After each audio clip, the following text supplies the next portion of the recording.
Good morning, everyone. Excellencies, honorable speakers, distinguished guests, ladies and gentlemen, welcome to the online conference on triangular relations, Seoul-ASEAN-Pyongyang, organized by the East Asian Institute and sponsored by the Korea Foundation. We have invited many important scholars from both Northeast Asia and Southeast Asia. Hope you will enjoy the program today. Now, without further ado, may I first invite Professor Bill Hoffman, Director at EAI, to deliver welcome remarks. Please welcome. Welcome, everybody, to this conference on triangular relations, Seoul-ASEAN-Pyongyang. It's a great pleasure to have you all in the room, and thanks to the Korea Foundation for their generous support for this conference. And thanks to the Embassy of the Republic of Korea for also supporting this conference. I'd like to thank the panelists for joining this conference from a number of cities around the region, from Seoul, from Kyoto, Vientiane, Manila, Phnom Penh, and Jakarta. This conference is truly unprecedented, and in a way we are in uncharted waters because as far as we know, there hasn't been a conference on this triangular relationship. And this conference is meant to fill a gap, not just in talking, but also in the literature. And I thank many of the contributors that have already submitted their papers, and I read some of them with great interest.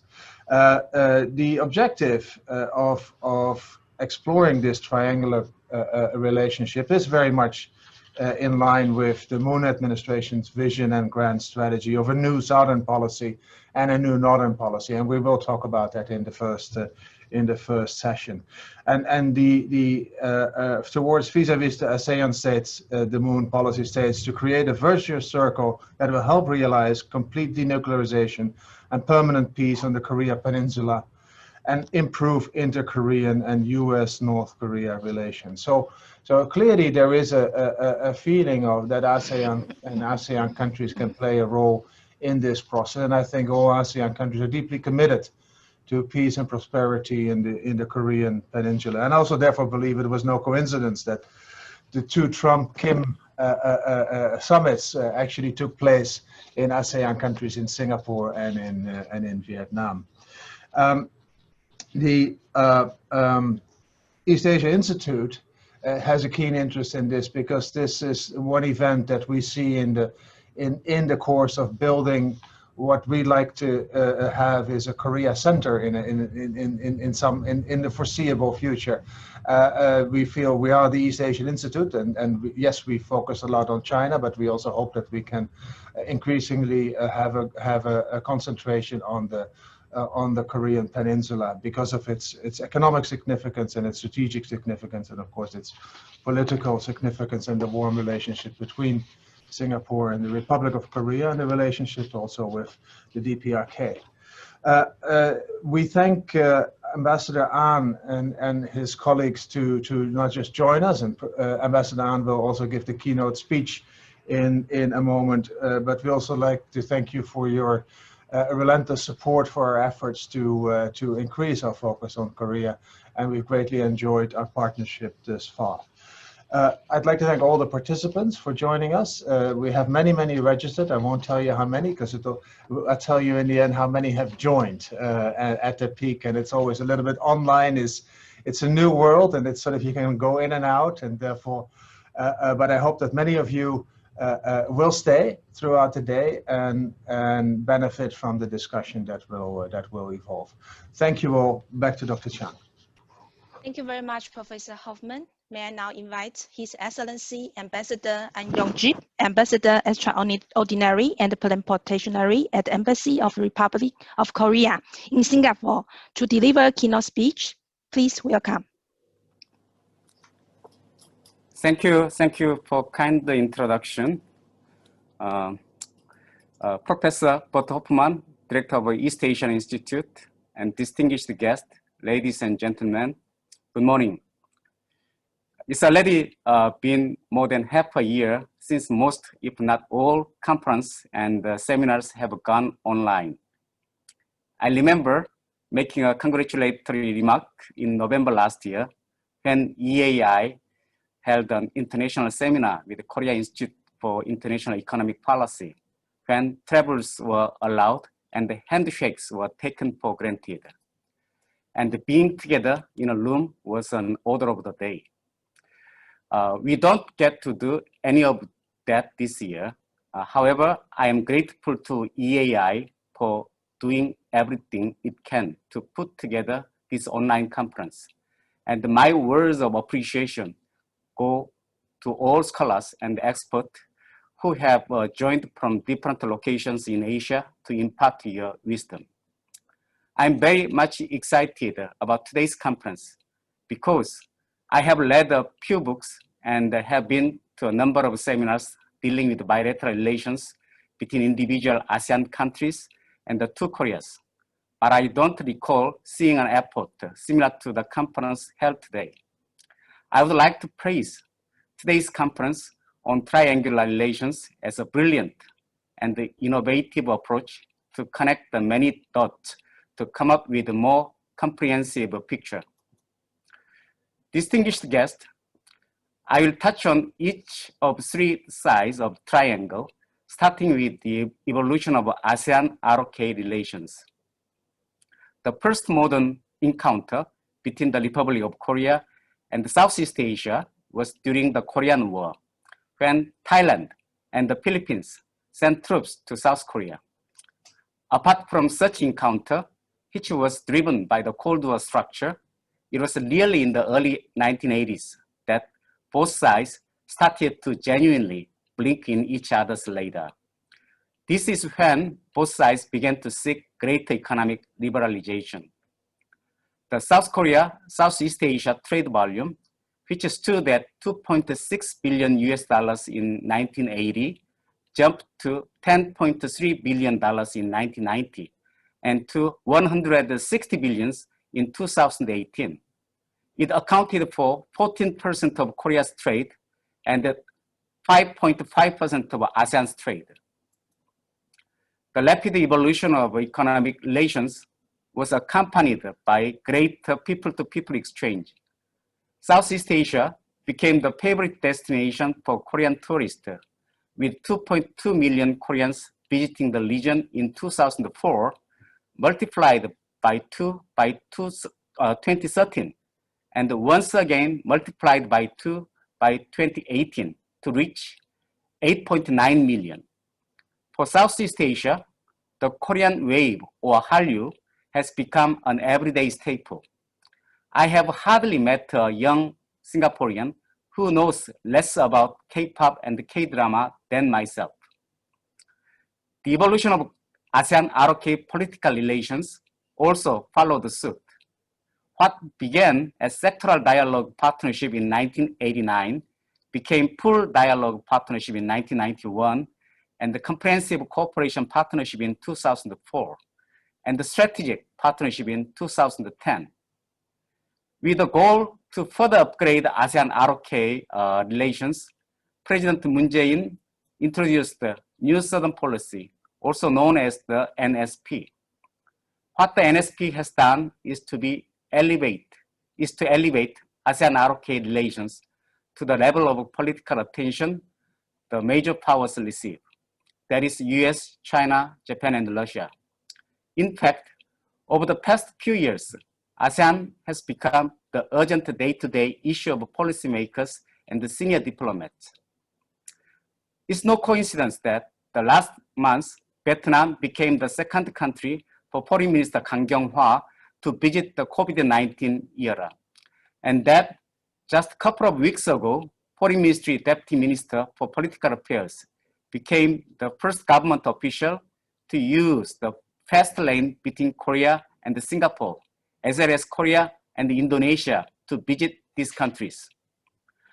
Indeed, COVID-19 has become an opportunity to further strengthen ASEAN-ROK cooperation.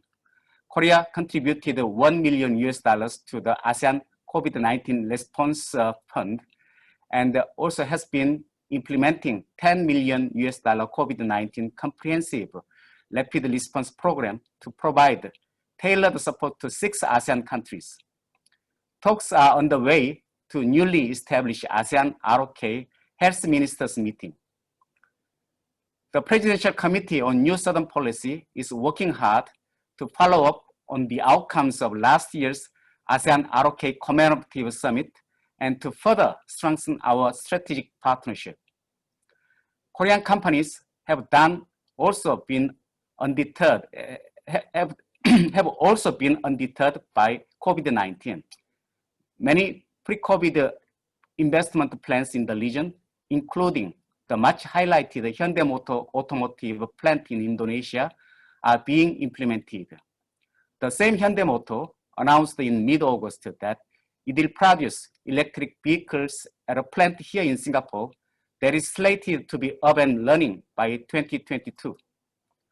My understanding is that a number of other projects are in the pipelines. Let me now turn to ASEAN-DPRK relations. It might take a bit of imagination for the younger generation, but back in 1960s and the 1970s, in a sense, it was North Korea that had a greater presence in Southeast Asia. The fact that several countries in the region share the similar ideological basis with North Korea, and the others were strong proponents of non-aligned movement also played to advantage of North Korea. Arguably, Southeast Asia has been the region where North Korea has been most active diplomatically, with the exception of China and Russia. This is not to say that Southeast Asian countries have been pro-DPRK. Rather, ASEAN's strong adherence to the non-interference principle and its unique emphasis on national sovereignty have made it quite appealing and approachable for North Korea. To mention just a couple of high-profile snapshots of North Korea's bilateral relations in the region, the former North Korean leader, Kim Il-sung, visited Indonesia in 1965 and laid the foundation to Indonesia-DPRK relations. The bond between the two countries remained strong throughout the Cold War era and beyond, as seen in the former President Megawati's visit to Pyongyang in 2002 and her willingness to act as a bridge between the two Koreas. When King Sihanouk of Cambodia was toppled, it was North Korea that received him and even built the Changsuwon Palace for him to stay in exile until he returned to Phnom Penh in 1991. All ASEAN countries have established diplomatic relations with North Korea. 5 of them have missions in Pyongyang, and North Korea runs missions in 8 ASEAN countries. And the ASEAN Regional Forum, which is the only regional multilateral security forum North Korea has taken part in since 2000. For North Korea, the ALF has been an important diplomatic stage to make its presence felt and to trumpet its position. Prior to the assassination of Kim Jong-nam with a VX nerve agent in February 2017 at Kuala Lumpur International Airport, and the introduction of strict UN Security Council resolutions the same year, Thailand, Singapore, and the Philippines would be included in North Korea's top 10 trade partners. In the past few years, the sentiment towards Pyongyang grew sour after the aftermath of North Korea's back-to-back nuclear and missile launches. ASEAN states have been complying with their international obligations to implement UN Security Council resolutions against DPRK, including strong measures such as repatriation of North Korean workers and the closure of North Korean businesses. However, even as ASEAN countries joined the international community to condemn North Korea for its provocations, they continued to support dialogue and the peaceful solution. Thus, for Pyongyang, it has good reasons to engage ASEAN in any way it can. Therefore, it wasn't too big a surprise that Singapore and Hanoi became the host of the 2 rounds of US DPRK summit. Finally, I'll briefly touch upon the inter-Korean relations, the third edge of the triangular relations. Despite the many efforts of my government to improve inter-Korean relations, stalemate persists in the absence of a meaningful reaction from North Korea, presumably because it is preoccupied with domestic issues such as COVID-19 measures, recovery from the recent flood and typhoon, and the mitigating economic impacts. And yes, few weeks ago, there was a deeply regrettable incident in our Western Sea. Nonetheless, my government remains committed to working towards the complete denuclearization and the permanent peace of the Korean Peninsula. Despite all hurdles and setbacks, this is a geopolitical destiny of my country, the Republic of Korea. We will continue to work with the international community to prevent further deterioration of the current situation and to find breakthrough in resuming dialogue. Distinguished guests, in the path toward the complete denuclearization, ASEAN's role may be limited. The reality is that denuclearization is a hard politics game involving complex great power dynamics. However, in the path towards the broader permanent peace of the Korean Peninsula, ASEAN member countries are perhaps the only ones who can provide friendly advice to North Korea, because Pyongyang is aware that ASEAN lacks geopolitical ambition and it feels close enough to countries in the region to discuss sensitive matters. When isolated, North Korea has often sought to find breakthrough in Southeast Asia, and this is likely to hold true in the years to come.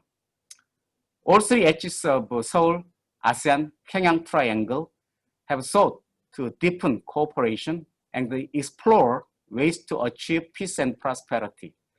I hope today's conference and the ensuing research will draw collective wisdom for a brighter future. Thank you very much. Okay, thank you very much, Ambassador, for the very wonderful speech. May I now invite Professor Hoffman to kickstart the first session on triangular relations. Thank you. All right, thank you. And once again, welcome to you all. It's a great pleasure to chair this session. And this is, if you want, the first session. This is the true triangular bird's eye view on the overall triangular relations. And then later on, we have sessions on bilateral triangles and subsequently on non-state actors. So in this session, without further ado, I would like to invite Professor Park Han-kyu to give his talk on Seoul's new southern policy and the new northern policy, newness, linkages, and synergies. You can find an extensive CV of Professor Park in the agenda, so I will not spend time reading that out. Everybody can read that for themselves. Professor Park, please, the floor is yours. I am Han-kyu Park from Kyung University, South Korea. First of all, I am very pleased to participate in this conference and discuss the importance of the ASEAN's role in bringing about the peace and economic prosperity, not only in the Korean Peninsula, but also in Asian region as a whole.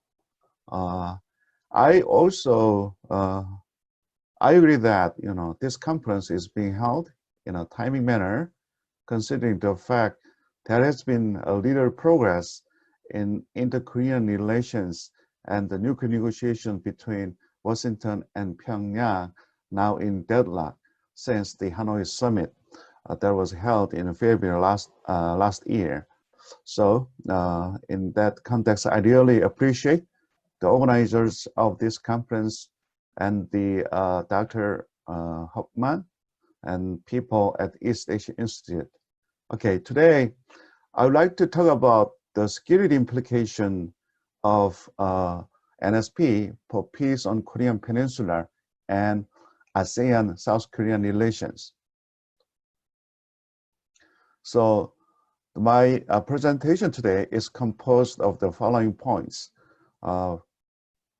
First of all, my study is seeking to illuminate some important security implication of NSP for peace on Korean Peninsula and ASEAN-South Korean relations. As you may know, the peace and security cooperation between ASEAN and South Korea is a little bit lagging behind the economic and socio-cultural aspects of the cooperation between South Korea and the ASEAN that had made a remarkable progress over the last 30 decades. So against that backdrop, my presentation is composed of the following points. First,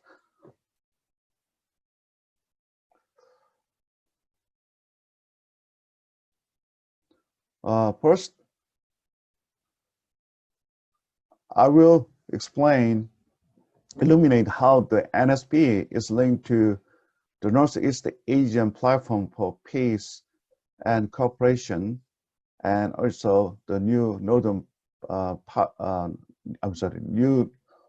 Policy, which is another component of the Northeast Asia Plus Community of Responsibility, which is the long-term national strategy for bringing about peace and prosperity on the Korean Peninsula.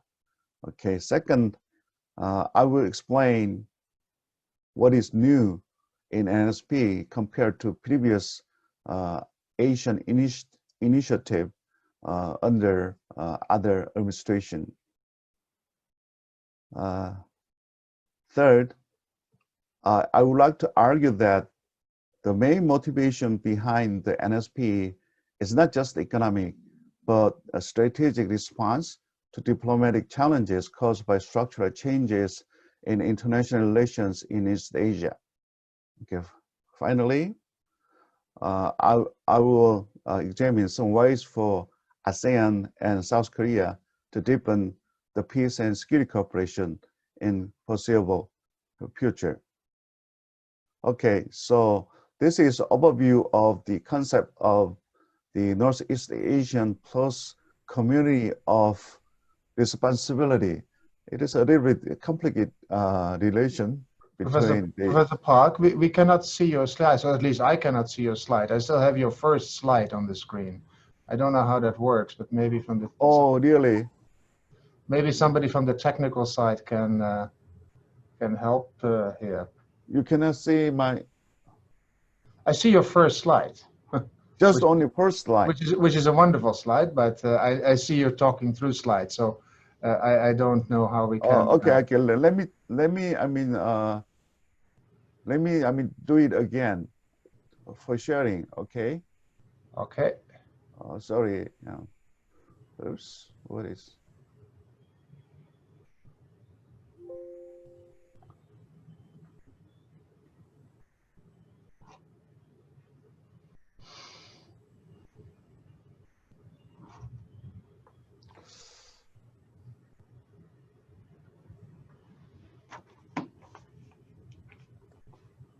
And okay.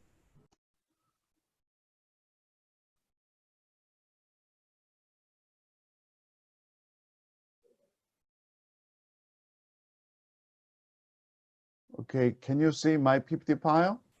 Your first slide we can, yes. Now maybe try to, yes, now it's moving. Thank you. It's moving. Thank you. Thank you. Okay, so, now let me explain how the, let me use my pen. Okay, let me explain how this NSP is linked to Northeast Asian Platform for Peace and Cooperation and the New Northern Policy, which is another component of NEAPC. First of all,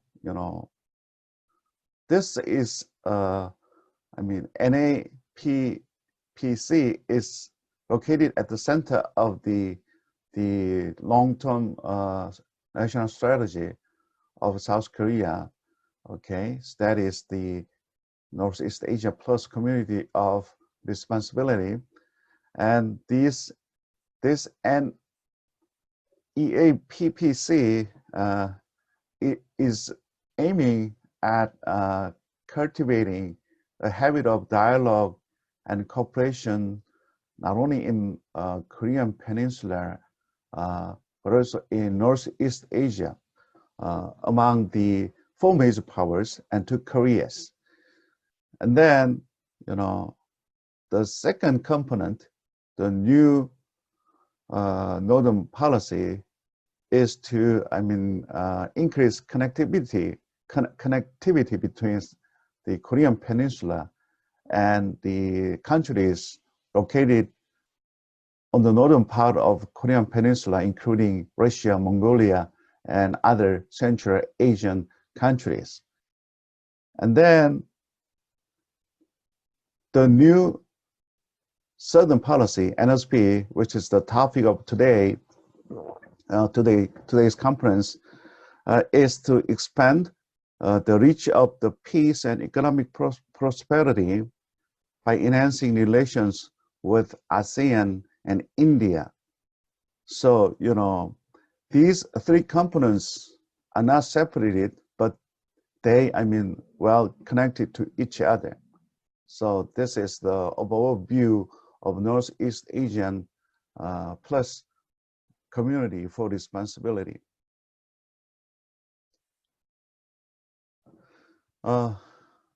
Then, what is new in NSP compared to the previous Asian initiative in other administration?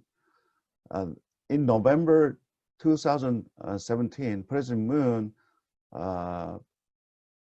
unveiled his idea of NSP, and in which he suggested 3 Ps as the core principles of the NSP. They are the peace community, where people connect heart to heart, and prosperity community that thrives through reciprocal economic cooperation. Finally, the peace community that contribute to peace in Asia through security cooperation. But the principles of people, the first 2 principles, are also found in South Korea's previous policy initiative toward Asia. However, the principle of people, the third principle, is a new addition to South Korea's policy toward ASEAN under President Moon administration.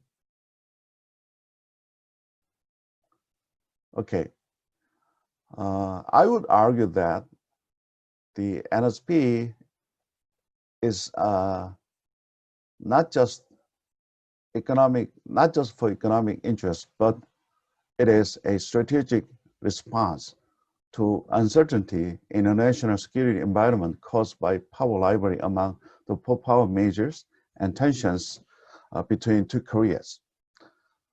These diplomatic challenges caused by uncertainty in international security environment in East Asia are, first of all, the strategic competition between the United States and China, including trade war and military standoff in South China Sea, and escalating tensions in East Asia, in East China Sea, over the Senkaku Diaoyu Islands between Beijing and Tokyo, and China's punitive economic sanctions against South Korea over the THAAD dispute in 2016.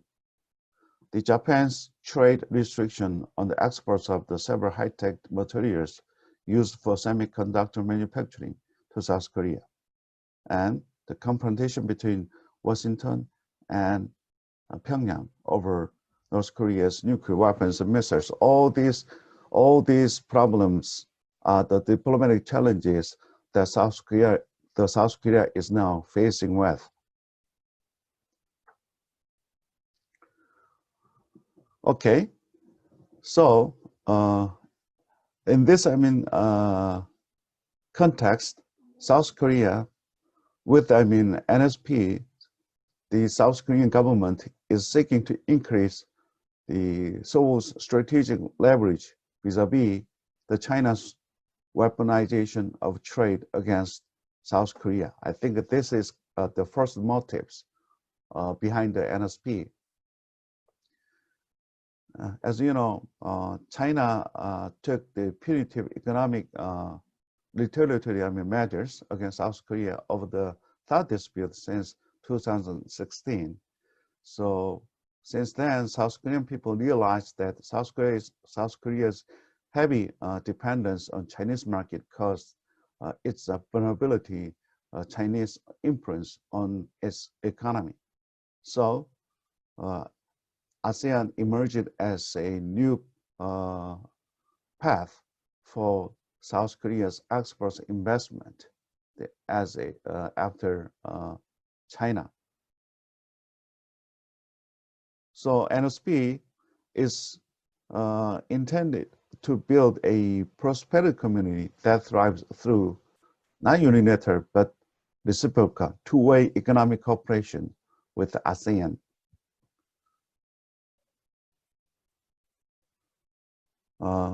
Another motives of the NSP is that South Korea seeks to diversify foreign relations in the middle of a growing power rivalry between United States and China.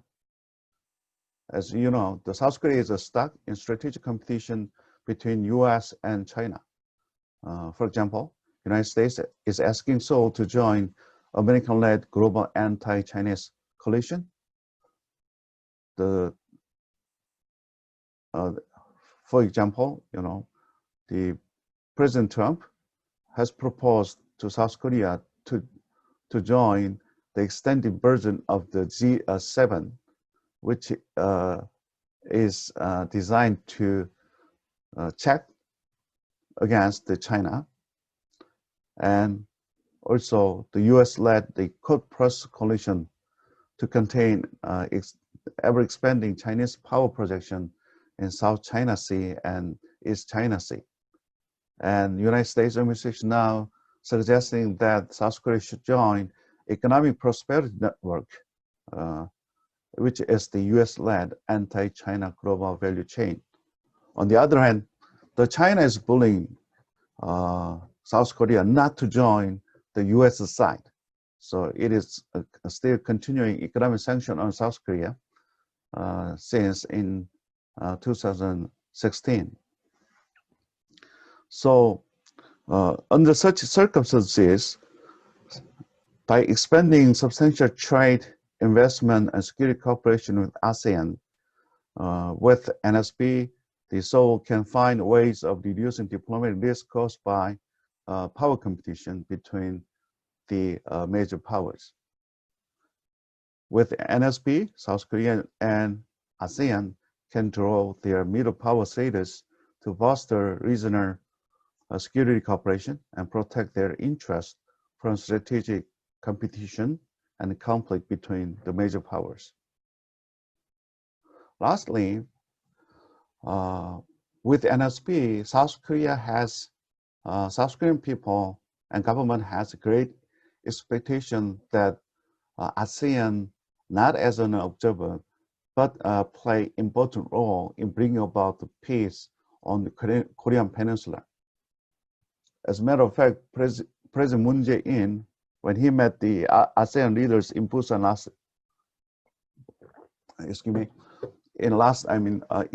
in December last year, he asked ASEAN leaders to play an active and substantive role in establishing establishing a lasting peace regime on Korean Peninsula, which is also important for peace and prosperity of East Asia as a whole. So as far as the Asians' role related to the peace on Korean Peninsula is concerned, after two summits between the US President Trump and North Korean leader Kim Jong-un in Singapore and Hanoi, respectively, both Koreas appreciating ASEAN's constructive role in reducing tensions and conflict on the Korean Peninsula. The Singapore and Vietnam already contributed to great extent to the peace process on Korean Peninsula while being neutral. there has been the tradition of non-alignment and the non-interference in ASEAN foreign relations. So ASEAN countries tends to be very reluctant to involve in the external affairs out of the ASEAN region. However, while being neutral, some ASEAN countries like Singapore and Vietnam, as they did with the summit meeting, can contribute significantly to peace process on the Korean Peninsula. And secondly, some ASEAN countries such as Singapore and Vietnam can offer a role model for economic reforms and development for North Korea to emulate. When the Kim Jong-un visited Singapore in 2018, he was it was known that he was quite impressed with the Singapore's economic development when he visited the Marina Bay area. And according to a South Korean newspaper, Kim Jong-un has referred to Vietnamese Communist Party-led model to achieve the twin aims of preserving the political regime, his political power, and developing the nation's economy.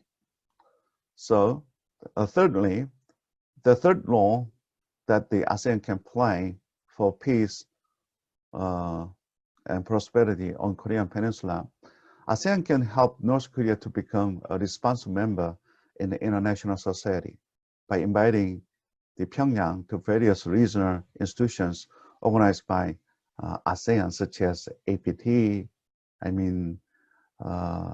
ASEAN plus the three, EAS and IRF and ASEAN defense ministers, the meetings plus and the like. The ASEAN can help North Korea learn and practice norms, rules, laws, and code of conduct in international institutions through participating in these regional institutions organized and hosted by ASEAN. So lastly, I'd like to discuss some important ways to deepen the security cooperation between South Korean and ASEAN. If we have the concept of the traditional military security concept, there are some limits, important limits for ASEAN and South Korea to cooperate each other in the security field. However, if we,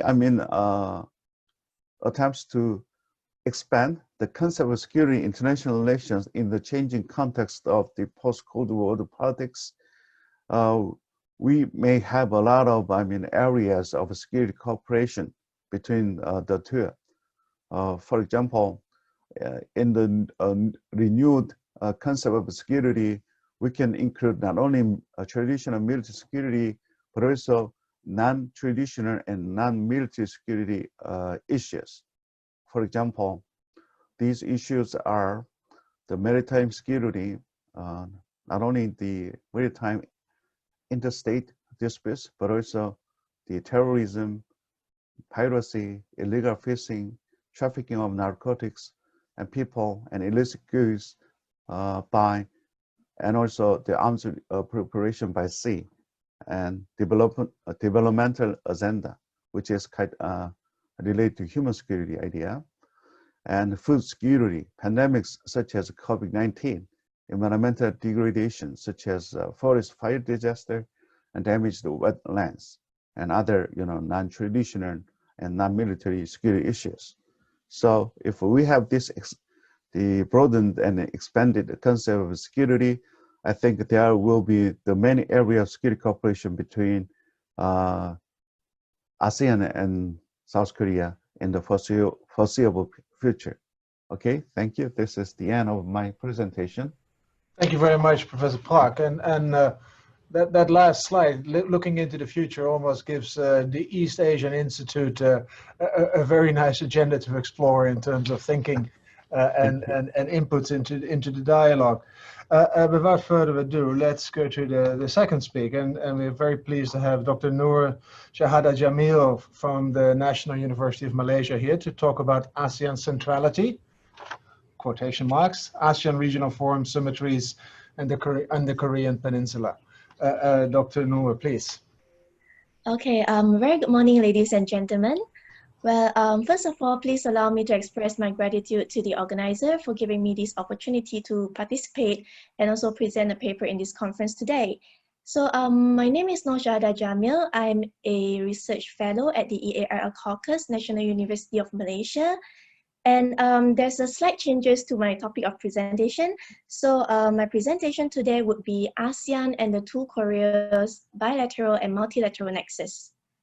So to begin with, I think it is fair for me to say that the relationship between the two Koreas and ASEAN is actually unique in the sense that it is not only multifaceted, but also is multi-layered. Because as we can see, their interaction covers not only the functional economic interests, but also covers people-to-people ties, as well as the peace and security agenda. So these engagements are actually conducted through bilaterally between the two Koreas with individual Southeast Asian nations, or multilaterally between the two Koreas with ASEAN as a regional body. So the main argument that I would like to put forward today is despite the importance of bilateral relations being the laying foundation of the relationship between ASEAN and the two Koreas, multilateralism has in recent years been increasing in their importance because of three factors or three themes. So the first theme would be economic primacy. The second would be the Korean Peninsula peace process. And the third would be the search of uncertainties in the international environment or international system. So let's go to the first theme. So for the first theme on economic primacy, we all know that economic cooperation and also trade relations between ASEAN and the two Koreas actually began with their bilateral ties. However, as the need for diversification on economy heightened, especially for the two Koreas to reduce their dependency, economic dependency on both the US and also China, bilateral cooperation alone is not sufficient. So this explains why both Seoul and also Pyongyang is trying hard to improve their relations with Southeast Asian nations or ASEAN as a whole. This is because regional economic cooperation or initiative has now become more and more important in the Korea's effort to realign the economic priorities with a pivot towards ASEAN market with a population over 600 million. So for Pyongyang, even though its trade with Southeast Asia can be characterized as modest, but the region is actually still able to provide North Korea with the opportunity it needs to reduce economic dependency on China, which also means that Southeast Asian nations are actually an important or significant part in North Korea's non-China trade profile. And the same goes to Seoul, where it seeks to realign and expand its economic portfolios with ASEAN and reduce economic dependency on both the United States and also China. So this is why we can witness the setup of the ASEAN ROK Cooperation Fund, which actually doubled from USD 7 million to USD 14 million in 2019, and many other more initiatives between ROK and also ASEAN. But there's also one thing that I would like to highlight here is that the cooperation between the two Koreas and ASEAN, especially between the ROK and ASEAN, is not only limited to the economic dimension, but it also covers the social, cultural, and also peace and security dimension. For instance, under the social cultural dimension, a number of projects was accomplished in the area of education, sports, environment protection, and etc. While for the peace and security dimension, the ROK especially has also embarked on, say, anti-narcotics and also maritime security cooperation with ASEAN. So On the second themes, the second reason why multilateralism is becoming more and more important in ASEAN relations with the two Koreas is the unique role and crucial role that ASEAN can play in the Korean peace process.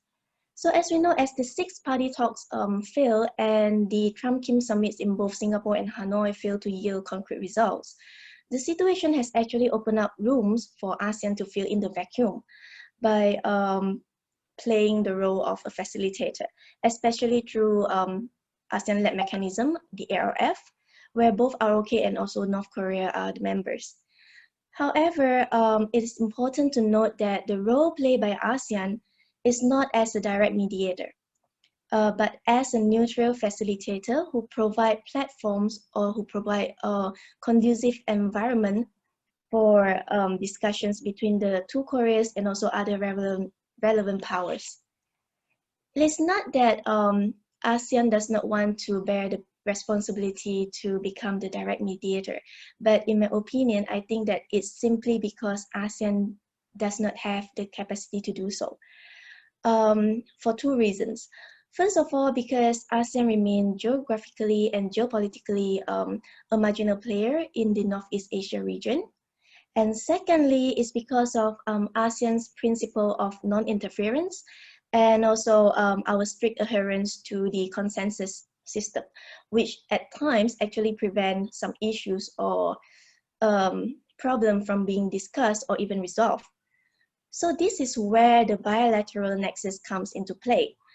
And this can be reflected through one good example is where how Seoul utilized its bilateral engagement with Singapore in the hosting of the Trump-Kim summit in Singapore in 2018.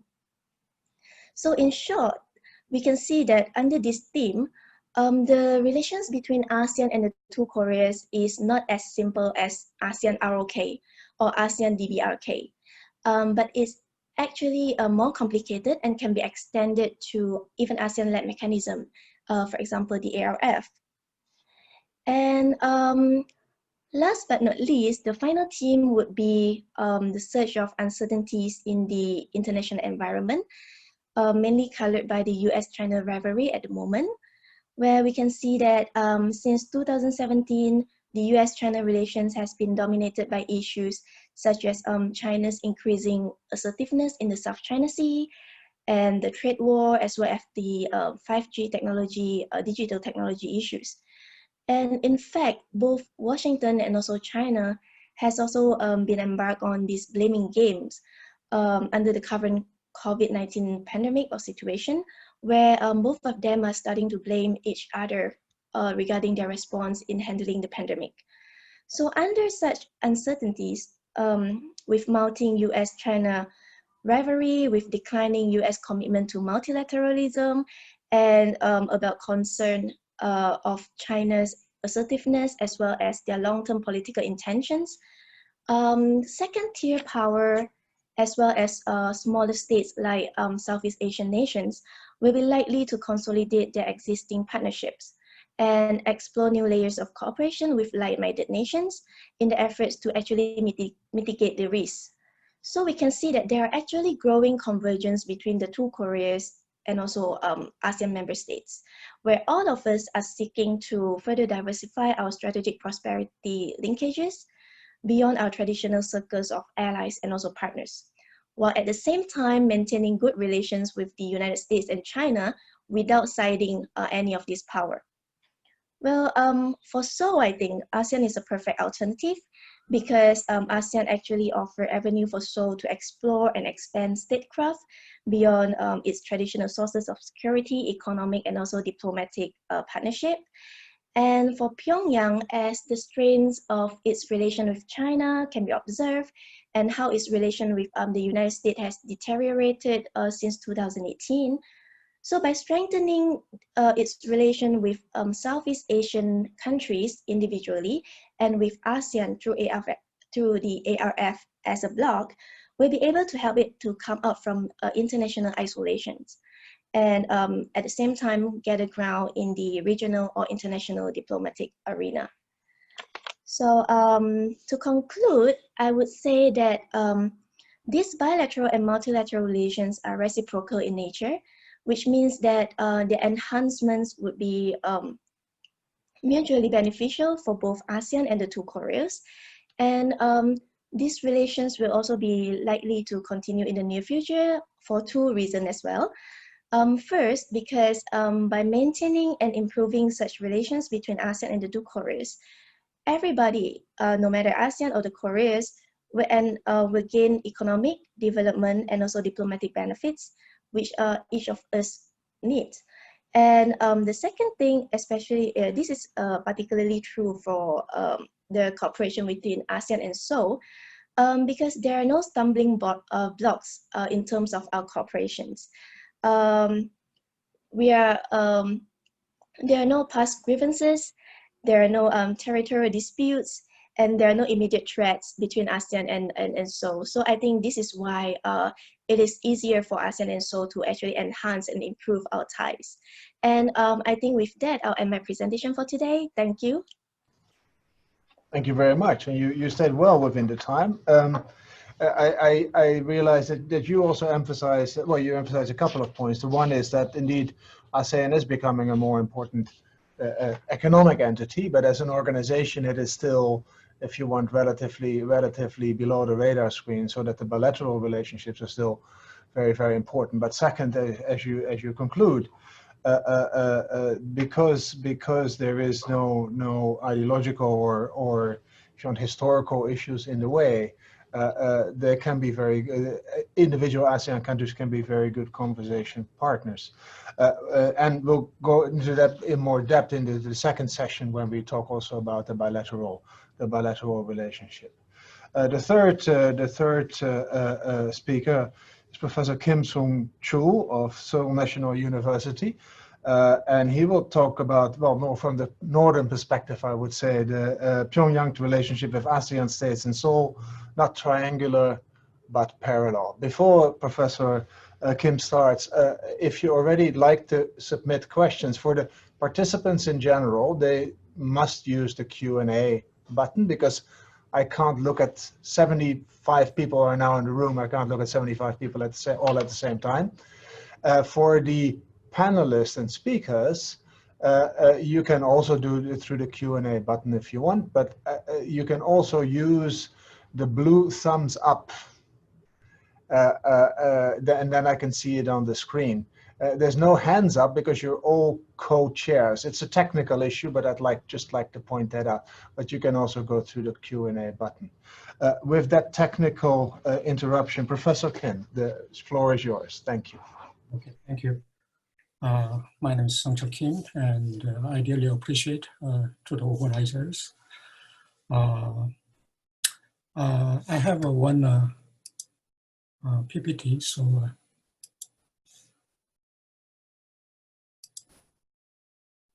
can you see? Yes, we can. Okay, thank you. You need to put it in presentation mode here on the bottom to the right. Okay. So you can see my PPT, right? First page. We can. It's right now. It's not yet in presentation mode. So if you can put it in presentation mode, that would be great. Wonderful. Thank you. Thank you. My presentation focuses on North Korea, ASEAN relations, and ASEAN's role on the Korean Peninsula issue. As I put a subtitle, ASEAN should become an epistemic hub for the Korean Peninsula issue, I will delve into this question for the time being, and I'm willing to revise this paper accordingly after the conference. My main argument is that with regard to the Korean Peninsula issue, ASEAN is an important attractor to induce North Korea's engagement and participation, particularly in ARF. But ASEAN has limitations to be an effective institution, to be a problem solver. ASEAN can better serve as a facilitator for building an epistemic community on that issue. Epistemic community is a knowledge-based initiative which intends to give a policy impact. Building an epistemic community involves the networking of experts. In order for ASEAN to become an epistemic hub, it should protect the experts from existing national interest and political influences. Through such knowledge-based initiatives, ASEAN and its multilateral institutions can make specific, innovative, and logical proposals on the exchange between denuclearization, particularly of North Korea, and the security assurance on the Korean Peninsula, instead of putting out statements and recommendations without any power to enforce them.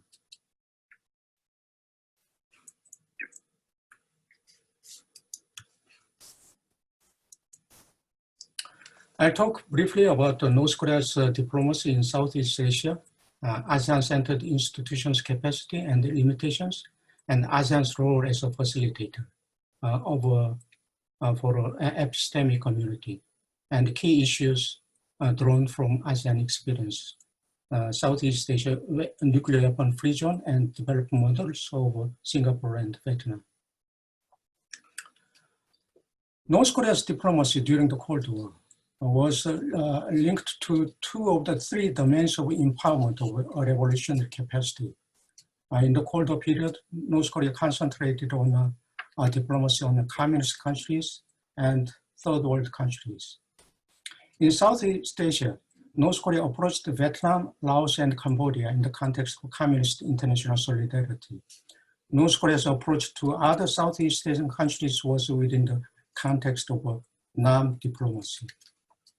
North Korea's non-diplomacy in Southeast Asia and Africa was important because of the competition between South and North Korea for attracting votes in the United Nations General Assembly every year on the so-called Korea problem, particularly during 1970s.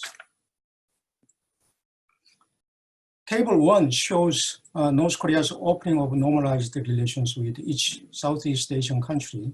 You may give special attention to the year of 1975. On the unification of Vietnam, Myanmar, and Singapore normalized their relations with North Korea and South Korea at the same time. The end of a Cold War was a turning point. South Korea and North Korea were admitted to the United Nations at the same time in 1991. This event terminated the two Koreas' 4-decade-long competition for legitimacy and put an end to the issue of North Korea's legal status in the United Nations. But North Korea's insecurity was not disappeared. South Korea normalized its relations with Russia and China, but North Korea remained isolated because it could not normalize its relations with Japan and the United States. In order to overcome its isolation and the resulting insecurity, North Korea put more efforts on continued engagement with Southeast Asia and extend its diplomacy towards Europe and the Middle East. What's more, it developed nuclear weapons program. North Korea has favored ASEAN's principle of neutrality and non-interference and non-alliance. ASEAN has supported North Korea's engagement not only with ASEAN states, but also with US, Japan, China, Russia, South Korea, and other regional states, particularly in ARF. North Korea joined ARF in 2000 when inter-Korean relations improved due to South Korea's sunshine policy. In ARF, North Korea could make appeals of its own concerns to the member states. At the same time, however, ARF cannot become a problem-solving mechanism to enforce North Korea's compliance with international laws and norms. North Korea has not been a member of East Asia Summit, ASEAN Plus 3, ASEAN Defense Ministers Meeting Plus, in which South Korea has participated.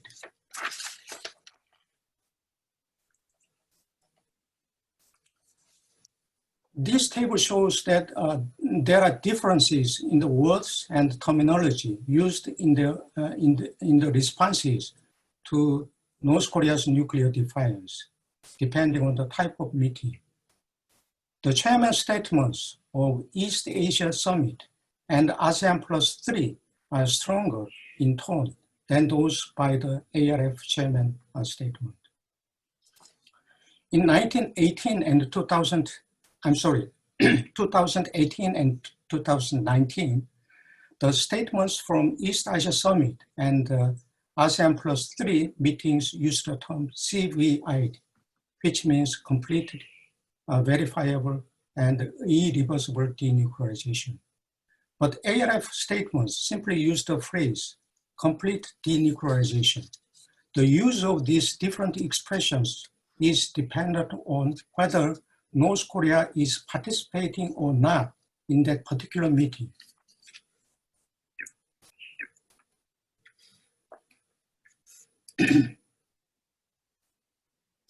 North Korea has taken advantage of ASEAN's neutrality to a certain extent, particularly in ARF. North Korea might consider ARF as a sanctuary in times of sanctions. The chairman's statements have limitations in effectiveness. The statement cannot say who is responsible for the problem. The expression of a denuclearization of the Korean Peninsula is right word. The entire Korean Peninsula needs to be nuclear-free, but the statements of the ASEAN institutions do not specify the agent or actor who should act for that purpose. In comparison, the joint statement laid out at the Trump-Kim summit in Singapore was clearer in this point. By saying that Chairman Kim Jong-un reaffirmed his firm and unwavering commitment to complete denuclearization of the Korean Peninsula. This joint statement signed by Trump and Kim specified who should act, not simply which country should act. The problem of ineffectiveness is not limited to the words used in their statements. The absence of independent power to enforce the statements compound this problem of ineffectiveness. The ASEAN-centered institutions cannot become a mediator that seeks a middle ground between differences and proposes a third-party solution. The limitation of capacity of ASEAN-centered institutions reveals a question former ASEAN Secretary General Surin Pichuan once addressed, namely, whether ASEAN centrality is goodwill or substance. To be sure, ASEAN has goodwill on the Korean Peninsula issue, but the substance of the actions it hopes to inspire is beyond ASEAN's control. ASEAN should serve as a facilitator of an epistemic community on the Korean Peninsula issue. The idea of epistemic community was inspired 3 decades ago, and there are renewed interest in the globalized age. For the success of an epistemic community, cohesiveness and professionalism are important elements. One of the most successful cases is Pugwash, which contributed to the rounds of arms control negotiations during the Cold War. In order ASEAN to be a facilitator, ASEAN should assist in the networking of experts and professionals. This knowledge-based network should delve into substantive questions. With regard to North Korea issue, more broadly the Korean Peninsula issue, the question is, what caused North Korea's nuclear armament and closeness of the system? This question is about both international environment and North Korea's domestic politics. The question is about the security of North Korean state and at the same time, the survival of Kim Jong-un's regime. A solution for these problems will be building a security architecture in the Korean Peninsula or broadly in Northeast Asia. And the solution involves how to induce North Korea's internationalization through economic reform and transition. For this reason, in this paper, I took 2 lessons for the Korean Peninsula that are drawn from the ASEAN experiences. But because of a time limit, I take 1 lesson from Southeast Asia nuclear weapon free zone issue. Generally speaking, the creation of a nuclear weapon free zone is a local task relevant to the security of the countries in that zone. The main objective is not so much a display of their willingness to give up the development of nuclear weapons, but a means of obtaining legally binding negative security assurance from the 5 nuclear weapon states. Here, the negative security assurance is that nuclear weapon states will not use nuclear weapons, nor threaten to use them. The subject of negative security assurance normally appears in the protocol of the Nuclear Weapon Free Zone Treaty. On the one hand, the nuclear weapon state will have to consider how to best provide negative security assurance that does not constrain their military options and weaken the perceived strength of the commitments to defend allies. In the case of Southeast Asian Nuclear Weapon Free Zone Treaty 2, the United States and other nuclear weapon states have concerns about 2 points: freedom of navigation and the precise nature of the legally binding negative security assurance. The nuclear weapon states are hesitant to sign the protocol because they believe this negative security assurance would constrain their security and military operations. All in all, the Southeast Asia Nuclear Weapon Free Zone is an inspiring precedent for the case of Northeast Asia, where North Korea's nuclear armament remains one of the most challenging issues. At the same time, the nuclear weapon free zone case shows that the most substantive question with regard to Korean Peninsula is how to achieve both denuclearization and negative security assurance. Thanks so much. Well, thank you very much. And look, as a think tank, of course, your words are music to our ears. If we want to make a knowledge contribution, a think tank and a university is definitely a very good place to be. But I do think that there are other contributions as well. The one that I particularly focus on is the economic contribution, because ASEAN is becoming a more important factor. Of course, that does not bring ASEAN as an entity to the room, to the security issues, and that is fine. But as an economic factor, ASEAN can also play a role. On the knowledge side, I believe that there are good examples within ASEAN of an economic transformation that may be very relevant for the DPRK at some point in time. Particularly Vietnam and particularly Burma are examples that come to my mind. But without further ado, let us go to the Q&A. And I made a mistake. I'm sorry. It's not the Q&A box. We don't have a Q&A box. It's the chat box that the participants should use. So please submit your questions to the chat box. There are the panelists, they can raise it directly with the blue thumbs up, but even if you wave, I can probably see it, even though the pink background is not that friendly to the waving, but I hope that I can see you. But we have a first question. In fact, we have 2 questions from Renato Cruz, please. Good morning, ladies and gentlemen. Thank you very much for those great presentations. I have 2 questions addressed to the panel members. Number one, I have no disagreement that ASEAN should be involved in the Korean Peninsula, but given the reality right now, ASEAN is faced by two major strategic issues that have, of course, preoccupied ASEAN since 2011. The first one, of course, is the South China Sea dispute that, of course, occupied ASEAN since 2011.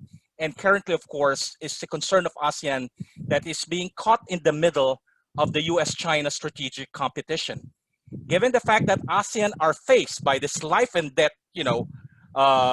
security exigencies, do you think ASEAN still have the energy nor the attention that it could direct to the Korean Peninsula? And if that's the case, how could South Korea basically encourage ASEAN, despite its current strategic problems, to give some attention to the Korean Peninsula?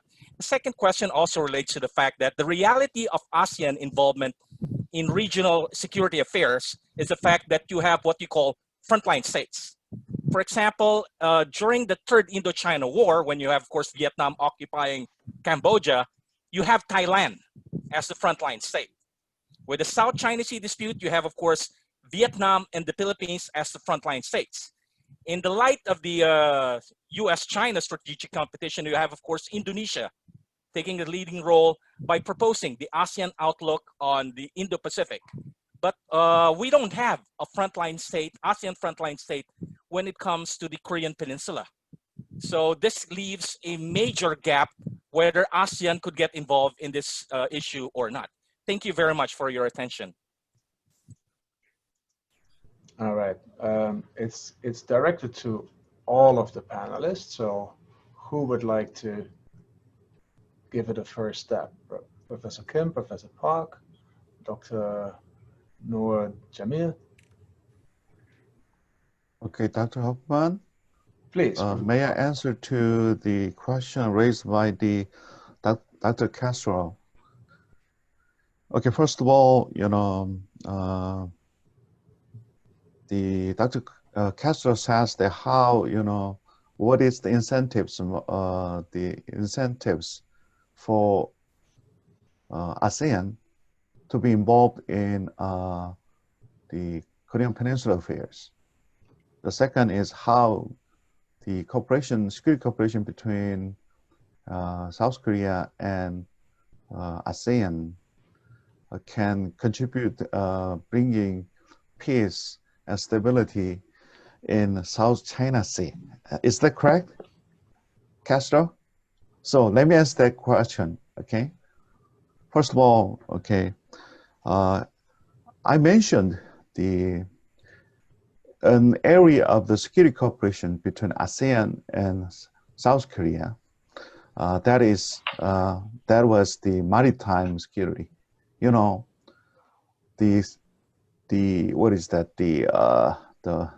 The freedom of navigation in international waters in Southeast China Sea is very important for all ASEAN countries. However, the free navigation, maintaining the sea lanes of free navigation in international waters in South China Sea is also very important for South Korea's economy, because most South Korean exports, shipments, go through the South China Sea, and South Korea is the resource poor country. We don't produce oils. Most of the oils we consuming import from the Middle East through the Southeast China Sea. So I think we have the common interest. ASEAN and South Korea has the common interest to cooperate each other in maintaining the sea lanes of the freedom of navigation in South China Sea. The South Korean government already, stated that South Korea supported for the ASEAN's position with regard to the navigation of freedom. In the sea, and also South Korea supported for the ASEAN's position to resolve the disputes in the sea with dialogue, I mean, in a non-violent way. So we have the common position, common interest with regard to the South China Sea, I mean, Asia. And also, you know, there is no incentive. Castro argues there's no incentives. No, there's no incentive for ASEAN countries actively participate in, I mean, involved in the Korean Peninsula, I mean, affairs. I think your argument is right. If we, I mean, consider the past, I mean, the ASEAN and South Korean regions in the past, right? You know, ASEAN countries are reluctant to be involved in the external affairs that is occurring outside of the region. At the same time, the South Korea also think that Southeast Asian is a little bit remote area, okay, to directly, I mean, involved in Korean, the inter-Korean affairs or, you know, inter-Korean relations on Korean Peninsula. But I think that conception is changing. You know, ASEAN, some ASEAN countries, such as Vietnam, has a great stake in peace and stability on Korean Peninsula. As you know, the South Korean business are now investing a lot of, I mean, some of the money into Vietnam, and now, you know, Korean business like Hyundai is investing a lot of money in Indonesia. We have great stake in ASEAN, and the other around, you know. So I think, you know, I understand the you have the tradition of the neutrality and non-interference in ASEAN foreign relations. However, as you know, the Singapore and Vietnam showed previous, I mean, in the last, I mean, years, that they can play an important role in mediating and bringing peace on the Korean Peninsula while being neutral, as I mentioned in my presentation. So I think, you know, there are various kinds of the roles that, you know, ASEAN can play in bringing, contributing to peace on the Korean Peninsula, such as facilitators and managers, or, I mean, active, there's a lot of ways. So, you know, I think, I don't know what is the best for ASEAN. However, I think there are a lot of ways, okay, for ASEAN and South Korea to come together to peace and stability on the region. Okay, thank you. Other panelists? Yeah. Share a view? Okay. Go ahead, Dr. Jamil. Okay. Well, I think it is true about the situation that ASEAN is facing right now, where we are preoccupied with the issue of South China Sea, and we are caught in the middle of the US-China rivalry. And the question on whether we still have the energy to get involved in the Korean Peninsula peace process. So I think it's important for us to note that that's the reason why ASEAN is playing a role as a facilitator and not a direct mediator in the issues. And because of this, as my fellow panelists have just mentioned just now, we do have a common interest between ASEAN and the South Korea, where we both want to see denuclearization in the Korean Peninsula. So this is where I think bilateral engagement is important between ASEAN and also Seoul, because as we can see, the hosting of Trump-Kim summit in both Singapore in 2018 and also in Hanoi in 2019. These are not coincidences. This is how Seoul actually utilized its engagement with these Southeast Asian countries to persuade them to play a very active role in the issues. So I think that's a little bit of my comment, and I think Dr. Kim have more to add on. Okay, thank you. South China Sea issue is not simply important, but actually United States and China try to divide ASEAN countries. They try to attract, try to make some alignment. Okay. And United States established the so-called Quad dialogue and try to induce some cooperation, not only with South Korea, but also some other countries like Philippines and Vietnam.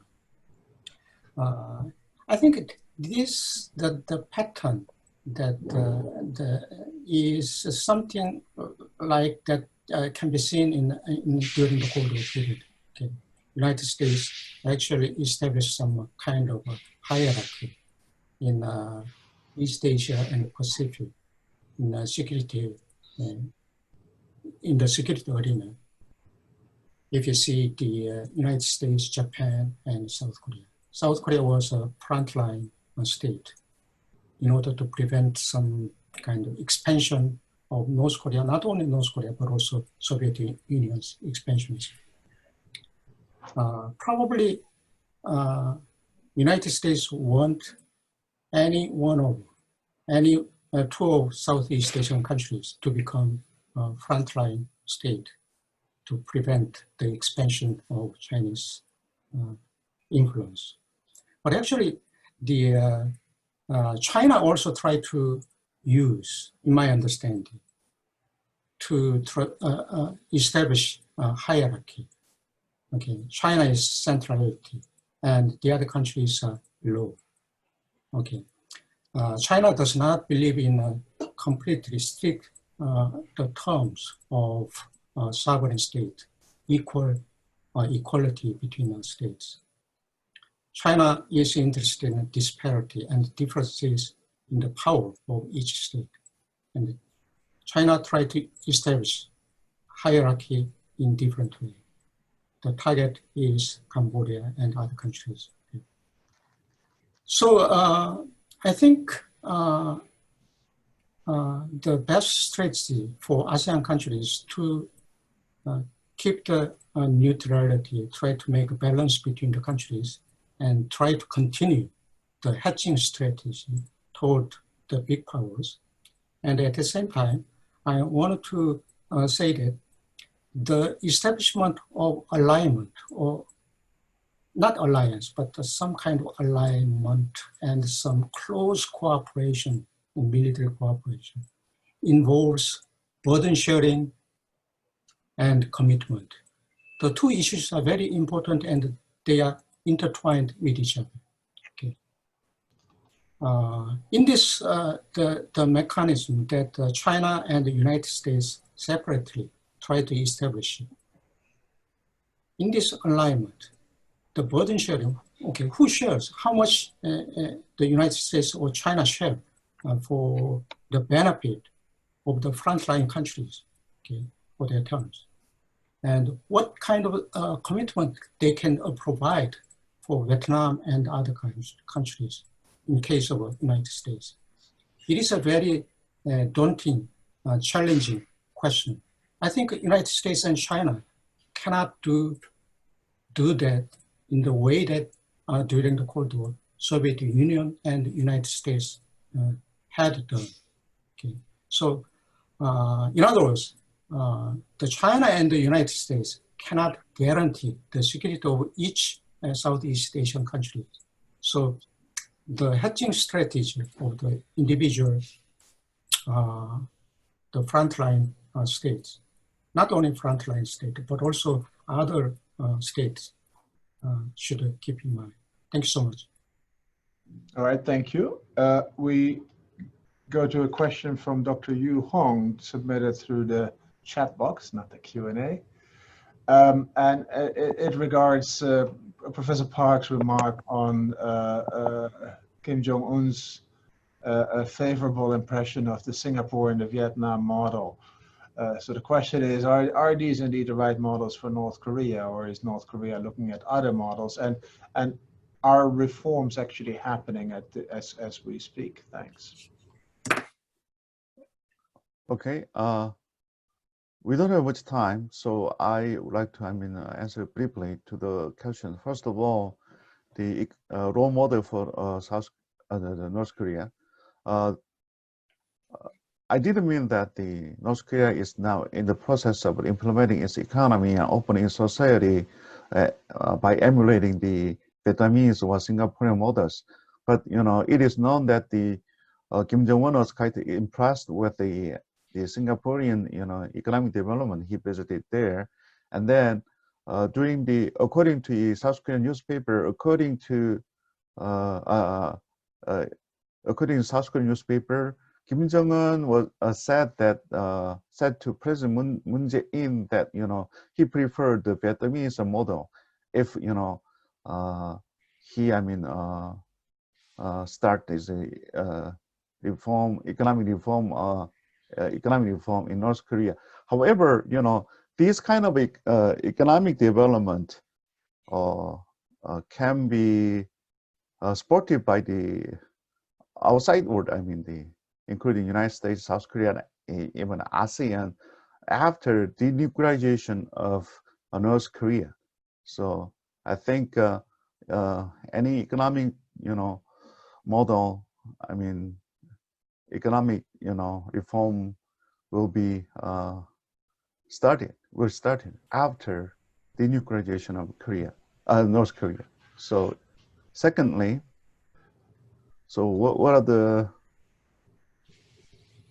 what is the second question? No, there's well, whether China would be an example, but I think you're quite clear on this. So maybe maybe we should go to a final question of Dr. Chang-Min Hua, and she can tell her own question because she's on the screen. Please. No, I just want to know, because the panelists mentioned about South Korea and ASEAN have common interest in the South China Sea, but for South Korea, can South Korea confront with China? I think this is not in South Korea's interest to confront with China, but now China is disputing with several claimants in ASEAN countries for the South China Sea issue. So I don't know how South Korea can effectively balance its relationship between China and the ASEAN. Thank you. Okay, thank you for your good questions. I said that there is just a common interest, common concerns between the ASEAN and South Korea with regard to South China Sea issue. But I didn't mean that ASEAN and South Korea work together or involved in this dispute with its military forces or like that. But however, because we have the common goals, common interest with regard to the freedom of navigation in international waters in South China Sea, we can raise this issue, in international arena or international institutions, so that our common cause can be held in international society. So that's how we cooperate with each other. So it is also true South Korean government has been very reluctant to express the support for the U.S. the freedom of navigation operations in South China Sea. But however, South Korea basically are supporting for that principle in Southeast China Sea. Professor Kim, you had something? I had something on Singapore and the Vietnam model. Go ahead. I think that there are differences. The Singapore model provides North Korea with inspiration and imagination, and it is the ultimate goal, which emphasizes the social order and Singapore can provide the training of North Korean officials, and in the sense of knowledge sharing. But Vietnam's case provides North Korea with a very important implication for the process of transition. Okay. The process of transition requires a group of good people who are informed of outside world and who try to impose the actual taking action. And the economic logic is important. North Korea's three-generation power succession is, I think, one of the most important obstacles to take some economic logic instead of political logic. And trial error is important, and those errors are reflected commonly among the top political leaders, and they frankly assess what is the problem and what is the merit.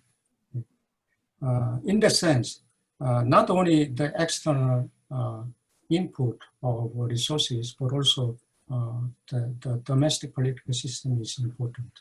Thank you. Thank you. Thank you so much. This is all we have time for. I'm very sorry. We're only just warming up to this discussion, and I think it is really, really interesting. I appreciate Dr. Park, Professor Park's words on that the current negotiation position is first denuclearization and then economic development. But I believe that the DPRK position is something different, and even their understanding of the agreement is different. And that's why I do feel that we as academics can think about what models would be good and what models could be useful in discussing and in contributing in ideas in the epistemic function of ASEAN. And I think it's something that we can learn from ASEAN countries themselves, but also learn from other examples such as China. So Dr. Yu Hong's East Asian Institute focuses a lot on China. And so there is some similarities that might be relevant, including this learning aspect that Professor Kim mentioned. Of course, the bigger strategic picture is very complex. There, ASEAN as an organization doesn't have a very obvious role. Individual countries have a big stake, and especially the South China Sea. So they will be at the possible tables that might occur. But how that reflects on the peninsular relationship, that still remains to be seen. And that is really a very complex picture at the moment because of the tectonic plates shifting between China and the United States that have a lot of fallout for the region. And that's an ongoing and changing environment, which is not easy to maneuver. With that, my apologies to Chiu Ping Ho. I don't have time for his question, but maybe later on in the discussion we can do that. We have a tea break. I can't offer you tea. I'm very sorry about that, but in other words, we just have a Zoom break, and we'll see you back at 10:45. Dr. Chung, anything to add? No, just remember to come back at 10:45 for the second session. We have thank 80 people in the room. I'm very, very pleased with the number of people that have come, and hope to continue to see you. Thank you. Okay, thank you very much, Professor Hoffman. See you soon. Thank you so much, Dr. Park, Professor Park, Professor Kim, and Dr. Jamil. Thank you. Thank you. Welcome back, everyone. We will now begin session 2 on ASEAN states and the Korean Peninsula. So my name is Sarah Teo from RSIS, and I have the pleasure of being your moderator for this panel, where we have, of course, 3 very distinguished speakers who will cover respectively Vietnam, Cambodia, and Laos triangular relationship with North and South Korea. And they have the challenge of covering these very comprehensive topics in 12 to 15 minutes. So before we proceed, just want to add that at any time during the presentations or at any time during the panel, if the panelists or participants have any questions, please post them in the chat box. And I think that's the easiest way for me to be alert to your questions. So without further ado, I would like to introduce the first speaker, Dr. Ha Anh Tuan from the Diplomatic Academy of Vietnam. He will speak on Hanoi between Pyongyang and Seoul, past and present, American war in Vietnam, socialism, markets, and interests. Dr. Tuan, the floor is yours. Thank you very much, Sarah. Can you listen to me clearly? Yes. Okay, thank you very much. And I'm sorry, my title changed a bit as it appears in the article. It is not as complicated as in the previous one. This is, I think, the first time Vietnam is placed in the first among the 10 ASEAN countries. V is normally in the last list, in the last place. So I don't know whether it is the intention and you have any kind of high hope in Vietnam's role in playing any significant role in the Korean Peninsula, but I try to entertain you as much as possible. So I think as some of us have covered in the first session, Vietnam is the communist socialist country, and it is similar with the DPRK. So in the past, we see Vietnam and the DPRK in the same the same bloc. But after the end of the Cold War, Vietnam developed significant relations with South Korea. So how can we reconcile our traditional friendship with the DPRK and in the new context? I think we need to put Vietnam's approach to the Korean Peninsula in the broad picture of Vietnamese foreign policy in the đổi mới or renovation period after the Cold War. I think that many of us have known about the Vietnamese đổi mới in foreign policy, and I don't intend to spend a lot of time on this. But in brief, as I placed in my paper, I list now 7 points that I think important to understand Vietnam's approach to the Korean Peninsula. So in đổi mới period, we see some characteristics of Vietnam's foreign policy, but I sum up in 7 key points. Number 1, national interest is becoming more important than ideology in the past. So in the past, we belong to the socialist bloc, but when the socialist bloc dissolved, then Vietnam opened up, and we see the national interest is more important and more direct and obvious in directing Vietnam's foreign policy than ideology. So that is the number 1. Number 2, Vietnam is always pursuing the independence and self-reliance foreign policy. So in relations with the major powers and with other countries as well, although we give a certain level of priorities to different partners, but basically we follow the self-reliance and independent foreign policy. Number 3, that we see in each partner, or we see the both competitive and cooperative nature. I think this is very significant change in Vietnamese mindset in terms of foreign policy. In the past, we see either you are my friend or you are the enemy.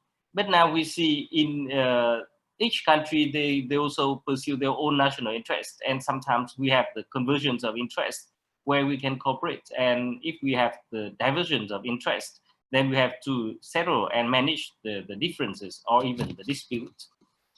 Number 4, Vietnam is increasingly respect and attach the importance to the international laws and norms, and it is also related to number 5, that is Vietnam's interest in multilateralism. So I think for the common wisdoms within the Vietnamese foreign policy makers is that Vietnam is not a big country.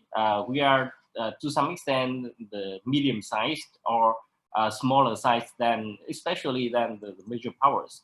So we rely very much on the multilateral mechanisms and the international law to pursue our interests. So that is very rational when we pursue the international laws and norms, and we respect the role of the multilateral mechanisms. Number 6 is that Vietnam is trying to promote the image of being a kind of proactive and constructive and responsible and truthworthy member of the international community. When I put the truthworthy, I intend to imply that we try to maintain our traditional relations with our traditional friends, including the DPRK and Cuba, for example. So this is a kind of setting the principles and the guidelines for Vietnam's relations with the 2 Koreas. And last point, number 7, Vietnam tried to maintain the balanced approach to major powers. And it is very clear, especially when we come to the UNSC, when we have to vote for specific issues in different areas, then we have to be balanced, not to take side with any major power. That is very important for Vietnam. So these these 7 key points set out the framework for Vietnam's relations with the DPRK and the ROK.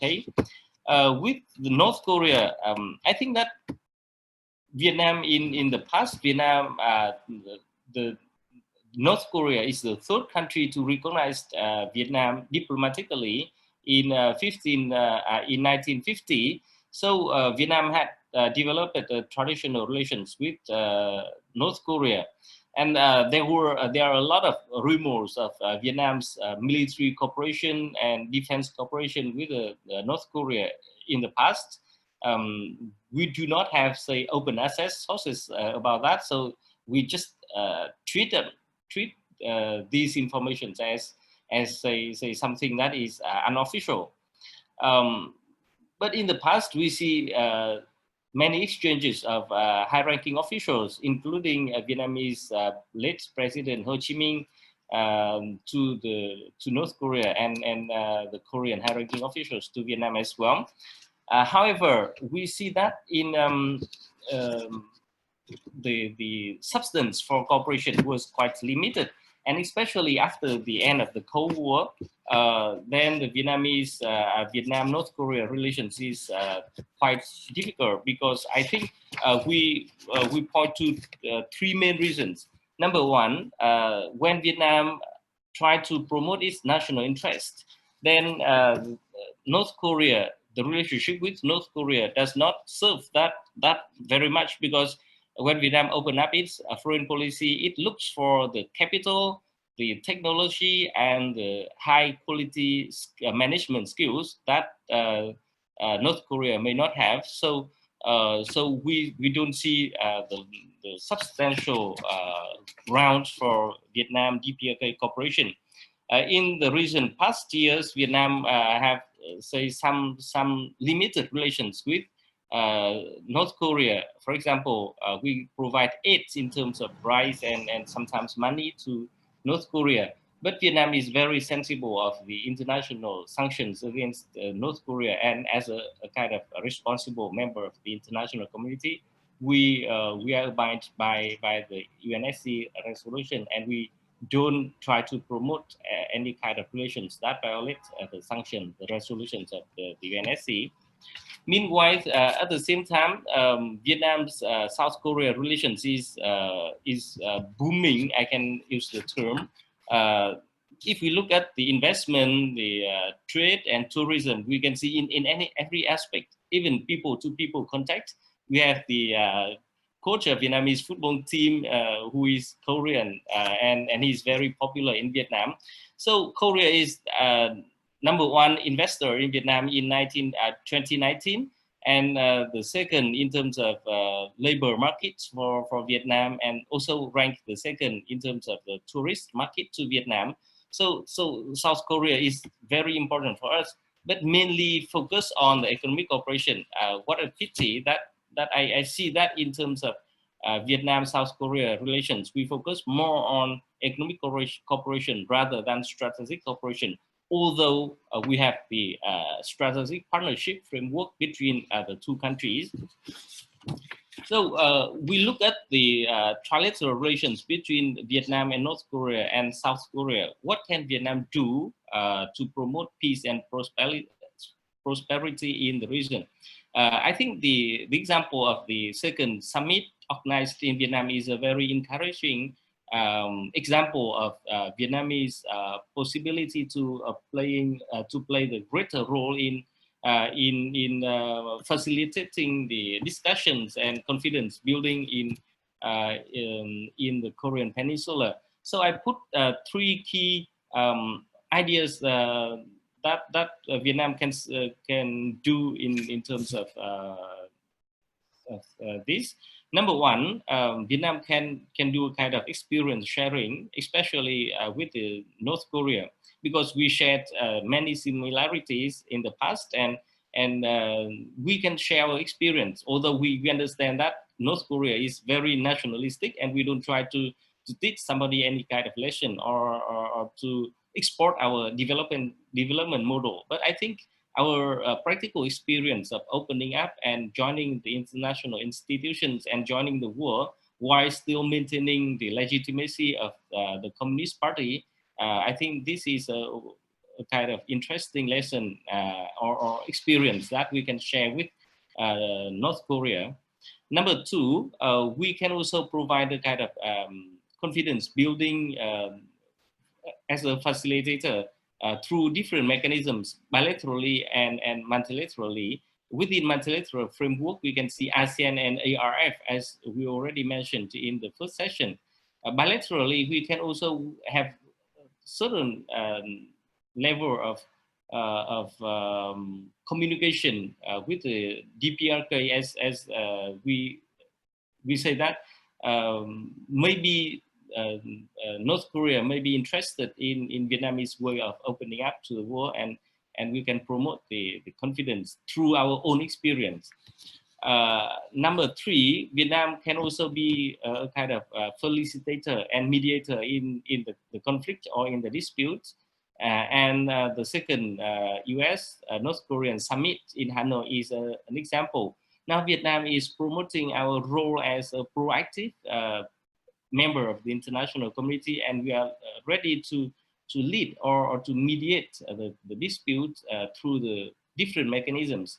So I think these could be, say, very initial ideas and suggestions that Vietnam can contribute to manage the disputes and tension in Korean Peninsula. Thank you very much.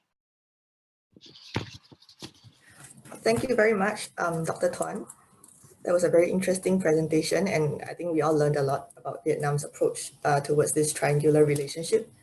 So our second speaker for this panel is Ambassador Julio Geldres. I hope I pronounced your name correctly.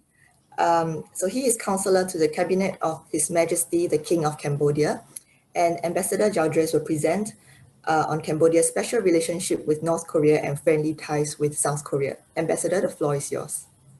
Thank you.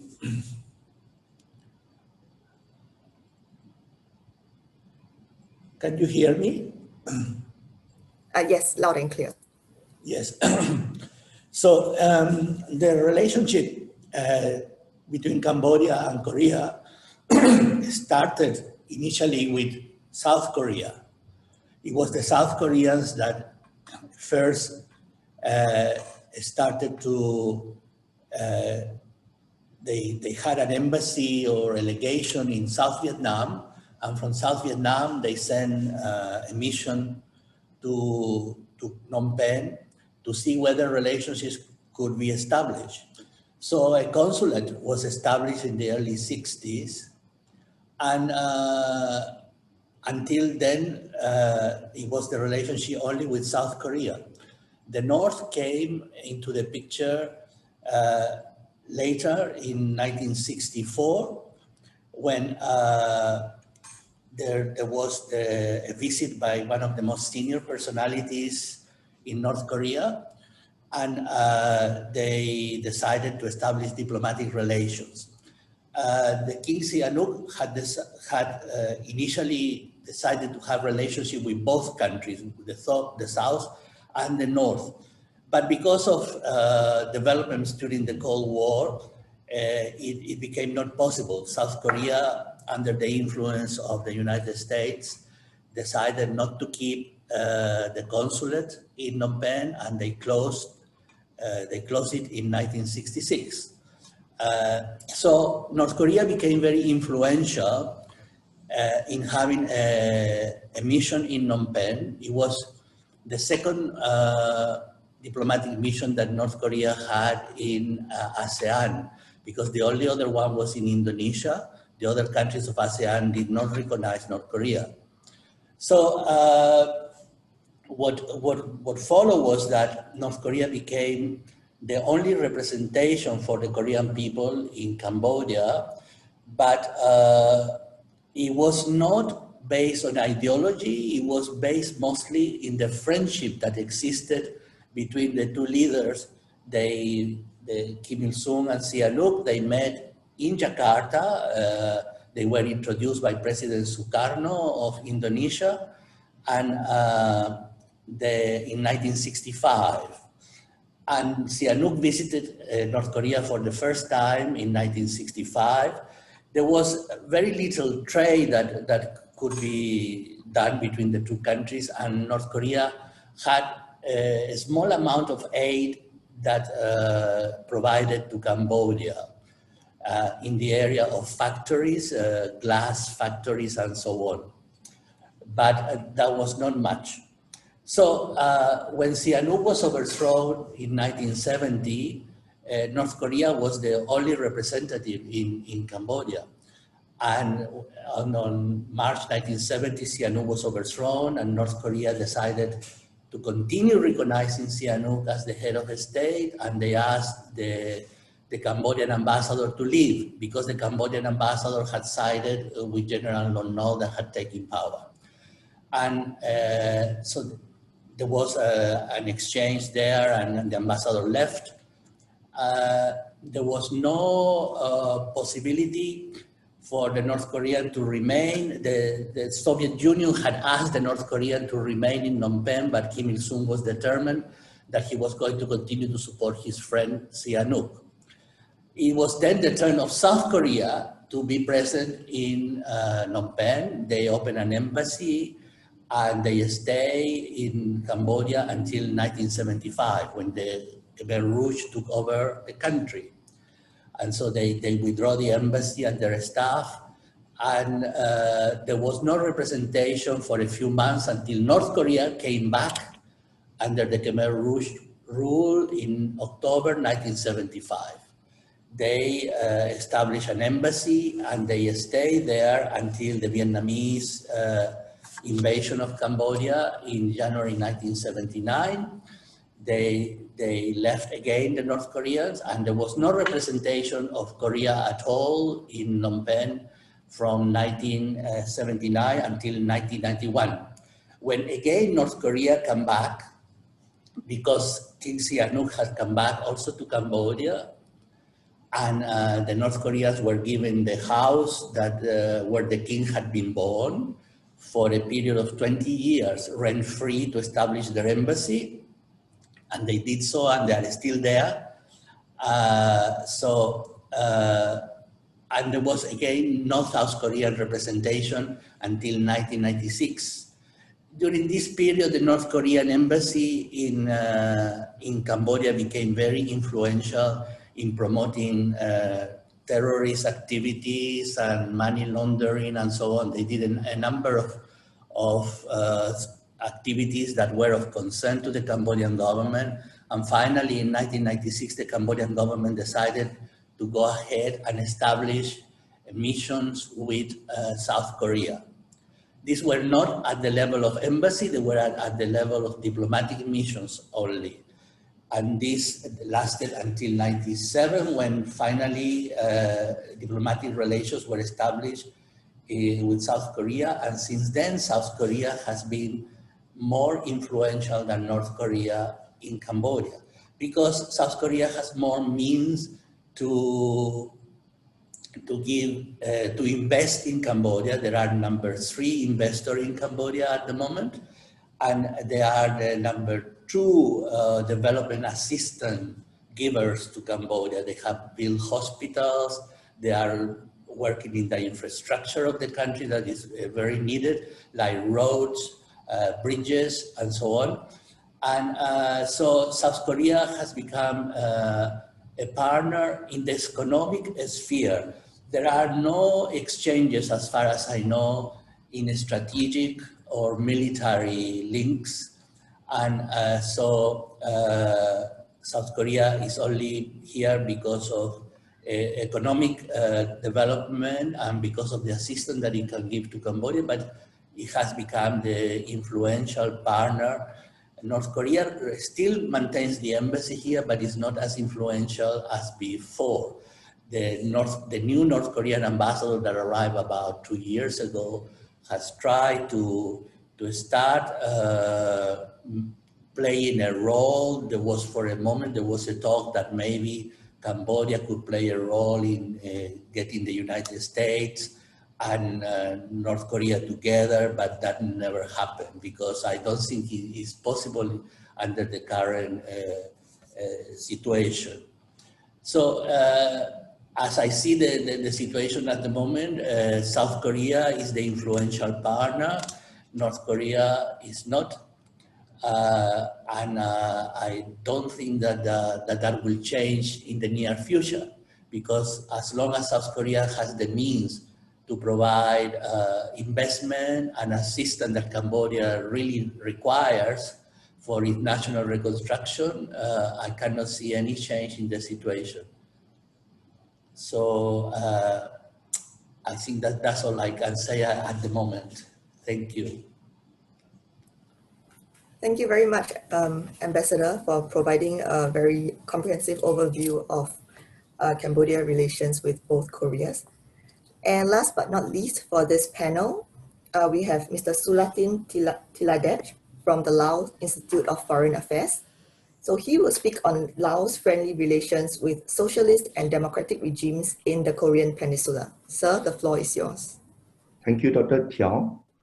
Dear friends and colleagues, good morning. First of all, I'd like to thank the organizer for inviting me to join this conference. And it's a great honor for me to talk about Laos relations with the Korean Peninsula. So my presentation will identify the key drivers for Laos to keep maintaining and strengthening with the two Koreas. And then I will discuss some challenges facing Laos foreign policy and also look at what has been done to cope with those challenges. Then finally, I will conclude my presentation with some policy implication toward the hope of the peaceful Korean Peninsula. But before doing that, I'm gonna take a look at the overview of Laos relations with the two Korea. So Laos has established its diplomatic relations with North and South Korea in 1974. However, Laos' diplomatic relation with South Korea has been broken in 1975 due to the different political ideologies. Until 1995, Laos and South Korea resumed their diplomatic relations. So since the diplomatic establishment with North and South Korea, Laos has upheld its bilateral relations with the two Koreas, ranging from the political to economic cooperation. So what are the key drivers behind Laos' relation with the two Koreas? First is about the context of Laos foreign policy. There's a need for Laos policy to seize the opportunities and create conducive environment to development. Since its reform and opening up in 1986, Laos has determined to employ its diplomacy to increase engagement and cooperation with other countries in the region and beyond, with the principle of non-discrimination in political and social differences. This includes Laos' relation with South Korea, which has a different political regime. Today, Laos foreign policy remains firmly and constantly adhere to the principles of peace, independence, friendship, and cooperation, with the views to promote the value of the regional and international cooperation in the framework of the multi-direction, multilateralism, and multi-mechanisms. In other words, apart from upholding traditional relations with North Korea that has a similar political ideology, Laos is determined to strengthen its relations with South Korea and other various regimes. The second key driver, especially with North Korea, that shares similar ideology toward the values of socialism. Laos and North Korea view each other as a fraternal diplomatic ties. So these ties have been upheld through a traditional mechanism of party-to-party relations, driven by Lao People's Revolutionary Party and the Workers' Party of Korea. These two parties regularly exchange their official visits and have firmly committed to the principle of mutual support and assistance at regional and international arenas. Another key driver is the essence of Laos and the need of South Korea. Why I say so? Laos remains the least developed country. Thus, development cooperation including assistance in various forms, is essential. South Korea is becoming a key contributor to Laos development, as it has been ranked the second largest donor after Japan in terms of providing ODA to Laos.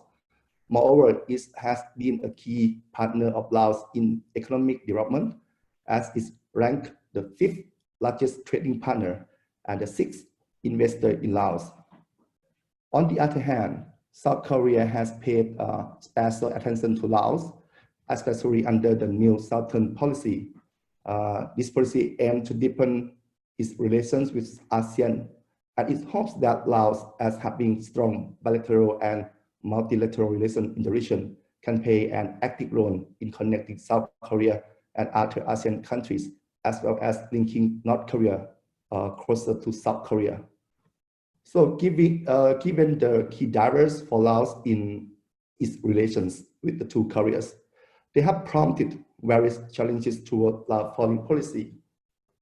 So over the past years, Laos has faced situations of dilemma to deal with the regional issues, such as South China Sea dispute, in which all concerned parties asked Laos to support their claims.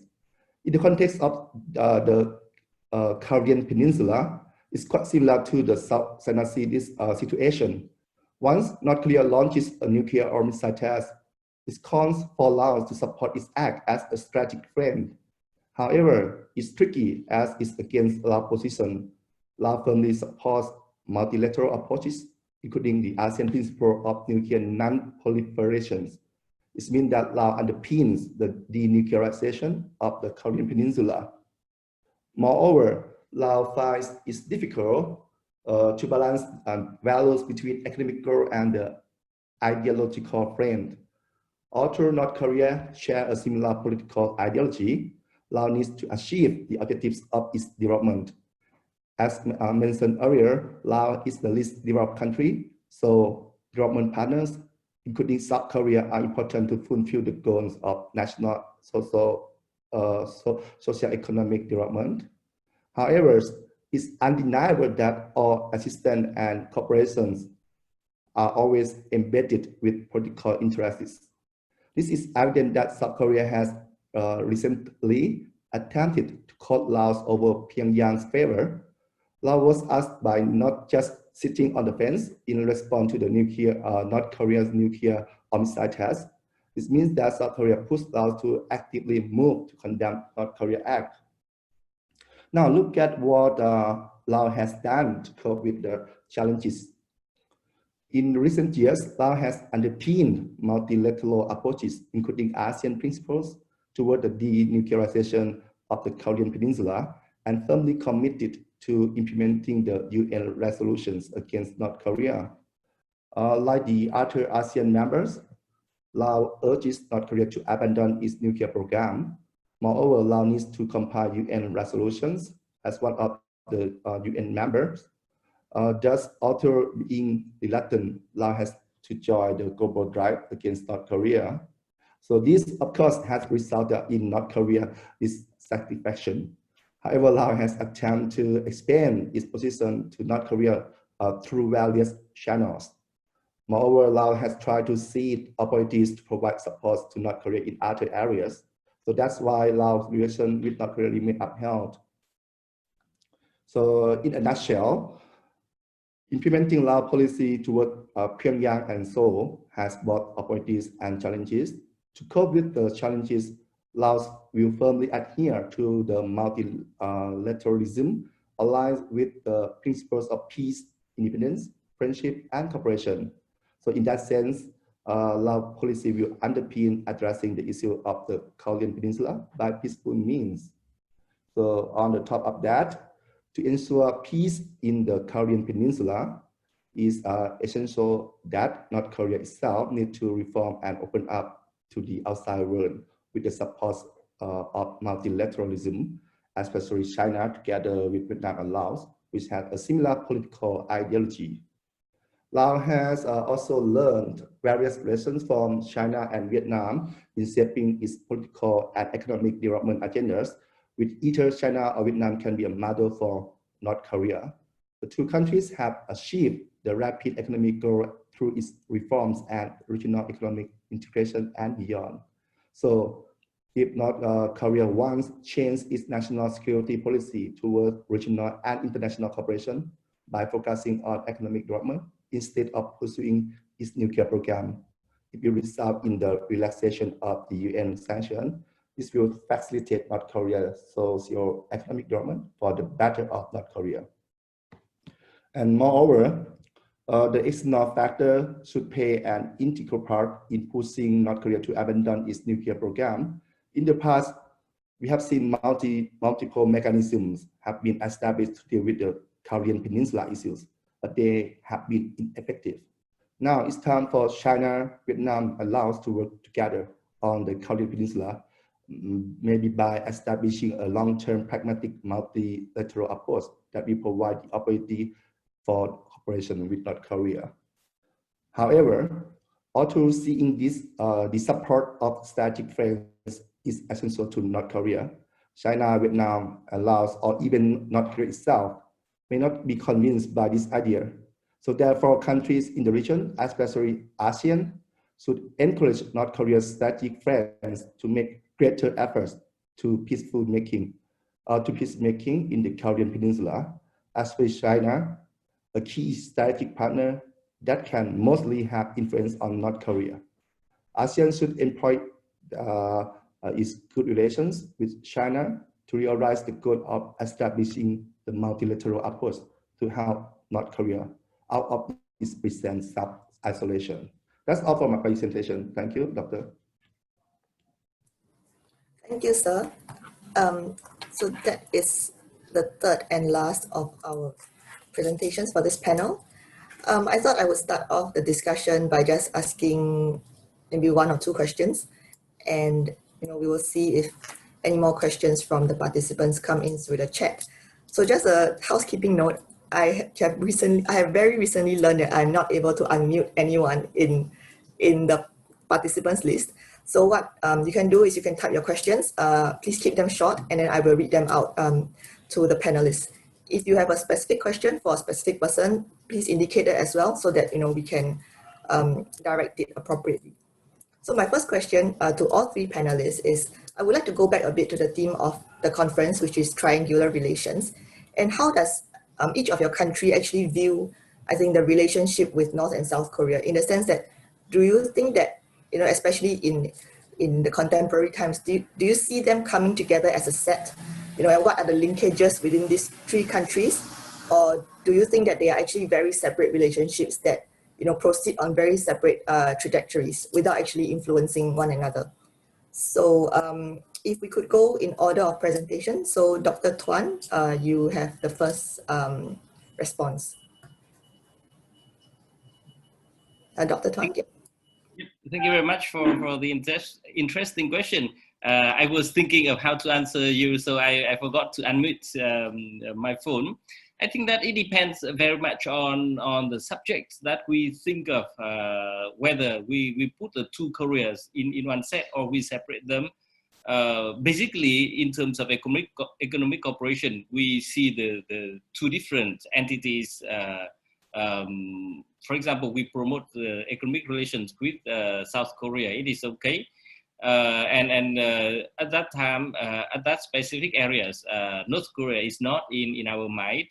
But when it comes to a more sensitive and strategic issues, I think we need to balance between North Korea and South Korea, and not only between North Korea and South Korea, but also between great powers as well, because we want to all understand that the issue of Korean Peninsula is not only about the two Koreas, but it is also about Japan, about China, about the US and other countries as well.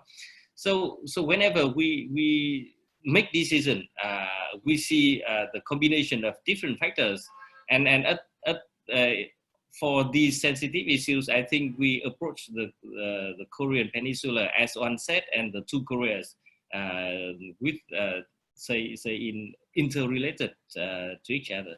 Thank you. Thanks, Dr. Tuan. Ambassador Julio? Yes. Well, the experience in Cambodia is that we have found it quite difficult to get the North Koreans to agree to even participate in a conference where there are South Korean representatives. We had a local think tank organize a conference on Korea recently, and they invited from representatives from both embassies, but the North Korean refused to. And I think on the Cambodian side, they are getting a bit tired of trying to get the North Koreans to agree to participate, to at least have a discussion with the South Korean representatives here. And so as long as South Korea has the economic power, I think North Korea will not be able to agree to any kind of dialogue, at least locally here. Thank you, sir. And finally, Mr. Sulatin.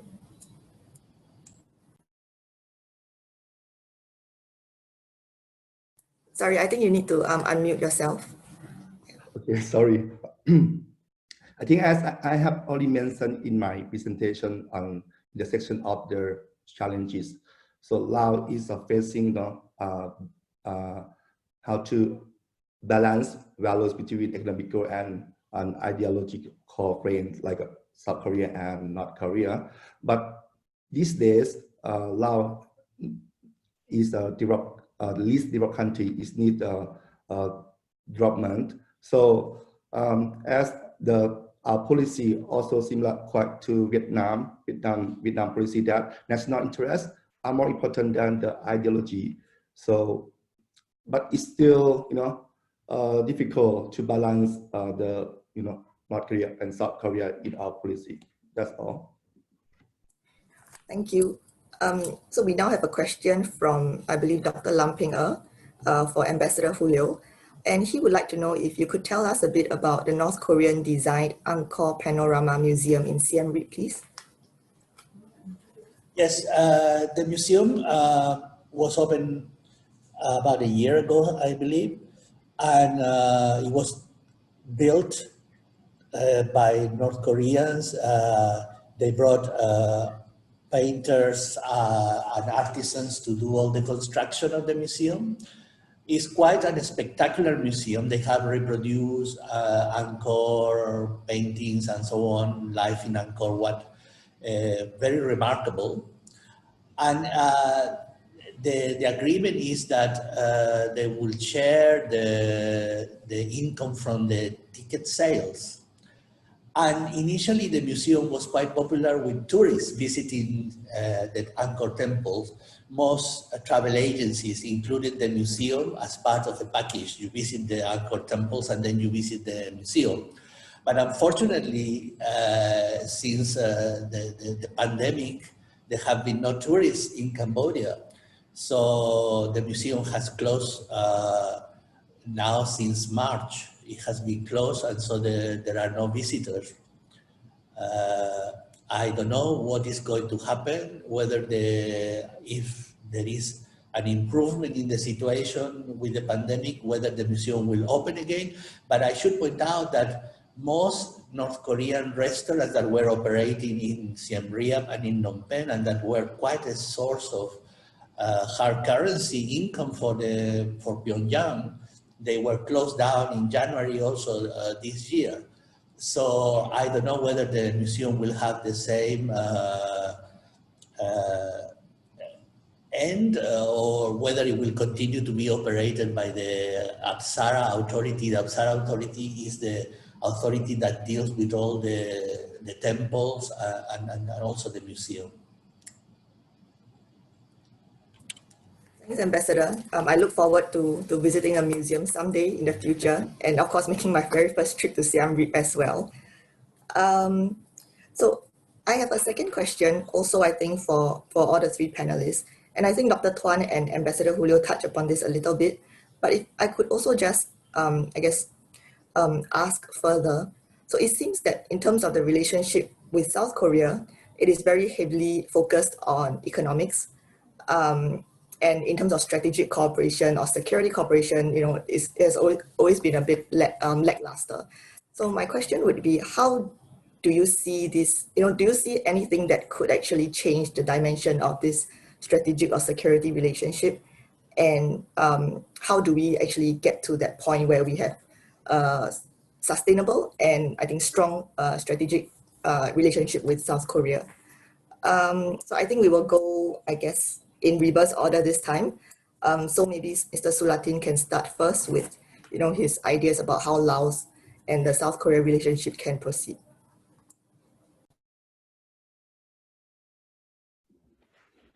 Okay, thank you for your question again. For our relation with South Korea is now has been strengthened. Last year when we have the Mekong, I'm not sure the Mekong summit in Laos, the South Korean president visit Laos, and he has a bilateral talk with my prime minister, and he hoped that he will focus on Laos as a major hub on relation between South Korea and ASEAN, and hope that Laos can play active role in connecting South Korea and ASEAN country, also between North Korea and South Korea. And now we and our policy also now focus on national interest is more important than after not still keep North Korea or Cuba or Vietnam in the top priority, but now we think that development is important for the country to survive. I think that to our law policy, we try to balance between the economic and ideology, but however, it's challenging. That's all. Thanks, and Ambassador Julio. Yes, at the moment, there are no strategic or defense exchanges between Cambodia and South Korea. And I think that might be difficult to achieve because China is playing a big role here. And as long as China is influential, I don't think that South Korea could be a partner to Cambodia in strategic or defense affairs. For the moment, the relationship remains unbalanced. It's only on the economic field. As I said before, South Korea is now number 3 in all the investment in Cambodia. And Cambodia is number 2 after Vietnam in receiving official development assistance from South Korea. But there are no strategic links. I don't think that Cambodia even has a defense attaché in Seoul at the embassy. There is no such a thing. Thank you. Thanks, Ambassador Julio. And finally, Dr. Tuan. Thank you for your interesting comments. We actually in Vietnam, we always try to promote a kind of improving the strategic cooperation between Vietnam and South Korea. We do have the framework of strategic partnership between the two countries. And I think that before, when the economic relations is quite low, we may focus on economic cooperation. But now the bilateral economic cooperation is very, very strong. So we need to think beyond the economic issues. We need to think over the issues of how Samsung can do business in Vietnam, especially when the regional security architecture is changing a lot, and both South Korea and Vietnam faces with the new challenges from the changing strategic environment. So I think we should work together, and strategic cooperation will help to deepen economic cooperation. Now, what can we cooperate in terms of strategic cooperation? I think it is very hard to ask Vietnam to support South Korea in their security issues like the territorial disputes with Japan or China or North Korea. And vice versa, we don't expect to ask South Korea to support Vietnam in our territorial disputes with other countries. But at least I think we can cooperate strategically in some key areas, such as the maintenance and the promotion of the rule of law in the region, and also the respect of internationally recognized norms. I think that could help to maintain the peace and stability in the region and make the region safer and more prosperous. Thank you. Thank you all for the very insightful answers. So I would now turn back, I think, to the chat box where a few more questions have come in. The first is from Professor Kim Song-Cho, and I believe this is directed to Mr. Sulatin. So Professor Kim said that there was an incident in Laos where a dam constructed by South Koreans collapsed and it brought a flood in the near area. So how do the people in Laos see the incident? And if you could also shed some light on, what was the problem that caused the incident? Actually, this dam is a joint venture between Lao government, Thai government, Lao government and Thai electricity company and South Korean company as well. So after the dam collapsed because of a heavy rain, and then the president of South Korea immediately called our government and then provide support to Lao government. And then now the people in Laos, after 2 years, because the collapse was in mid 2018.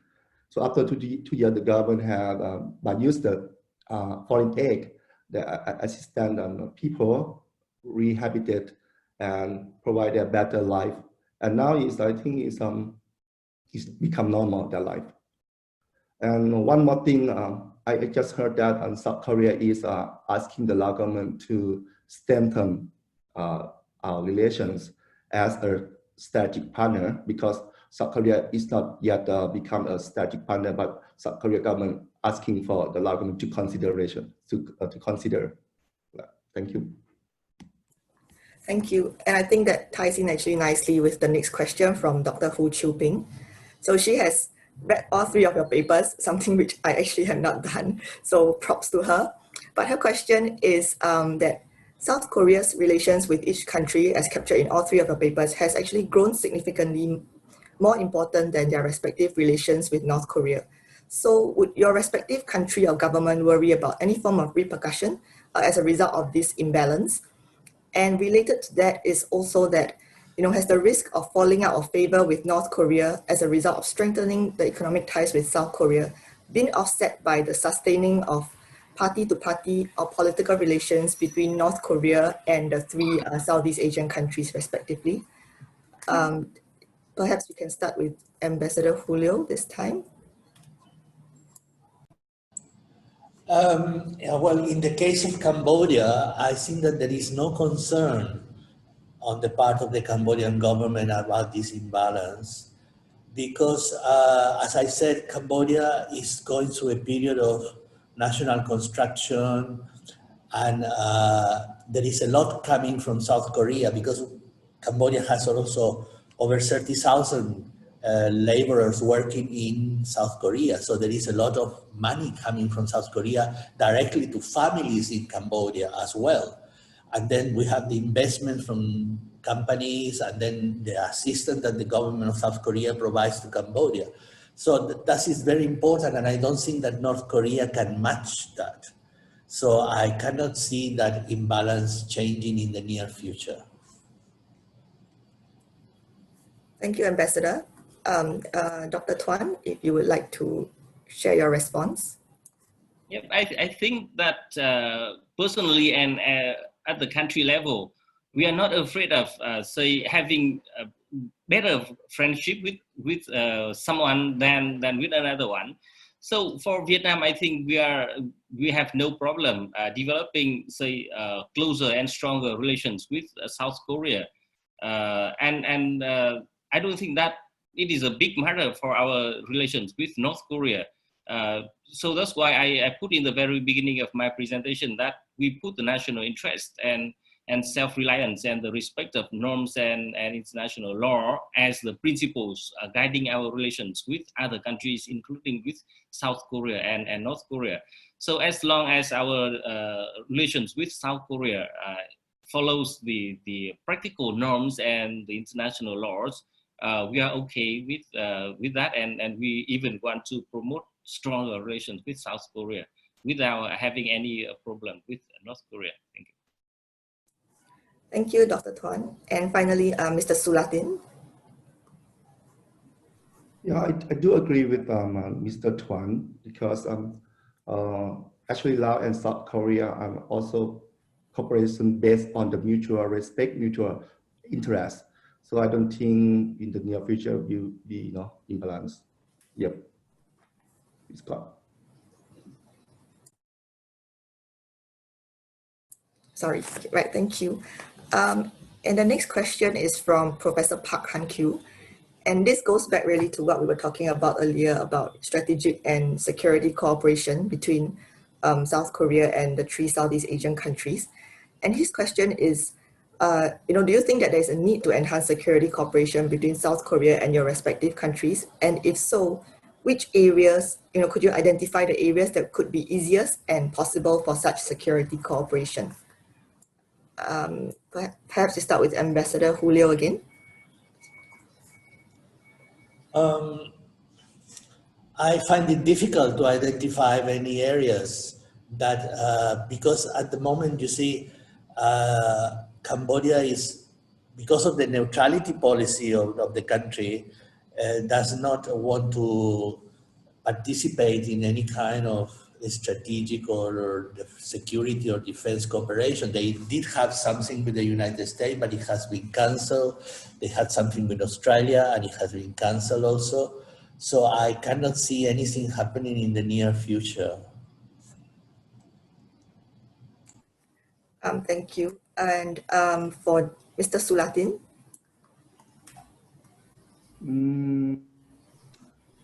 It's not. As far as I know, that South Korea, I think last two years, established the different attaché office in Laos. So, and Laos also sent a different attaché to South Korea in terms of the cooperation. I think this is the first step of security cooperation. But in the future, maybe we can have a joint exercise. That is the future. But so far, this is the first step. Yep. Thank you. Dr. Tuan, please. Thank you. I think Vietnam and South Korea has the annual dialogues at the vice ministerial level for defense cooperation. In the coming time, I think we can focus on 2 areas. So broadly speaking, we may focus on the political cooperation bilaterally and through multilateral mechanisms. For bilateral, as I suggest in the beginning, we can promote the rule of laws and norms, international norms, through our different joint statements and so on. And through multilateral mechanisms, we can go through ASEAN mechanisms, and especially ARF, where North Korea is also a member. So we can promote the confidence building preventive diplomacy through the ASEAN mechanisms as well. If we talk about any kind of specific areas for cooperation, I think maritime domain is one interesting point, because both Vietnam and South Korea have issues in their maritime domain, and we can focus on improving our maritime domain awareness and personal trainings as well. In the past years, South Korea supported Vietnam with some patrol ships. And I think this is the beginning for our stronger cooperation in the future. It is not only about the donation, it is also about the information sharing and how we can cooperate with each other to promote the peace and stability and freedom of navigation in the region as well. South Korea could also think of strengthening its role in the Mekong sub-region. I think it is also an important area, and we see that South Korea is relations with Cambodia and Laos is very strong.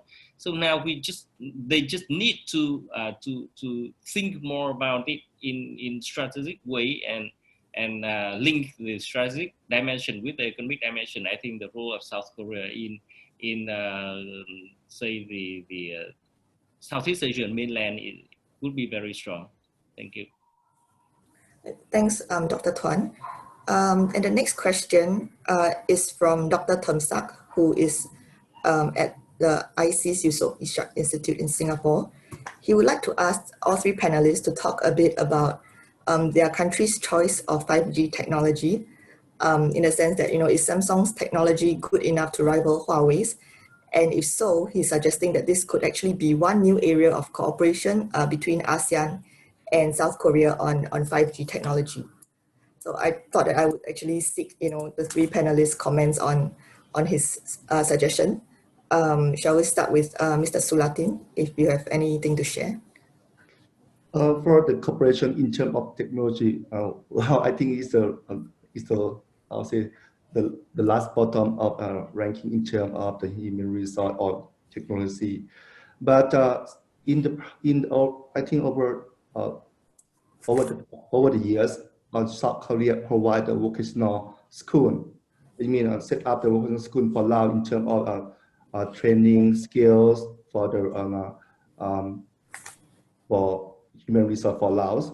But in terms of the technology, we still lag behind. Yeah. Yeah. Thanks, sir. Dr. Tuan, if you would like to share your thoughts as well. I don't have expertise on technology, so I just share my observation. I think that Vietnam currently hosts say major South Korean technology companies in Vietnam. Samsung, of course, LG, Daewoo. We have big South Korean factories in Vietnam. I myself use Samsung for many years, and a lot of Korean technology stuffs in my houses. So I think technology is a very interesting area for cooperation, and to some extent, I think Vietnam and South Korea have, say, high level of trust and willingness to foster cooperation in terms of technology cooperation. And I think if we can promote G5 cooperation, I'm more than happy to see. Thank you, Dr. Tuan. And Ambassador Julio? I'm afraid I don't know much about technological exchanges, but I do understand that there has been some scholarship given to Cambodians. Cambodians like Samsung very much. It's very popular here. So I understand that some scholarships have been provided for them to go and learn aspects of the technology in Korea, but that's as far as I can go. Thank you. So I think we are now at the end of our time for this panel, which only leaves me to thank all three panelists.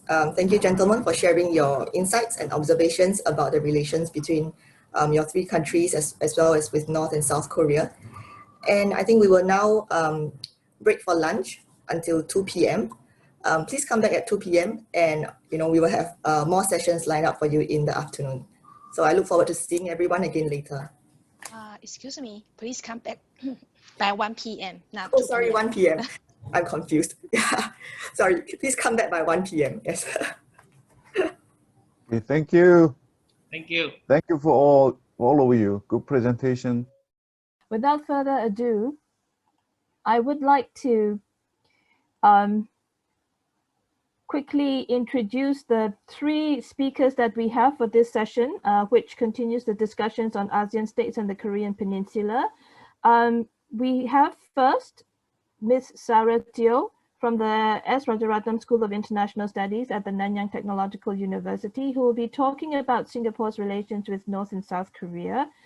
Following Sarah's presentation, there will be the view from Indonesia, where two researchers, Aditya Edward Jeremiah Lalisan and Mohammed Arif from the University of Indonesia, will be talking about Indonesia's foreign policy towards Seoul and Pyongyang.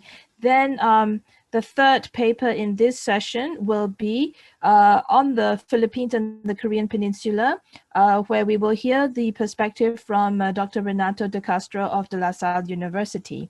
So we we have now Sarah on queue to start with her presentation on Singapore and the two Koreas, talking about pragmatism and principles. Over to you, Sarah. The virtual floor is yours for the next 15 minutes. Thanks, Mo. Can everyone see my screen? I hope you guys can see it. So basically what I think I will be doing for the next 12 to 15 minutes or so is really to look at how Singapore has approached its relations with North and South Korea. So before I start proper, let me of course thank the organizers, East Asia Institute, as well as the Korea Foundation for inviting me to this conference. So this is the scope of my presentation. I will just set out my broad argument briefly, and then I will outline the origins of Singapore's relations with North and South Korea. And then I will go into a bit more detail in terms of Singapore's contemporary relations with South Korea and then with North Korea, and then I will have a conclusion. So my broad argument is really that Singapore's approach towards both Koreas reflect the principles and pragmatism that characterizes its foreign policy. And while both sets of ties are significant on their own bilateral terms, they are also valued for their strategic importance within the wider regional context. So this is just a very quick sidebar. The fact that Singapore's foreign policy is built on pragmatism and principles, I think, is something that is well acknowledged by both policymakers as well as academics alike. So as you can see on the screen, the pragmatism basically means that choices are made based on practical considerations, and there are also a few principles that Singapore sticks to in its foreign policy. So broadly, as an overview, I think for Singapore-South Korea relations, they have quite clearly grown quite rapidly.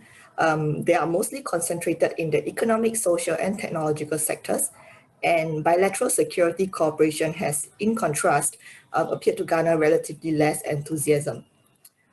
On the other hand, for Singapore-North Korea relations, they started off on a fairly positive footing in the 1960s, but I think they have subsequently grown distant, and they now fluctuate according to North Korea's actions as well as global sentiments. Nevertheless, Singapore continues to take an open approach towards engaging North Korea where possible.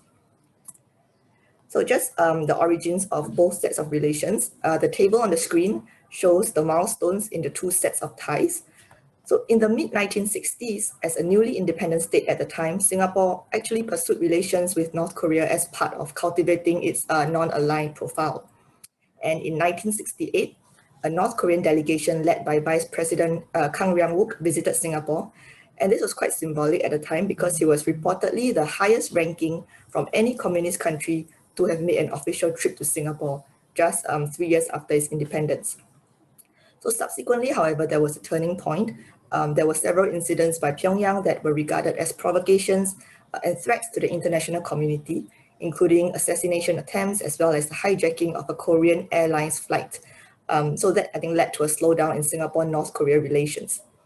In contrast, Singapore-South Korea relations grew at a more positive pace alongside rising bilateral trade, increased interconnectivity, as well as shared concerns about a potential US withdrawal from the region in the 1970s. So in 1979, Prime Minister Lee Kuan Yew made his inaugural visit to South Korea. This was followed by the launch of economic ministerial meetings in 1980 and the first visit of a South Korean president to Singapore in 1981. So by the end of the Cold War, there was a clear contrast, I think, in South Korea's Singapore relations and North Korea's Singapore relations. So the latter had somewhat stagnated, while Singapore and South Korea were growing closer, although cooperation was mostly concentrated in the economic sector. So now let's move on to the post-Cold War period, where I will start with Singapore's approach towards South Korea. So Singapore and South Korea, I think, share several interests and similarities. So both countries benefit from and they are committed to the global free trade system. Both countries support US presence in the region, and both countries are advancing towards greater utilization of information and communication technologies in their respective societies. So while these common interests have formed the basis for the overall deepening of bilateral ties, the relationship continues to be largely underpinned by the economic aspect, such as in trade, investment, and tourism. So if I could refer you to the graphs on the screen, sorry, they are a bit small, but I just wanted to show the overall trend. So the first figure on top you see is trade volume. So generally there has been it's a rising trend, except for recent years where it seems to have fallen a bit. And for the life of me, I cannot find the reason why this trade volume, has decreased slightly. So if anyone in the panel or in the audience have any idea, I would very much appreciate your sharing. So in terms of investment, so despite rising levels as well, South Korea is actually typically between the 20th and 30th largest investor in Singapore, and South Korea itself is the 18th largest destination for Singapore's foreign direct investment. So I think these levels haven't really quite caught up to Singapore's investment levels in, say, China, India, Indonesia, as well as Japan. So in 2006, Singapore became the second country in the world to actually conclude a free trade agreement with South Korea, which is not a surprising development given that both countries are strong supporters of the global trading system. This agreement was reviewed in 2018 alongside increasing attention and exchanges in science and technology issues. So I think Singapore views cooperation with South Korea as really a useful complement to its own aspirations in digitalization as well as technological innovation. So social, cultural, and tourist exchanges have flourished as well. Exchanges on a more permanent basis, such as for work or study, have also increased, but I think on a more gradual trajectory as compared to tourism numbers. So in contrast to tourism and economic relations, I think security and defense cooperation appears to be proceeding at a slower pace. Not that there is no progress, but I think this is circumscribed by the lack of direct security concerns between the two countries. So as small and medium-sized states, Singapore and South Korea are committed to multilateralism and institutions. They support US presence in the region, and they want stable major power dynamics. So they both participate in multilateral activities towards these goals. So for example, in 2019, South Korea and Singapore co-hosted an ADMM Plus maritime security exercise that involved the 18 ADMM Plus members. In terms of defense engagement at the bilateral level, there have been MOUs signed between the navies and the defense ministries, but I think ultimately, immediate security priorities hardly overlap. So South Korea's biggest security threat, continues to come from inter-Korean dynamics, whereas Singapore, although it keeps an eye on the Korean Peninsula in terms of its general impact on the region, Singapore is certainly not a key strategic actor in the issue.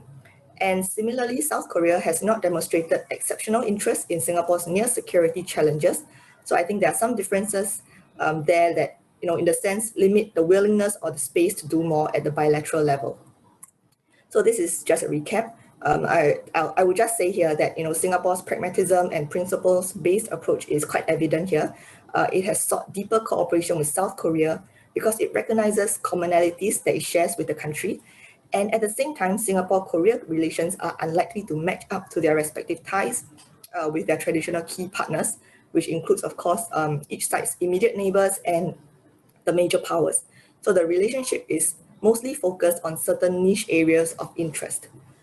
So now let's move on to Singapore's approach towards North Korea. So I think here, overall, relations are not very substantive. Singapore has generally been of the view that North Korea's resistance to economic reform and its pursuit of a nuclear capability poses a danger to regional and global stability. Plus, Singapore adheres to UN regulations on North Korea, so that has affected its relations with Pyongyang. So bilateral trade volume has fluctuated over the years. Again, I would refer you to the graph. So it actually peaked in 2008 at about 192 million Singapore dollars. And this period corresponds, of course, to South Korea's period of engagement towards North Korea under the Sunshine Policy. But this trade volume soon fell quite drastically. And it fell basically in 2018, the trade volume was $1.40 in Singapore dollars. So this decrease was, of course, due to Singapore's 2017 decision to suspend trade with North Korea in line with tougher UN sanctions amid rising tensions between Pyongyang and Washington during the time. But I just want to point out also that even at its best, Singapore's trade with North Korea actually makes up just a very minuscule portion of its overall trade activities. So, and likewise for North Korea as well. So Singapore's investment in North Korea, as a prominent North Korean analyst has pointed out, is small but visible. And these are in the form of, for example, supermarkets, cafes, or even restaurants. Following the optimism that surrounded the inaugural Trump-Kim summit in Singapore in 2018, and you can see Chairman Kim's tour of the Marina Bay area in photos on the screen. But following the optimism, interest among the Singapore-based community regarding investment in North Korea grew.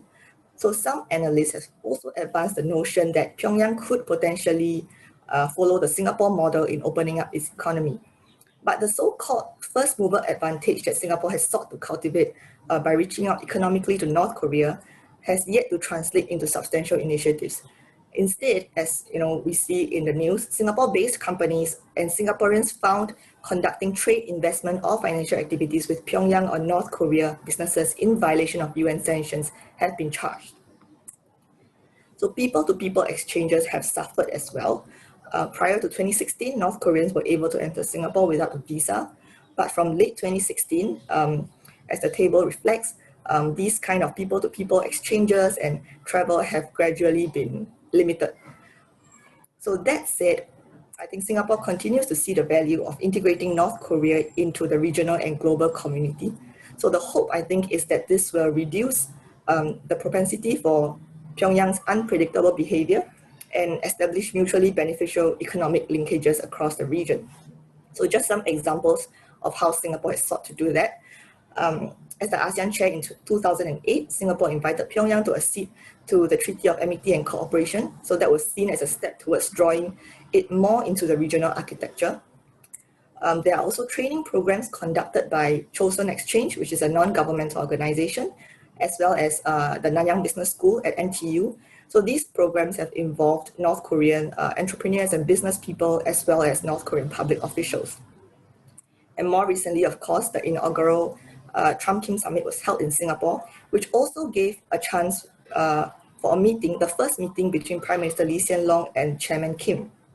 So I just want to highlight also here that these efforts are not pure altruism at work, because if North Korea is able to successfully integrate into the region, then it will ultimately benefit Singapore as well in terms of having a stable external environment that is also conducive for economic prosperity. So just another quick recap about Singapore's approach towards North Korea.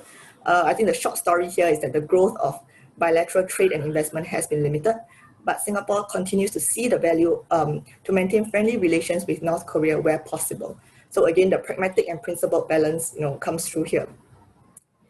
So as a way of conclusion, I thought I would just highlight the triangular dimension of Seoul-Singapore-Pyongyang relations. So one example I think that reflects this quite well is that Singapore has allegedly served as the venue for secret talks between senior officials of North and South Korea in the past.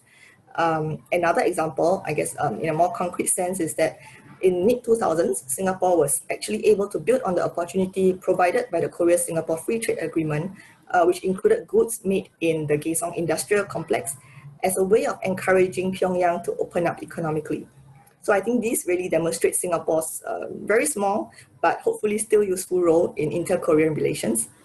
And moving forward, what we are likely to see is a progressive strengthening of the Singapore-South Korea relationship, especially in functional areas of technology and digital economy, while Singapore-North Korea relations would continue to remain dependent on broader regional and global dynamics.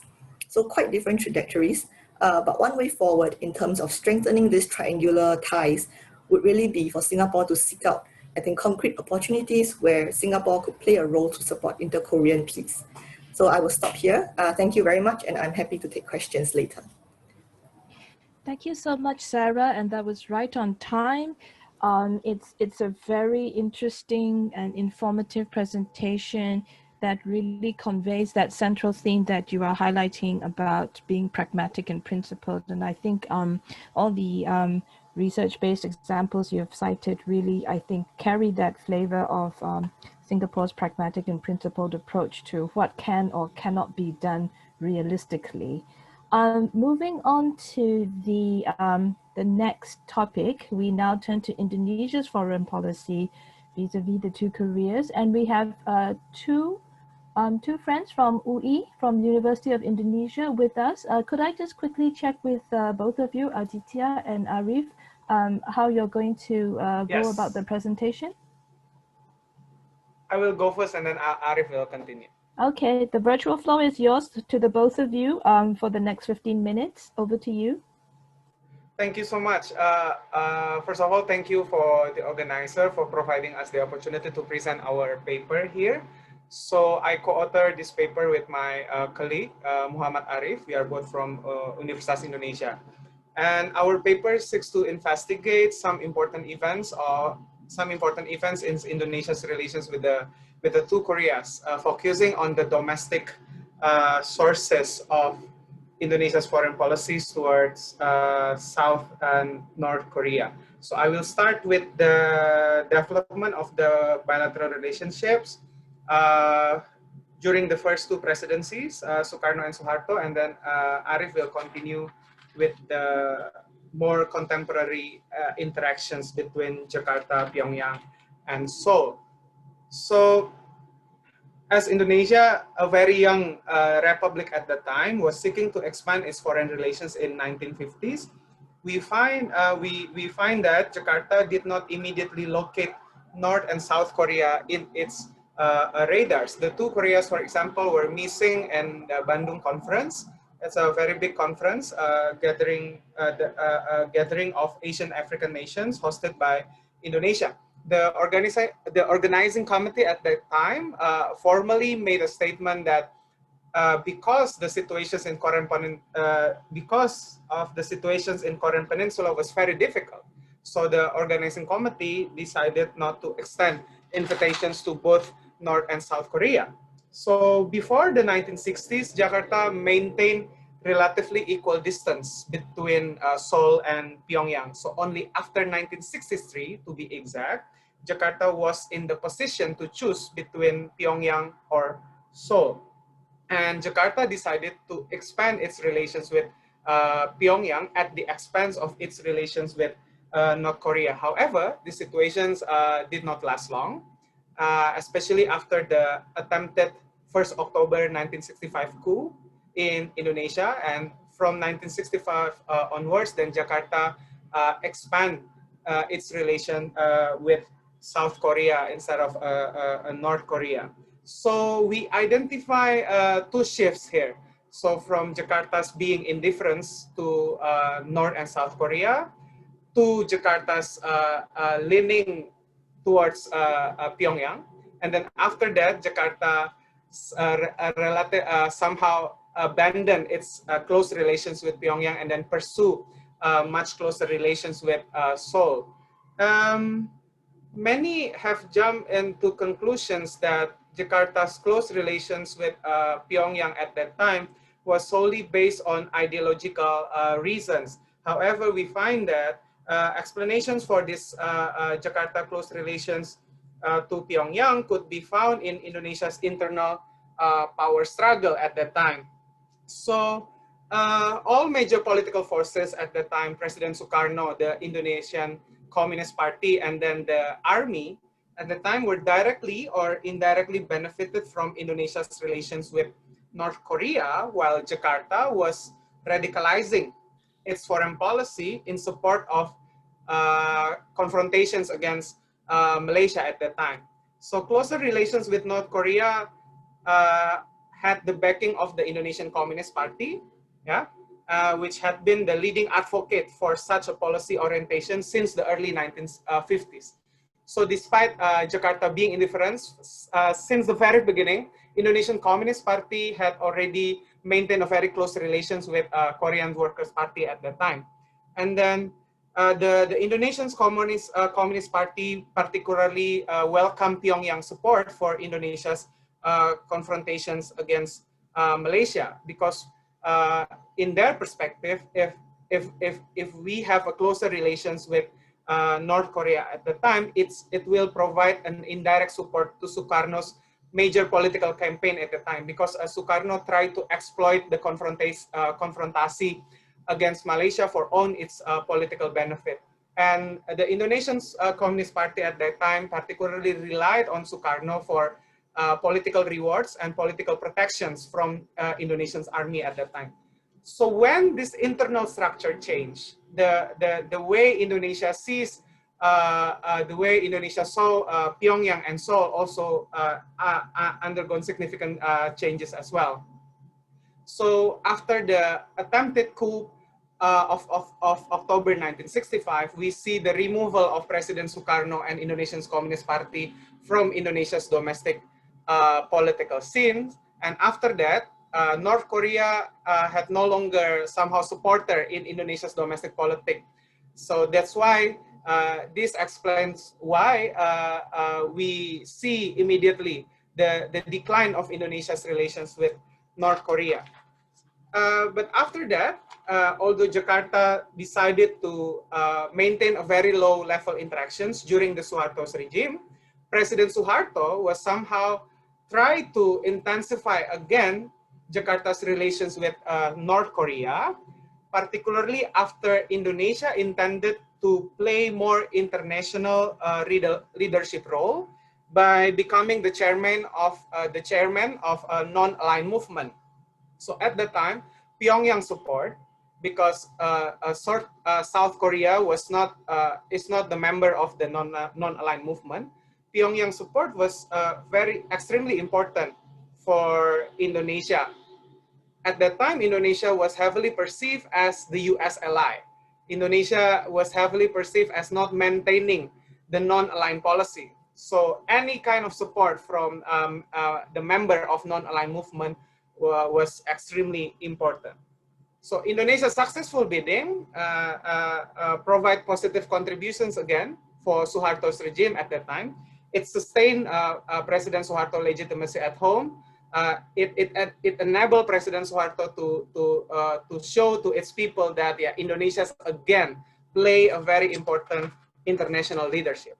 So besides this political pragmatism, we also find that economic pragmatism had also shaped Indonesia's relations with Pyongyang and Seoul.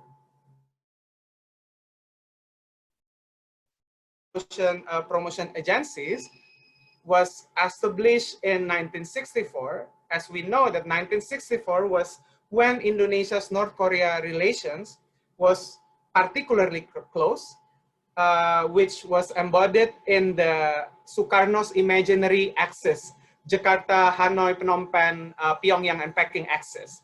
So during this particularly close relations with North Korea, Jakarta even did not deny any small opportunities to maintain economic exchange, economic relations with South Korea. So this provides an example as well on how Jakarta maintained economic pragmatism in seeing both North and South Korea. During the Suharto time, economy was the sustaining force of Indonesia's relations with South Korea. Suharto exploited its good relations with Park Chung-hee at the time. Both of them were the military-backed regime, and both of them also put economic development as a strong base for its legitimacy at home. So even though they are a military-backed government at the time, Indonesia-South Korea relations was not transformed into a military pact, for example, but it's Indonesia-South Korea relations at the time was conducted mainly on economic cooperations. That's why the economic sector during the Suharto's regime was very much the particular focus of Indonesia's relations with South Korea. I'll stop here and Arif will continue. Right, thank you, Mas Yere. So, yeah, of course, Suharto stepped down in 1998, and the immediate years after Reformasi, of course, Indonesian presidents were pretty much busy with domestic political consolidation. Relationship with Korea was hardly on the radar back then. Of course, there was a short period when President Megawati was on the headline when she visited Pyongyang in 2002. But in general, the relationship really gained momentum once again after the domestic politics was consolidated. And in this regard, I think President Yudhoyono did a very successful job in growing the relationship with especially South Korea during his presidency. After once again domestic economic development became the primary source of regime legitimacy once again. Hence, the economic pragmatism kicks in once again as the primary motive of the relationship between Indonesia and especially South Korea.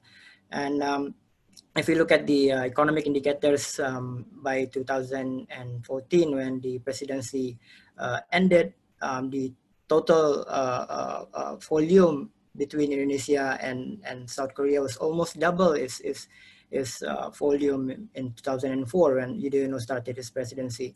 In terms of investment, for example, in 2009 to 2014, the value was almost triple the value of 2009 to 2004 to 2009. So it was really about economic cooperation back then. Now, in a very slightly different way, we can also use this economic pragmatism approach to explain the slightly slowing down or changing characteristics of relationship between Indonesia and South Korea under President Jokowi. Because there is a heavy emphasis on infrastructure development, of course, it is understandable that South Korea, relatively speaking, is quite left behind compared to, for example, China and Japan as a source of investment in Indonesia.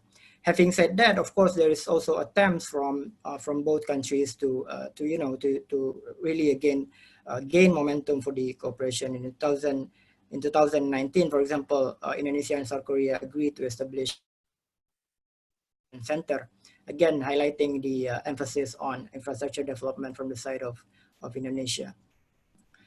Now, if you compare Yudhoyono and Jokowi, we get the impression that during Yudhoyono's presidency, the relationship between Indonesia and South Korea goes well beyond economic cooperation,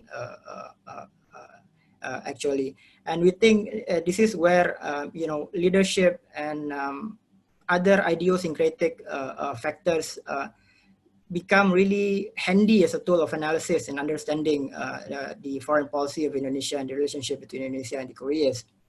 President Yudhoyono being very keen with foreign affairs, and he has a personal motivation to position himself as the international statesman and foreign policy intellectual.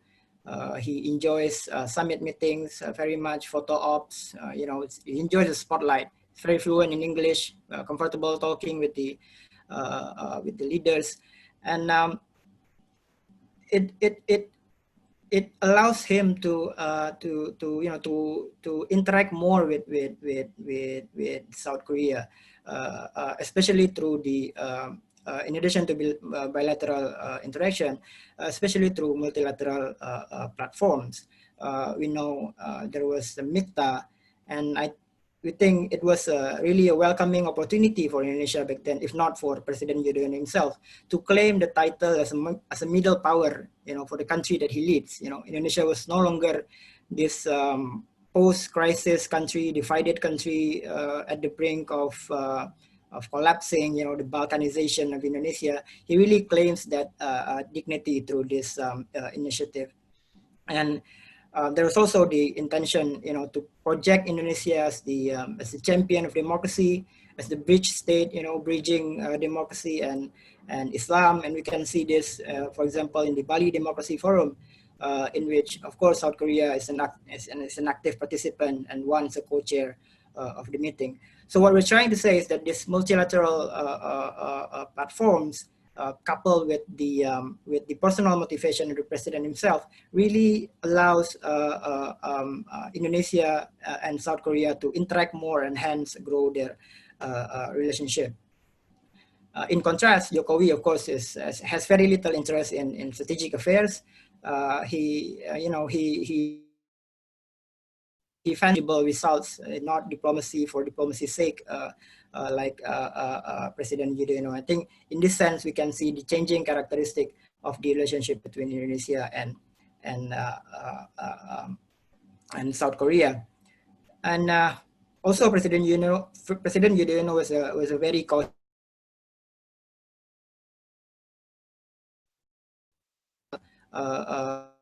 popularity.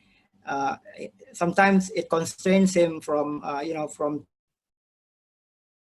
decision that he thinks might undermine his regime We can see this postpone the Indonesia-Korea Comprehensive Economic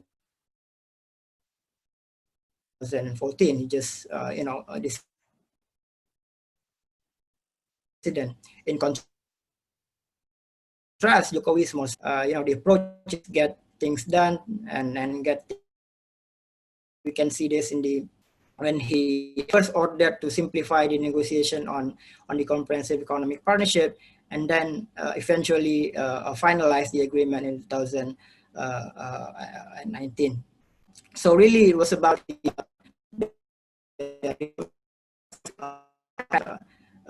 economic pragmatism, political pragmatism, leadership, the foreign policy making structure. It really highlights how Indonesia is becoming more democratic. The presidents need to learn to business community, and so on and so forth. A little bit about Indonesia's views on North Korea's nuclear weapons program.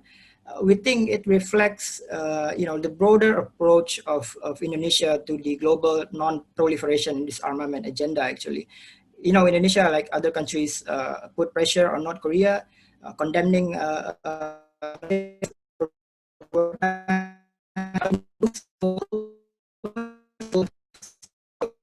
and the political commitment of the nuclear weapon states to disarm themselves. So there is a repeatedly reminder that there is a need for a strategic trust between the parties concerned with North Korea's nuclear weapons. And we think it reflects how, the strategic culture of Indonesia itself, how the history has shaped its approach to the great power politics, how it views, the great powers, and it's almost like a sympathy from the side of Indonesia, to countries like North Korea or Iran, for example, who might perceive to be treated unfairly by the great powers. And we think it reflects the broader world views or strategic culture of Indonesia itself. And I think to conclude, the goal of this paper is always to inductively understand the determinant factors or the major factors that influence or shape Indonesia's relations with the Koreas, with North Korea and South Korea, and to build from that knowledge some kind of projection or some kind of what can we expect in the future in terms of Indonesia's and relationship with the Koreas. And we think, relatively speaking, there's a stronger modality to build to grow is relationship, simply because as long as constituents in Indonesia and also in South Korea reward leaders who can deliver economic development, economic progress, economic indicators, as long as domestic constituents reward leaders who can do such things, I think there is a stronger modality for Indonesia and South Korea to engage more. In contrast, as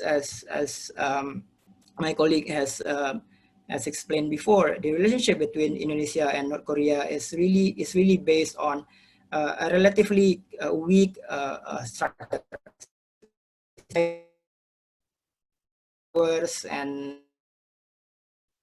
and the external and I think as time goes by, that kind of structure would inevitably needs to give its way for a new rationale for Indonesia and North Korea if they want to build a stronger relationship. I think I'll stop there. Thank you. Great, thank you. I gave both of you a bit more time because I was so interested in listening to this continuation of the discussion of the pragmatic approach. I was in Jakarta in the early 2000s. I remember very well following with surprise Bu Mega's visit to Pyongyang because, of course, at that time, the country where I come from, Myanmar, was still in that state of not recognizing North Korea, but overtures were being made. But anyway, that's the discussion for the next session. It is interesting to see this progression of how different founding member states of ASEAN have used this pragmatic principle in balancing and leveraging or moderating their bilateral relations with each of the two Koreas. And the third presenter for this session will, I think, bring us more closer to the realism principle. We have Dr. Renato de Castro from De La Salle University, who is going to talk about realism and the imperatives in the Philippines' relationship with the two Koreas. Over to you, Dr. Renato. Good afternoon. I have a PowerPoint presentation, so let me just set it up. Okay. Take chair.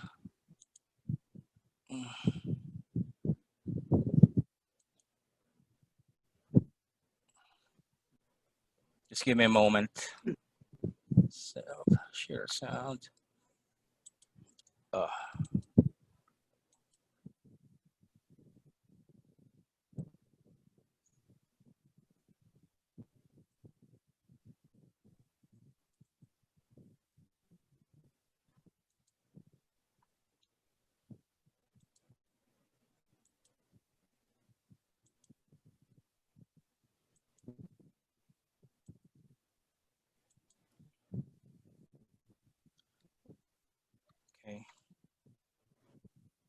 How do I put it?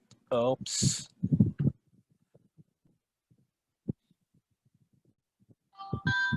Can you help me? How can I make this into a portrait for presentation?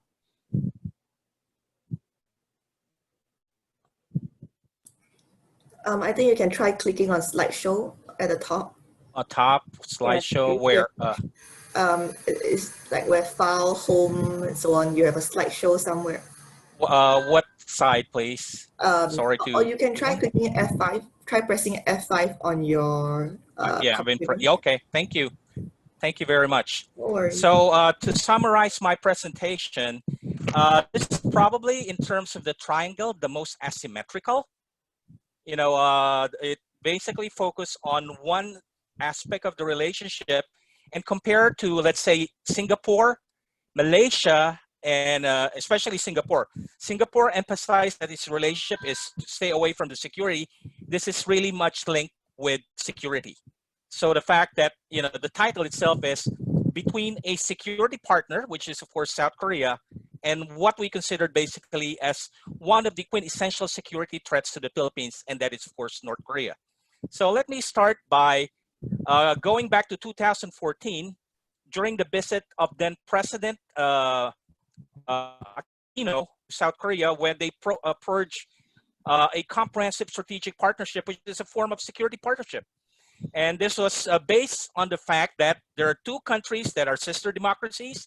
Both histories are intertwined, going back as far as, say, as the early 1900s, when you have the Katsu agreement, wherein, of course, Japan recognized the Philippines as a colony of the United States, and of course, in the states of Washington, recognized Korea as a colony of Japan at that time.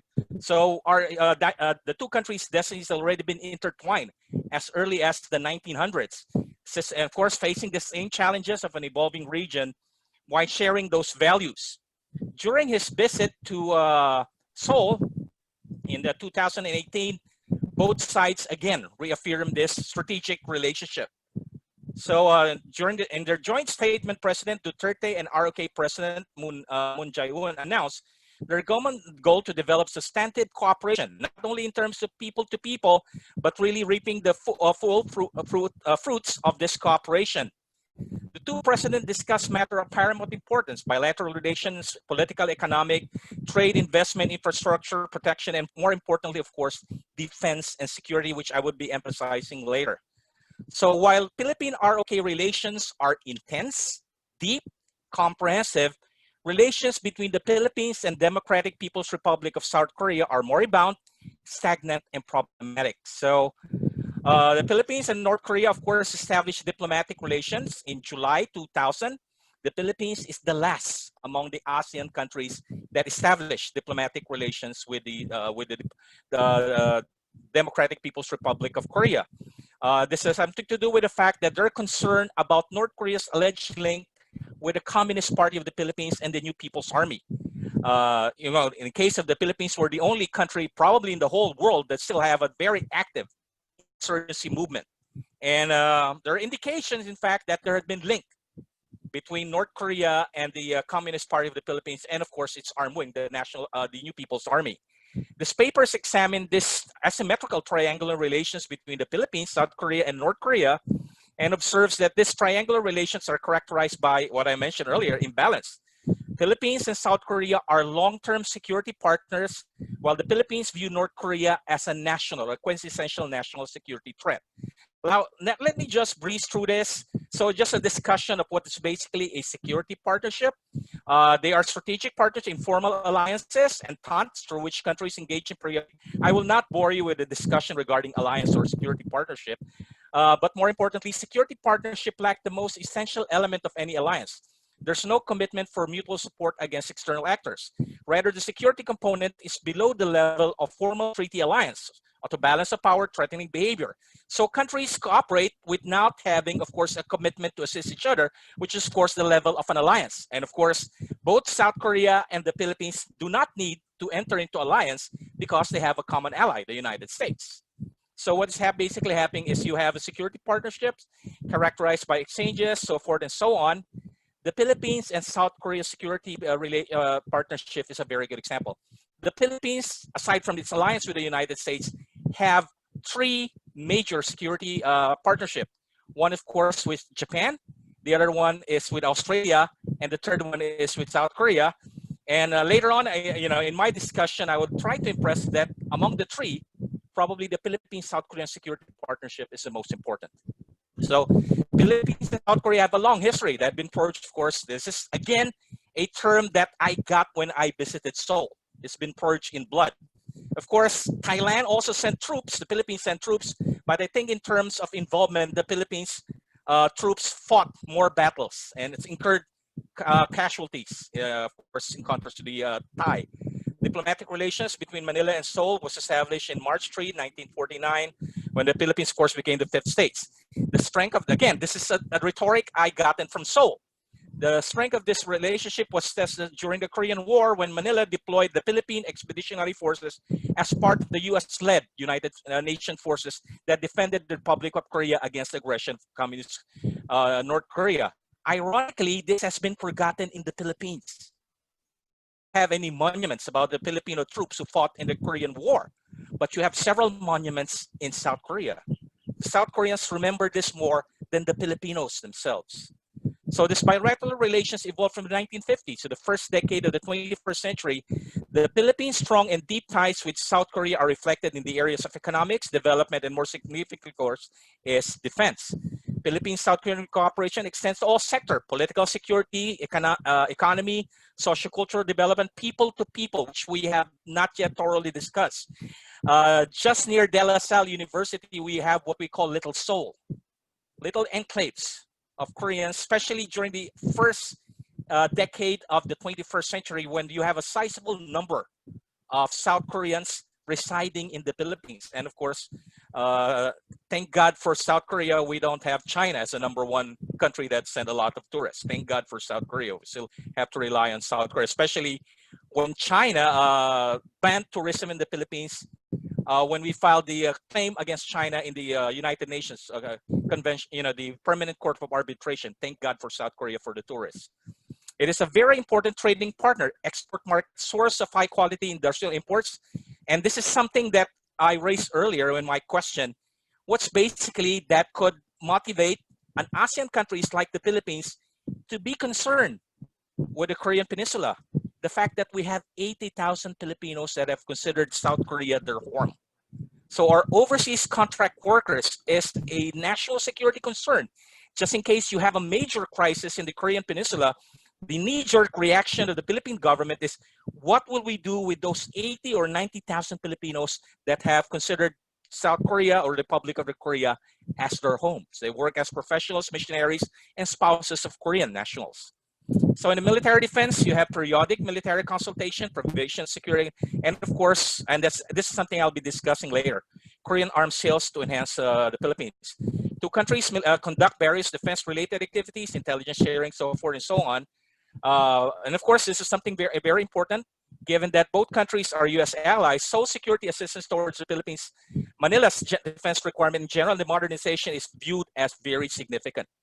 South Korea's military assistance toward the armed forces of the Philippines efforts to modernize make it an important defense and security partner of the Philippines. Now let's just look at in terms of the ROK-FA modernization.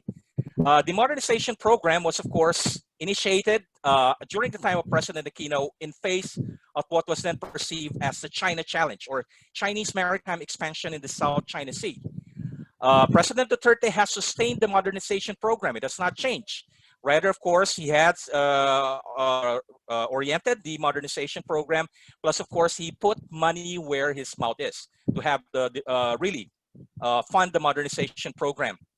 In July 2019, the Philippine Air Force reestablished the Philippine Integrated Air Defense System to protect the countries, because the country practically did not have any air defense system in 2005 when the Philippine Air Force decommissioned its last fighter jets, a squadron of aging pre-Vietnam War era freedom fighters, because of high maintenance costs and the focus on counterinsurgency and, of course, terrorism.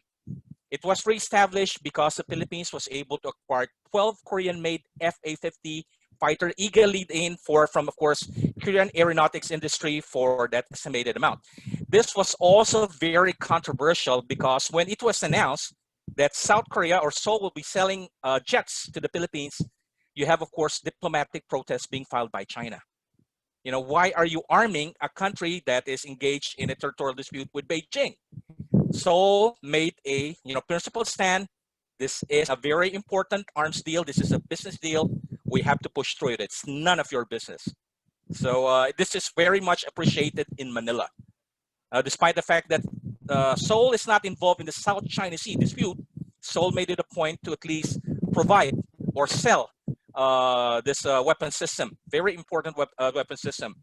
The Philippine Air Force received its first batch in November 2015. Again, I would tell my students that we have to be, show appreciation for Seoul for increasing the size of the Philippine Air Defense Force by 200%. No country in the world will provide you this kind of equipment that would increase your capability by 200%. And this was the time that we received the shipment of 2 fighter planes. You started from 0, then you have 2, then you have the 200% increase. Of course, eventually by 2017-18, Seoul had already completed the delivery of 12. This is something the Philippines, even President Duterte, who initially criticized, what's the point in getting those fighter planes if we have to deal with the Chinese? These fighter planes proved very useful during the siege of Marawi. So the Philippine Air Force planned to use FA-50s as interim fighter planes until the Philippines gained sufficient experience in operating those 5th generation fighter planes, and hopefully that they have more money at hand to be able to acquire more sophisticated fighter planes. So on August 22, the Philippine Navy received a Pohang class. It's for free. It's for grant from the Republic of Korea as a Chunggo prior to the commission by the Republic. It was named, of course, after a Philippine Army captain who was killed during the Korean War, Captain Conrado Yap. The ship became its most heavily armed modern ship in its inventory of World War II and Vietnam War era collection of destroyers, escort, and submarines. Last February 17, this figured out with an incident with the Chinese in the South China Sea, when you have a People's Liberation Army's corvette pointing its gun control system at the Conrado Yap. This basically convinced the Duterte administration of the futility of appeasing China in the South China Sea, which of course later eventually led to a closer Philippine-U.S. security relation.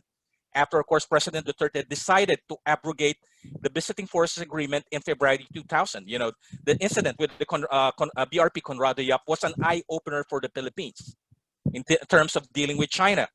The following year, the Philippines acquired its first missile-capable frigate from the Korean shipbuilder Hyundai Heavy Industries. This was in the midst of the pandemic. It was delivered to the Philippines May 2022, arrived. It's now the Philippines Navy's biggest and first brand new ship, fighting ship. Sister ship BRP Antonio Luna will be arriving later this year. The Philippine Navy is currently developing its credible defense posture in the face of a looming maritime threat from China. The TUOC acquisition has provided upgrade to the Philippine Navy's defensive capabilities and to armed forces of the Philippines. This is also what I heard from my interview with my friends in the Korean embassy. The Philippines is also looking at the possibility of acquiring 2 or 3 submarines from Seoul. So what about our relationship with North Korea? So what's our first encounter? First encounter is, of course, in the battlefield. While the Philippines-South Korean relations have become closer, extensive, and deep, Philippine-North Korean relations had remained moribund, and this could be attributed to the fact that the country's first initial interaction was during the battlefield. We supported Seoul, or South Korea, that was first target of North Korean aggression in June 1950. Manila's military diplomatic assistance Seoul during and after the Korean War. Despite the fact that the Philippines was also devastated during the Second World War, the Philippines provided economic assistance to South Korea in the 1950s. And I think until now, South Koreans still remember this act of Philippine generosity even after the Korean War. The development of close and deep bilateral relations between the Philippines, South Korea, and of course the Philippine government anti-communist orientation, primarily of course were both allies of the United States, derailed any effort for both sides to establish diplomatic relations between Manila and Pyongyang.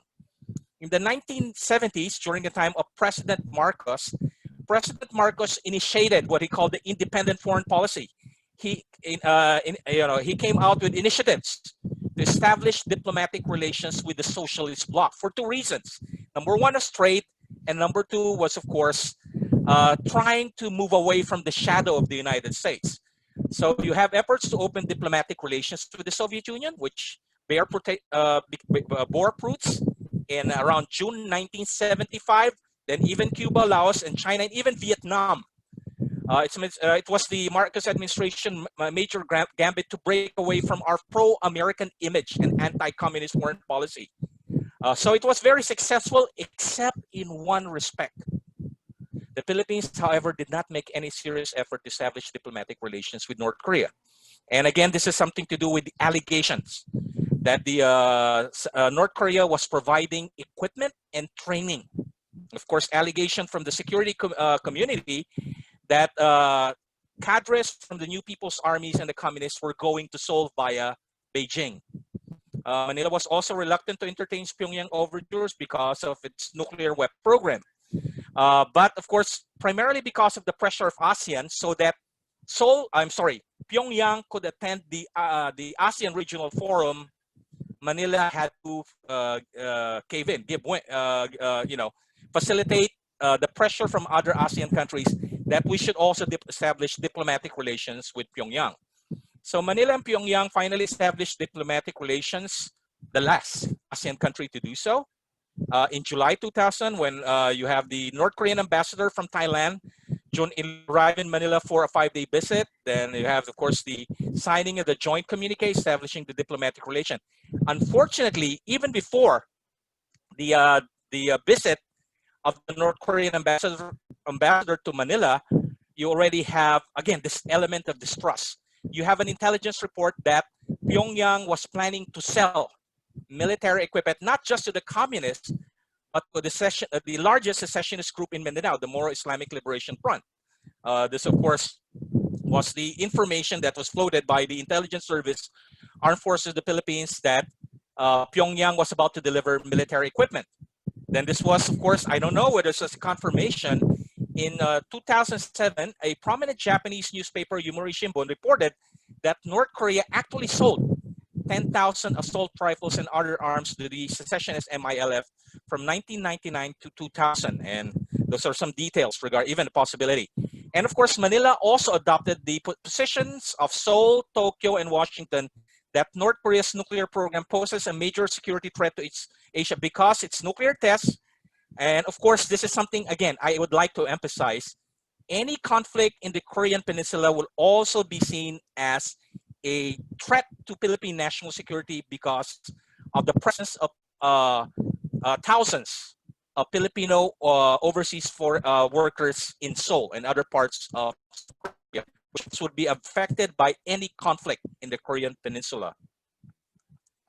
Due to its close relations with South Korea, Manila found it important to provide steadfast support to whatever Seoul would take vis-a-vis Pyongyang. So also Manila played this important role. I was not able to include this in the paper.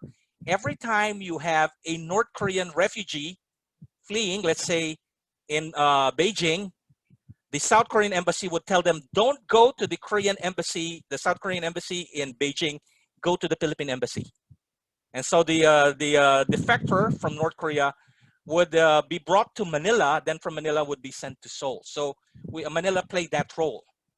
And of course, after the DPRK revealed the conduct of the Philippines declared its readiness to cut trade relations. We have a trade relations with Pyongyang. I think we're the third largest trading partner, but this is very insignificant from the perspective of Manila, just primarily bananas. Manila also reaffirmed its support for all UN resolutions, support and so on following the nuclear test.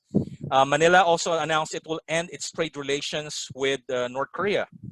Then during the ASEAN summit, November 13, 2000, during the President Duterte condemned North Korea nuclear tests, and of course, knowing our president's creative and colorful language, he targeted, of course, the Korean leader. Mind you, in September 2016, his target was, of course, outgoing President Barack Obama. The following year, he targeted the Korean leader for his very colorful and creative language. I will not go into details regarding that type of language. The Philippines accused Pyongyang of keeping Asia-Pacific hostage to the nuclear threat, and claimed that North Korean leader Kim Jong-un would be responsible for ending life on this planet. This is from the words of President Duterte, ending life on this planet. I'm so sorry to interrupt. Conclusion. It's a fascinating presentation, but oh, you have finished. Thank you so much. Okay. I would like to apologize for interrupting, but also we are conscious of the time. The next session is supposed to start, and because of my computer glitch and difficulties, we started late. So I thank all three presenters for really sharing this comprehensive presentations.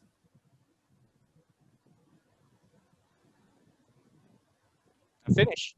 Yes, I'm so sorry, Dr. Renato, but because of the challenge that we have of time, we have about 5 minutes left for any burning questions that members of the audience wish to pose to either of our three presenters.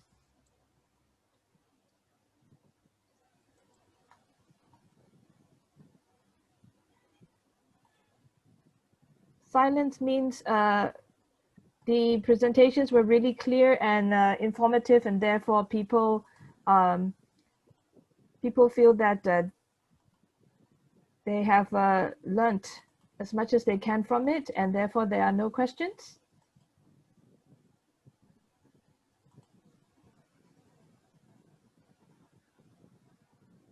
It seems that way. So I would like to just use the time remaining to, again, give the floor to our three presenters to add any brief concluding remarks that they may have before we move into the next session.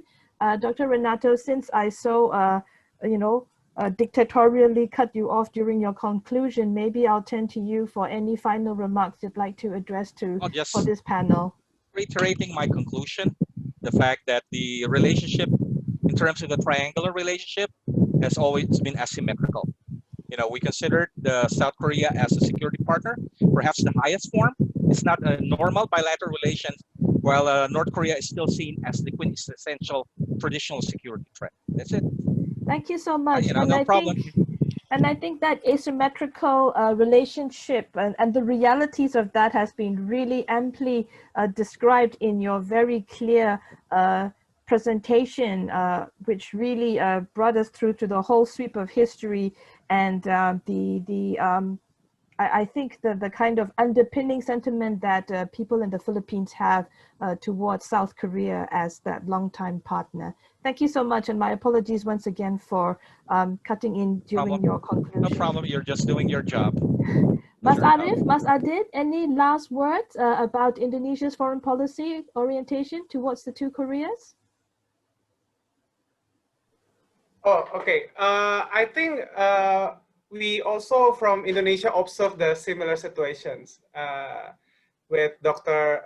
Renato observations as well, an asymmetrical triangular relationship. And however, maybe there are some differences on the characteristic of this asymmetrical relationship. From Indonesia's perspective, although we should not forget that political and economic pragmatism have mainly shaped Indonesia's relations with South Korea and Pyongyang, although we see that now Indonesia's relations with South Korea have more modalities in comparison to Indonesia's relations with North Korea, of course. When North Korea mainly depend on Sukarno's family right now, because yeah, that explained Madam Mo said about President Megawati's role. If there is no Sukarno families, maybe there is no story about North Korea again in Indonesia. And every Independence Day, when Kim Jong-un present a speech on Indonesia's Independence Day or vice versa, there's always news. Why? Because this nationalistic sentiment still here in Indonesia, we try to exploit how we have a very good relations with North Korea to show to the people that Indonesia at that time was somehow great. Okay, yeah. I'll have to give the last word you. to Sarah for the view from Singapore before we close this session. Thanks, Mo. I think I'll just very quickly, I'll just echo what my fellow panelists have said as well in terms of the asymmetrical relationship between North Korea, South Korea, and Singapore. And I mean, personally, I don't think there is likely to be much change. Singapore will deepen cooperation with South Korea, although there are limits to that relationship as well. And the Singapore-North Korea ties will still be circumscribed by, I think, what North Korea does in terms of its foreign policy behavior and how the international community reacts to it. And I will just stop there. Thank you so much. I think to all the members of the audience, I think the three presentations this afternoon has really set off this track of research that we're all facing about the triangular relationship being asymmetrical, and of course the odds being stacked more, I think, in favor of the Republic of Korea due to some of the factors that our three presenters who have started off this afternoon session have cited, and which will continue in the next session. Since I think I'm one of the presenters in the next session, I will yield my time. I will try to be quick and yield any extra time that I save to make up for the late start this afternoon. And with that, I would like to now declare this session closed and hand over back to the organizers. Oh, hello, can you hear me? Thank you, Mrs. Dusa, for the wonderful sharing for the previous session. Now it's time to proceed to the fourth session. We have invited the three distinguished speakers to present the views from Malaysia, Thailand, and Myanmar on the triangular relations. Without further ado, may I invite Dr. Hu Cho-ping to present the topic on Malaysia's inflexible and independent relations with the North and the South. Please. Thank you so much, Chia Minghua. So far I really enjoyed this conference, and thank you so much, Dr. Lam Peng and of course to the Korea Foundation for sponsoring this event. So back in 2018, so I actually organized a conference on Southeast Asia's relations with North Korea. So it is really refreshing to put two sets of bilateral relations into the context, and the triangular relations do unveil a certain level of either it is an equidistant diplomacy or asymmetric relations between the two Koreas. So what I'm going to present is the, I hope I select the correct slide, yes. So, so my topic is about the hedging between the two Koreas. So why hedging?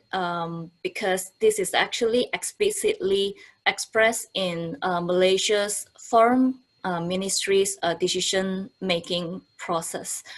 So I try to explore these sets of relations from by looking at Malaysia's domestic leadership itself, national autonomy in producing the outcome, and how, to what extent Malaysia has been practicing the equidistance diplomacy since 1970.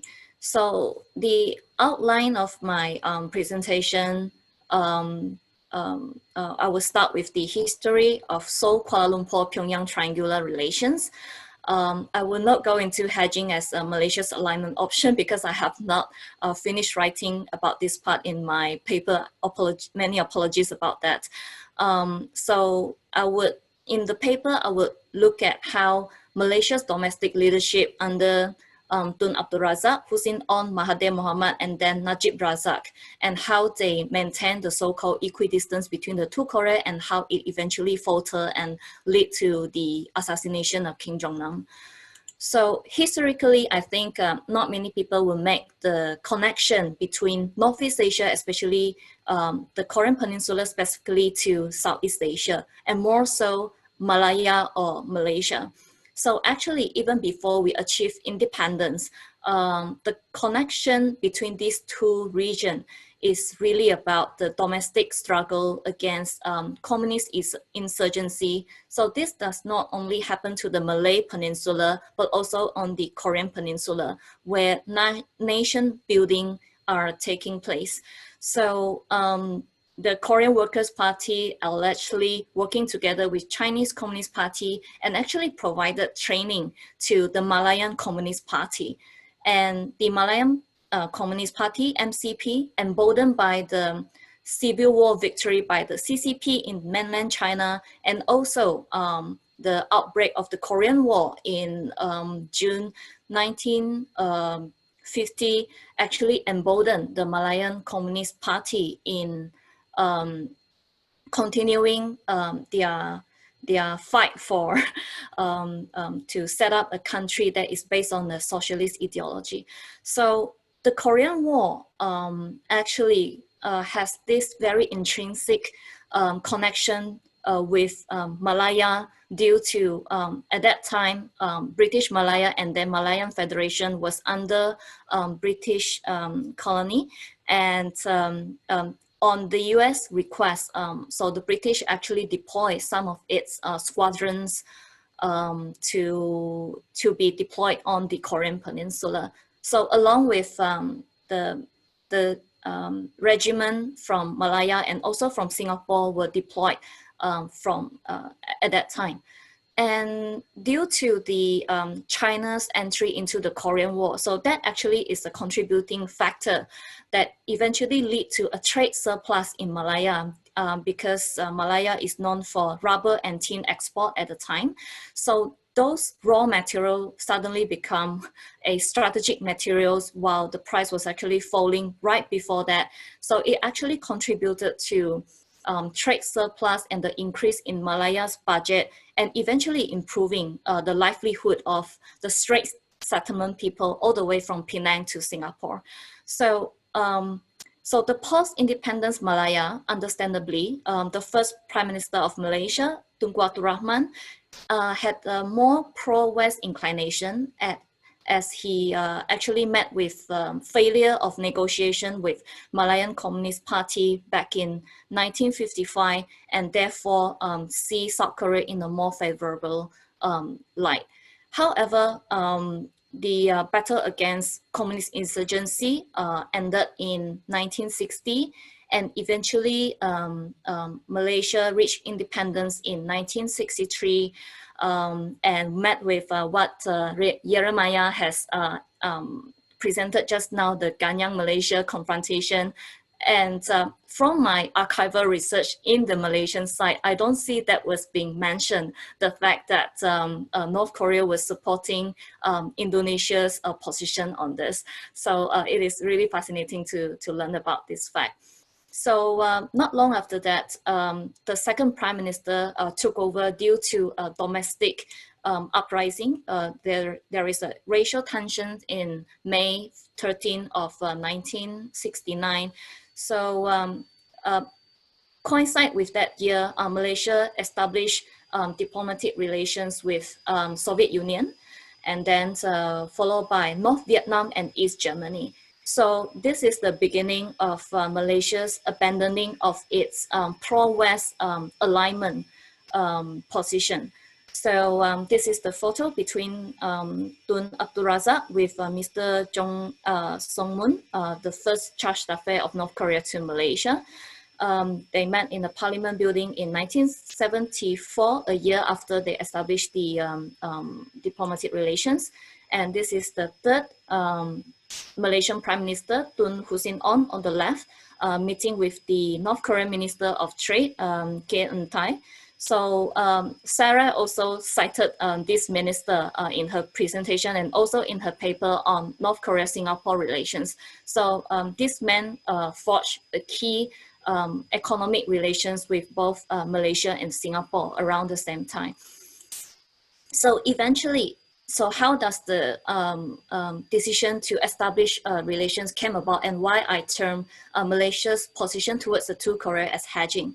So this is a memo found in the Ministry of Foreign Archives file on North Korea. So in February 1973, several options has been put forward whether we should establish diplomatic ties with North Korea.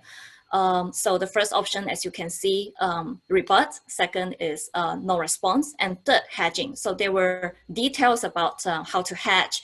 For example, establishing a trade and consular office just like Singapore. So it is quite fascinating to read all of this. And the first point here, as you can see, no problem from North Korea.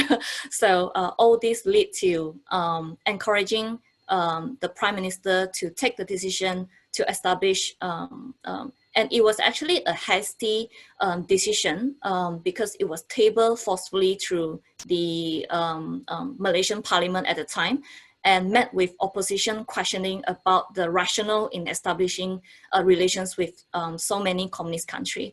So the details are going to be in the paper. So Mahathir itself is the later become a very important architect of Malaysia-North Korea relations. And this is Kim Yong-nam, the then North Korean Deputy Prime Minister, and eventually become the president of the Presidium of the Korean Workers' Party for the longest time. He just retired and last year, and the position was now taken over by Choi Yong-hae, someone that Kim Jong-un has been promoted and demoted. So Malaysia at that time, through its embassy in Seoul, watching North Korea's politics very closely. So throughout the archival file, I uncovered several conversations in discussing about political stability, instability in North Korea, and also the situation on the Korean Peninsula. So Malaysia had an intention to play not just a facilitator's role, but also mediator. But of course, this ambition has resided as the Korean problem dragged on for one and after another decade. So eventually, ASEAN maintained a very low profile on this inter-Korean relations. So the overall evolving Malaysia-North Korea bilateral ties can be seen as such.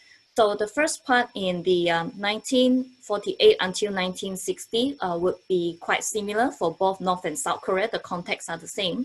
But from the 70s onward, there were slight differences in terms of both have signed trade agreements with Malaysia, and Malaysia actually converged its policy with North and South Korea's economic development plan.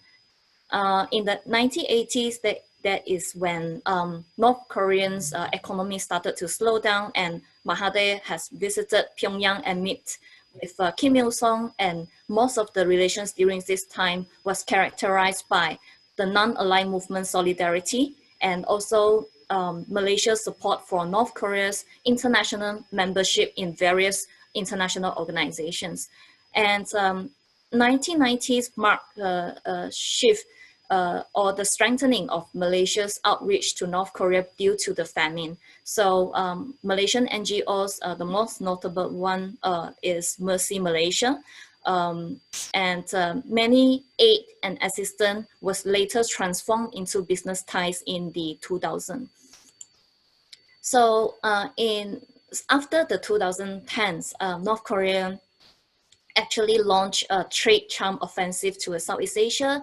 North Korean Trade Bureau and also the headquarters of North Korean Tourism Board for Southeast and Northeast Asia was actually set up in Kuala Lumpur, in the very hype area in Mont Kiara, where a lot of South Korean diplomats were staying. So we have also renewed aviation agreement to allow direct flight between Kuala Lumpur and Pyongyang, visa waiver agreements. North Korean workers' presence has increased, and those are not limited to the hard laborers, but also refer to those white collars workers. So they also set up IT companies here, and some involved in arms dealing, such as Glocom, under Mahathir's directive. So a paddy or rice museum was set up in his home state of Kedah. The artists from Mansudae Art Studio from Pyongyang actually stay in the Kedah village for 1 year, just to capture the 4 seasons kind of a view in the panorama of the rice museum.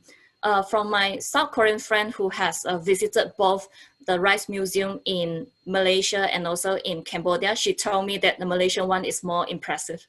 So Malaysia actually act as the US DPRK and ROK DPRK secret talks over the second nuclear crisis in early 2000, and also later during the 6 party talks, the same roles played by Singapore as well. So on the other hand, Malaysia-South Korea bilateral relations gaining traction after 1960 in the way that Pak Chung Hee's Samul Undong model was very popular in Malaysia, which coincide with our new economic policy, the Dasar Ekonomi Baru. The first Southern policy launched by South Korea was actually done under Chun Doo-hwan, even though the policy wasn't named so. But Chun Doo-hwan led an intensive 2 weeks visit to Southeast Asian countries, and this is where the engagement with Southeast Asia increased. So throughout 90s and 2000s, because of the Asian financial crisis, it prompted South Korea and Malaysia to co-lead the East Asian regionalism effort in the forms of East Asian Study Group, which eventually developed and become the East Asia Summit. So in the 2010s, that is when it coincided between Najib government and also Park Geun-hye government. So Najib made use of Mahathir's old policy, the second wave of Look East policy. It was not Look East policy 2.0, it's different. And Mahathir later disowned this second wave and renamed it as Look East policy 2.0. So there was a Korea-Malaysia summit, and many forms of exchanges increased. And this is when the Najib government made the decision to deviate from the usual equidistant diplomacy between the two Korea. So never before Malaysia would vote in favor of South Korea's position in international organizations, especially at the United Nations. So Malaysia would usually abstain or absent in terms of voting any voting related to North Korea. But Najib government made the decision to vote in favor on the North Korean Human Rights Bill. And that, I believe, is the partial contributing factor to why Kim Jong-nam assassination actually happened in Kuala Lumpur later. So North Korea regard Malaysia as the gateway to Southeast Asian markets, so which link the mainland and maritime Southeast Asia, citing Malaysia as a business friendly with pro-business policy place. So in 2016, towards November and December, they were about to sign a cultural exchange agreement. So, but that agreement was halted and suspended now because of the assassination of Kim Jong-nam at the Kuala Lumpur International Airport number 2, where the low-cost carrier like Asia was using. So as of now, Malaysia has not severed ties with DPRK officially. We are known as suspending, the ties are suspended at the moment. So the experience of the Ministry of Foreign Affairs officials working under the Najib government would actually shape future interaction between Malaysia and North Korea because of the distrust due to the diplomatic crisis emerged during this time.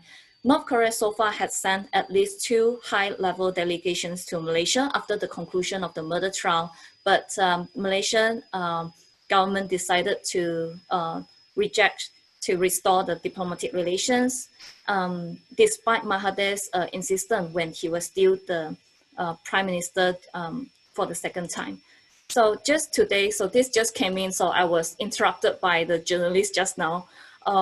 So North Korea, there is a North Korean businessman who has been staying in Malaysia for a very long time. So the result of the appeal was being rejected by the High Court of Malaysia. So the United States requests the extradition of this North Korean national from Malaysia to be extradited to the United States. So this would be the first case when it emerged 2 years ago. But right now, they are going to make final appeal against this decision, and the defense counsel team argue that this is a highly politicized case. So as a conclusion, it puts Malaysia in a very difficult position trying to hedge between the two parties. So hedging here means aligning our country's position between the adversarial sets of relations or a set of competitive countries such as North-South Korea or US-China relations.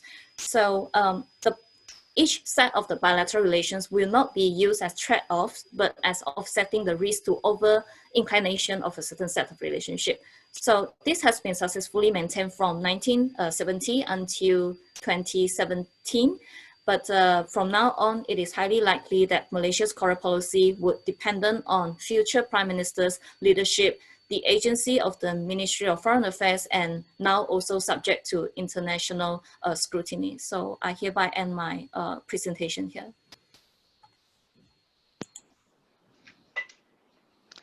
Okay, thanks, Dr. Hu, for the very comprehensive overview on Malaysia's relations with the two Koreas after World War II, from both political and economic perspective.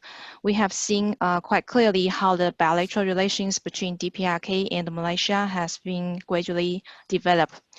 Now, the second speaker is Professor Pavin from Kyoto University in Japan. He is going to present Thailand's perspective, Thailand's relations with the two Koreas. Professor Pavin, please, the floor is yours.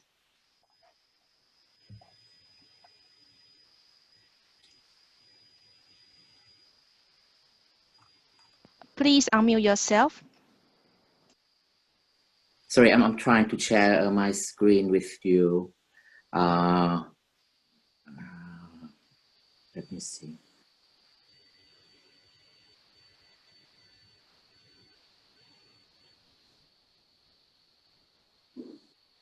No, I don't think I can do that. Never mind. Okay. Right. Thank you so much for the invitation. I hope that you all hear me okay. So I'm speaking from Kyoto. My job today, I'll try to finish it within 12 to 15 minutes on the relation between Thailand and South and North Korea. So I have changed my title slightly to reactive diplomacy and Pyongyang, Bangkok, and Seoul relationship. So right.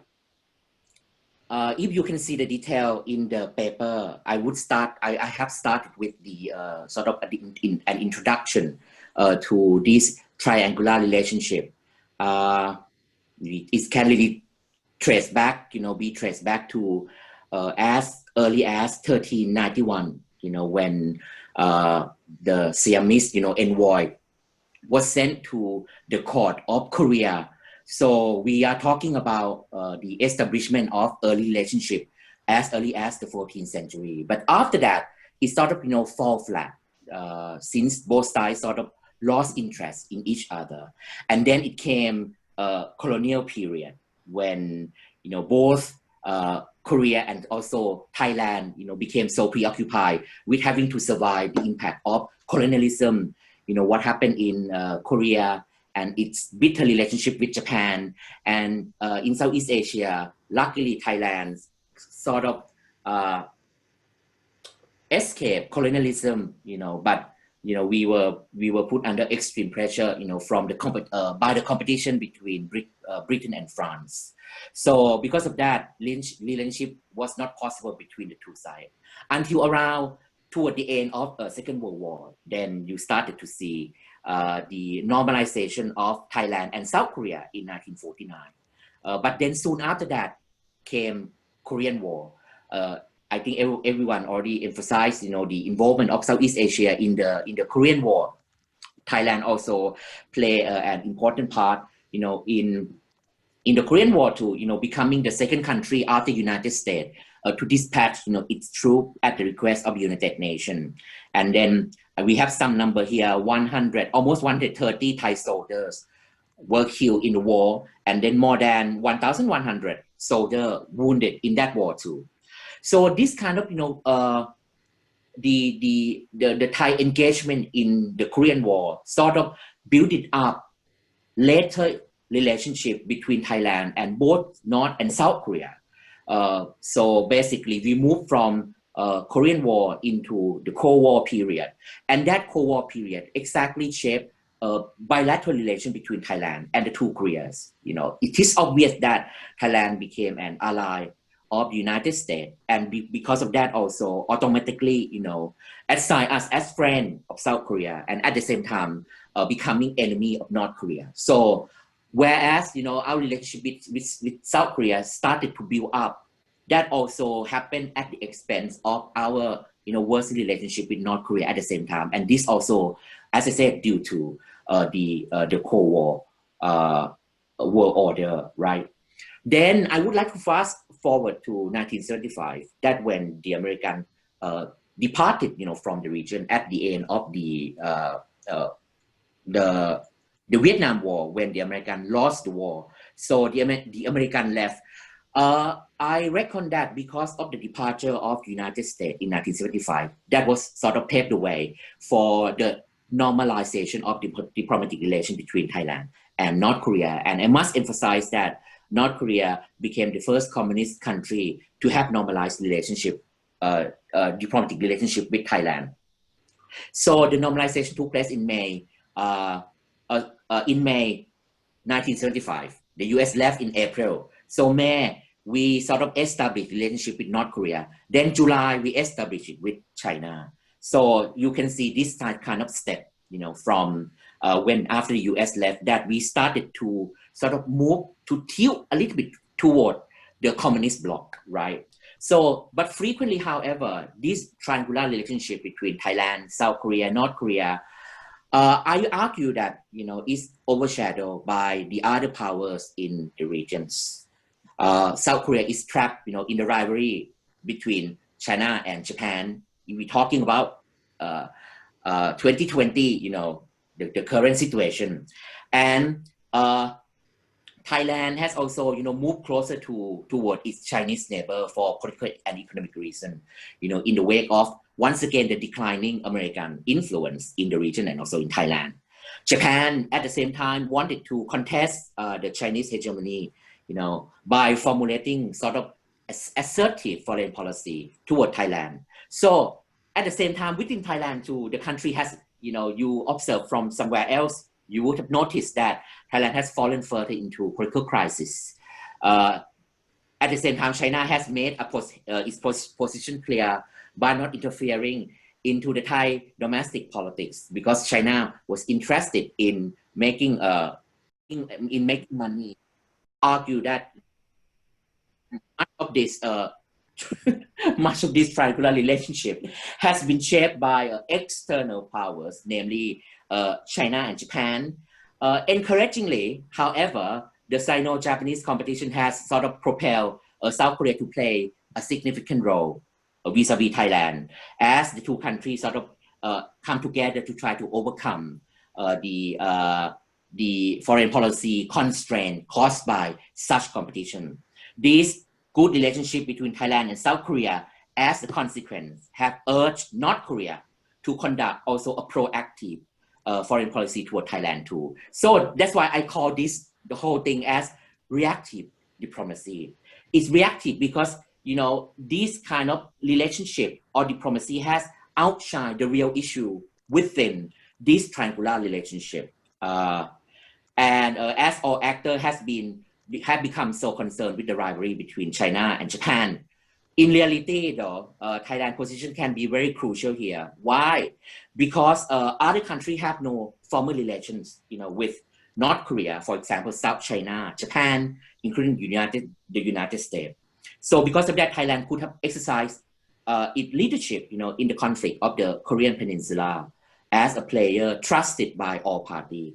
So, but the reactive diplomacy from this perspective challenges both Thailand leadership and also that of the two Koreas in navigating, you know, their respective bilateral relationship into a new era. So the next part, I would move quickly into relationship in brief between Thailand and South Korea. So even though the normalization of diplomatic relationship started in 1949, in fact, the real relationship started in 1960 when the two countries established embassy, you know, in each other country. Thai embassy in Seoul and then South Korea embassy in Bangkok. More or less good relationship. You know, Thailand support peace, you know, in the peninsula, and also South Korea supported Thailand back then against threat from Indochina during the Cold War. Two-way trade has been quite good as well. I give you the latest statistic in 2018 when you can see bilateral trade stand at around 13.7 billion US dollars. FTA, the free trade agreement between the two countries, had been delayed.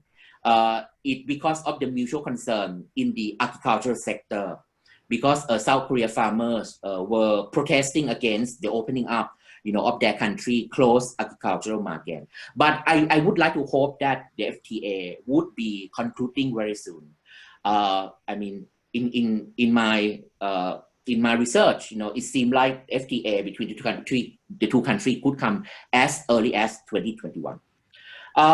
Because of that, I move on to the Korean wave. The Korean wave played a very important role in Thai-South Korean relationship. You know, we're talking about soft power here, which come in different form. I just give you one example. The number of tourists traveling between Thailand and South Korea, there's a lot of them, you know, 2.3 million in 2017, you know, up 14% from 1.9 million in 2006. What we are talking about, the Korean wave, as they call it, Hallyu. It comprises of, you know, cultural elements, soap opera, film, music, fashion, the country cuisine, and the latest, which become very popular, is plastic surgery. You know, a lot of Thai actors and actresses, you know, have gone to South Korea, you know, for plastic surgery. So it play an important role in building up the Korean presence in Southeast Asia and also in Thailand, in the competition, you know, in competing with bigger power, Japan and China. And you know that these two countries has already invested in soft power long before South Korea. Like to bring you an attention of the latest girl group, you know, which is very popular from South Korea, called Blackpink. You know, this day, the younger generation, you have to know Blackpink. If you don't know Blackpink, then you should resign from being a younger generation. Why I mentioned Blackpink? Because one of the member of Blackpink, basically, she is Thai. And because of that, she brings the name of Thailand, you know, for, you know, the international audience through this sort of Korean wave. So it's become very effective. Korean community in Thailand, 25,000 people, and then also followed by, you know, exchange of visit between the two country leader. Thaksin visited Korea in 2003. Then there's a number of visits as well, ending up with the visit of President Moon, you know, in 2013, right after the election in March in 2014. This is basically a very big signal of South Korea in trying to give the new government legitimacy. Again, this also can be seen as a competition between, in competition with China and Japan. Right. reactive standpoint, there's so many points I can talk about here. President Moon visited Thailand in 2019. During the visit, they signed a number of MOU, for example, military, technology, and culture. But again, I see everything so reactive, because even when you talk about military relationship between Thailand and South Korea, this basically lag behind, this kind of relationship that Thailand have had with China and also with Japan. China and Japan has gone very far now in terms of conducting annual military exercise almost in the same way as Thailand have conducted with the United States, through the Cobra Goal, which is the largest military exercise in the Asia Pacific. So, I mean, for this thing, you could see that Korea started quite slow comparing with China. Even Japan, despite the constriction within the constitution, but Japan soon become the export of arms to Thailand too. I don't have time to talk about that, but I just want to highlight, the decision of South Korea in terms of, strengthening relationship with Thailand in the military area. So, for example, South Korea made warship, right? It called the Phumipol frigate. The name of the frigate is basically the name of the previous king, Phumipol. This was delivered, to Bangkok in order to once again highlight, this cordial relationship between the two countries.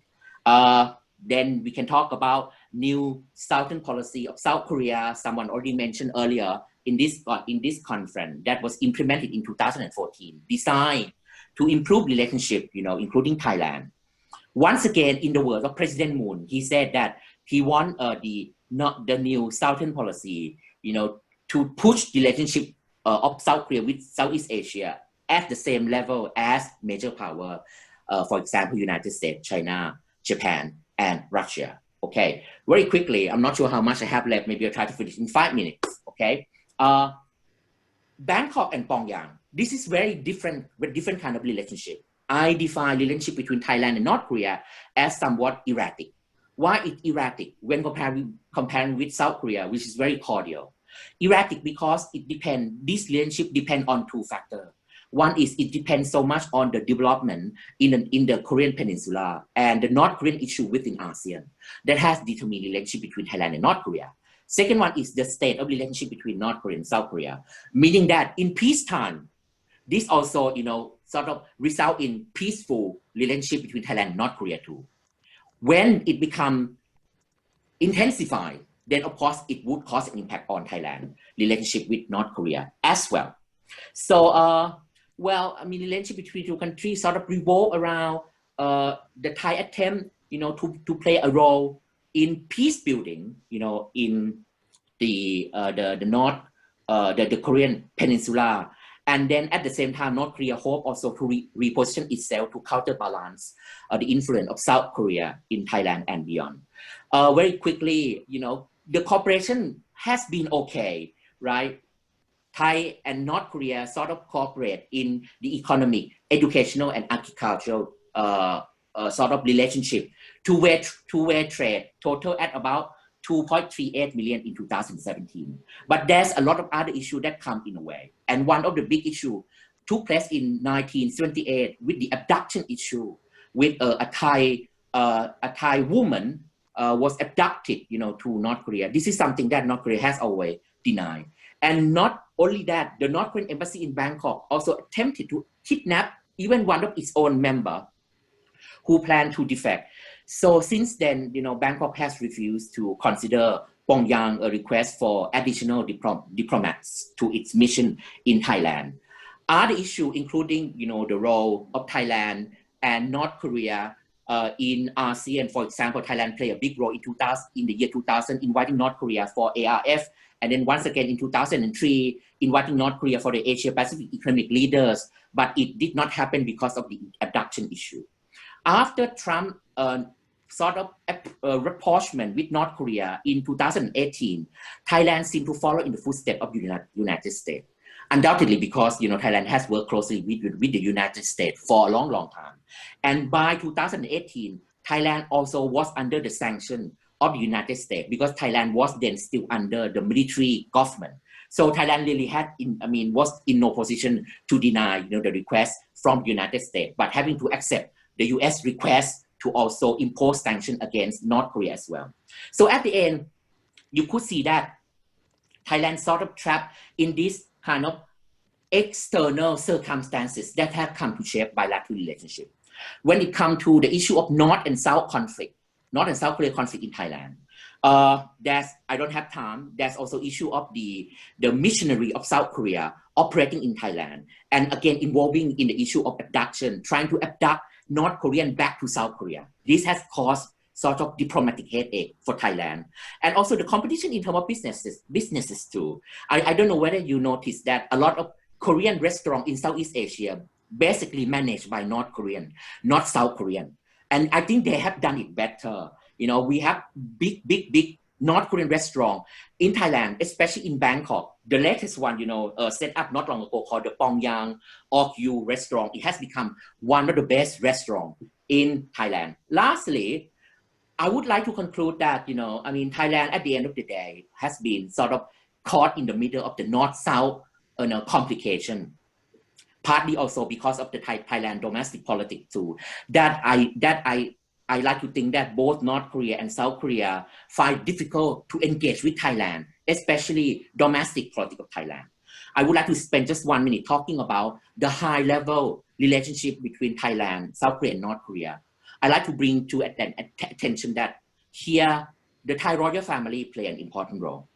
The previous king, King Bhumibol, very close to the United States, but then he assigned his daughter, popular Princess Sirinthorn, to be closer to China. But then what about North Korea? Well, the current king, King Vajiralongkorn, has been a regular visit to Pyongyang. This is something quite unbelievable, considering that the current king, basically, he's not interested in the diplomacy at all. He only interested, in his own life in Germany, with maybe a harem of 20 women that has, made international headline. But you could see that, King Vajiralongkorn visited North Korea twice. And that had become an important link that would, pave the way for future relationship between the two countries. Lastly, I think even though relationship has been very good so far, but I think Thailand still lacks a vision of how it wished to see, its bilateral relations with North and South Korea in the long term. As I said at the beginning, the Thai government, may have been firm, in its standing, toward a number of issues in the Korean Peninsula, for example, denuclearization. But Thailand has still been shy away, in regard to the question of, for example, Korean unification. This question is very important for the viewpoint of the Koreans, because it will determine Thai long-term foreign policy toward peace building, in the Korean Peninsula too. We have heard nothing about the Thai standpoint of the unification, something like that. So I think that is quite disappointing. Lacking this vision, Thailand seems only to satisfy with its narrow interests, basically interests that have left out the very factor that bring the two Korea in the conflict in the first place. Thank you so much. Thank you very much, Professor Pavin, for the very interesting and inspiring overview on Thailand's relations with both North Korea and South Korea from within the different geopolitical background. I agree with you that the relationship cannot be just, we look at the relationship between the three different countries, but we have also need to consider the different external environment during different period of time. So without further ado, may I invite our last speaker, Mrs. Mao Chuza, to present Myanmar's relations with the two Koreas in the 21st century. Thank you.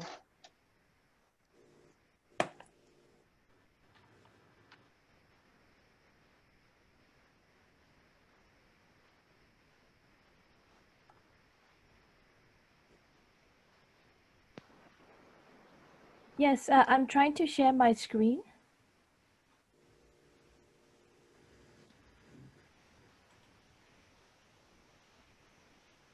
Today is not a good day for me for technical glitches. Right, I think you can see my screen now. Yes, we can see it. Thank you so much, Madam Chair, Min Hua. And I'd also like to add my thanks to all those expressed before me by the speakers earlier today for the opportunity to present some of my perspectives and thoughts on Myanmar between the two Koreas. My presentation, as you will see, tries to look at where there are some areas of convergence in this triangular relationship. And I'm very much conscious of what previous speakers since this morning have observed about the asymmetrical nature of the relationship, as well as trying to find more functional areas rather than focusing maybe on the more challenging or sensitive political areas.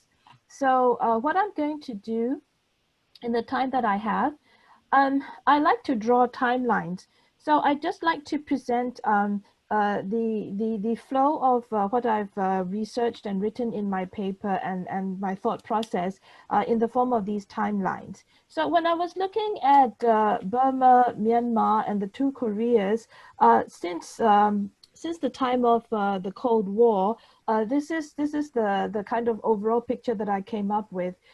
Very much in the Cold War context when Burma at the time became independent in 1948. I think the ideological or the philosophical inclination of the leadership of Burma at the time was really against communism, mainly because of the type of insurgencies that sprung up, started by the Communist Party of Burma, almost within a few months of gaining independence. And of course, it's against this backdrop that when the Korean War happened, Burma, who was under the leadership of Prime Minister U Nu, supported the United Nations Security Council resolution against North Korea's aggression. This was in 1950. But it is interesting to note also that the following year, when the United States led a UN resolution that did not get to the Security Council, but in the end ended up as a United Nations General Assembly resolution against China for its role in the Korean conflict, U Nu decided to oppose it because of course, the strict neutrality principle that he was upholding, as well as the internal, I think, political inclination of the Burmese leadership at the time, that they wanted to maintain friendly and cordial relations with countries that were either opposed to China or working with China. So I think that was how Burma's neutrality and non-aligned stance was also nuanced. But at the same time, of course, Burma was facing its own internal development challenges and the continuing challenge of insurgencies, including the Kuomintang issue, which Burma, believing in multilateral processes, brought to the United Nations at the time. And as part of this belief in multilateral processes, Burma was also one of the lead founding members for the non-aligned movement from its very inception as the Afro-Asia Conference in Bandung, together with Indonesia and India. And through this all, I think relations with the two Koreas were not really visible. I mean, they were there were interactions, but it was not really visible. In fact, I guess the first visible movement would have been the establishment of consulates in Rangoon. Both the DPRK and the ROK established consulates in Rangoon, which was the capital at the time, in 1961. And there is a record of Kim Il-sung paying a visit to Burma in December 1964. Apparently that visit was cut short. I'm still trying to find out why. But during that one-day visit, when General Ne Win, who had seized power from Prime Minister U Nu in the military coup in 1962. General Ne Win, when he went to meet Kim Il-sung, apparently he was quite impressed that Kim Il-sung did not engage so much in the kind of Communist Party rhetoric that Ne Win had experienced when talking to his Chinese counterparts. But whether or not that impression stayed, we don't know, because again, after that blip, nothing much happened. There was a trade agreement that Burma signed with the Republic of Korea, with South Korea in 1967, but there was not much activities happening beyond the signing of the trade agreement. And of course, 1967 was also at a time when ASEAN was formed. And even though there was a reason to be concerned about the spread of China's influence in the region, Ne Win still refused to join ASEAN on the basis of wanting to be neutral and non-aligned. So similar to what has been presented by other ASEAN country experiences before me, the establishment of diplomatic relations in 1975, I think, really kind of like set off all those flurry of activities.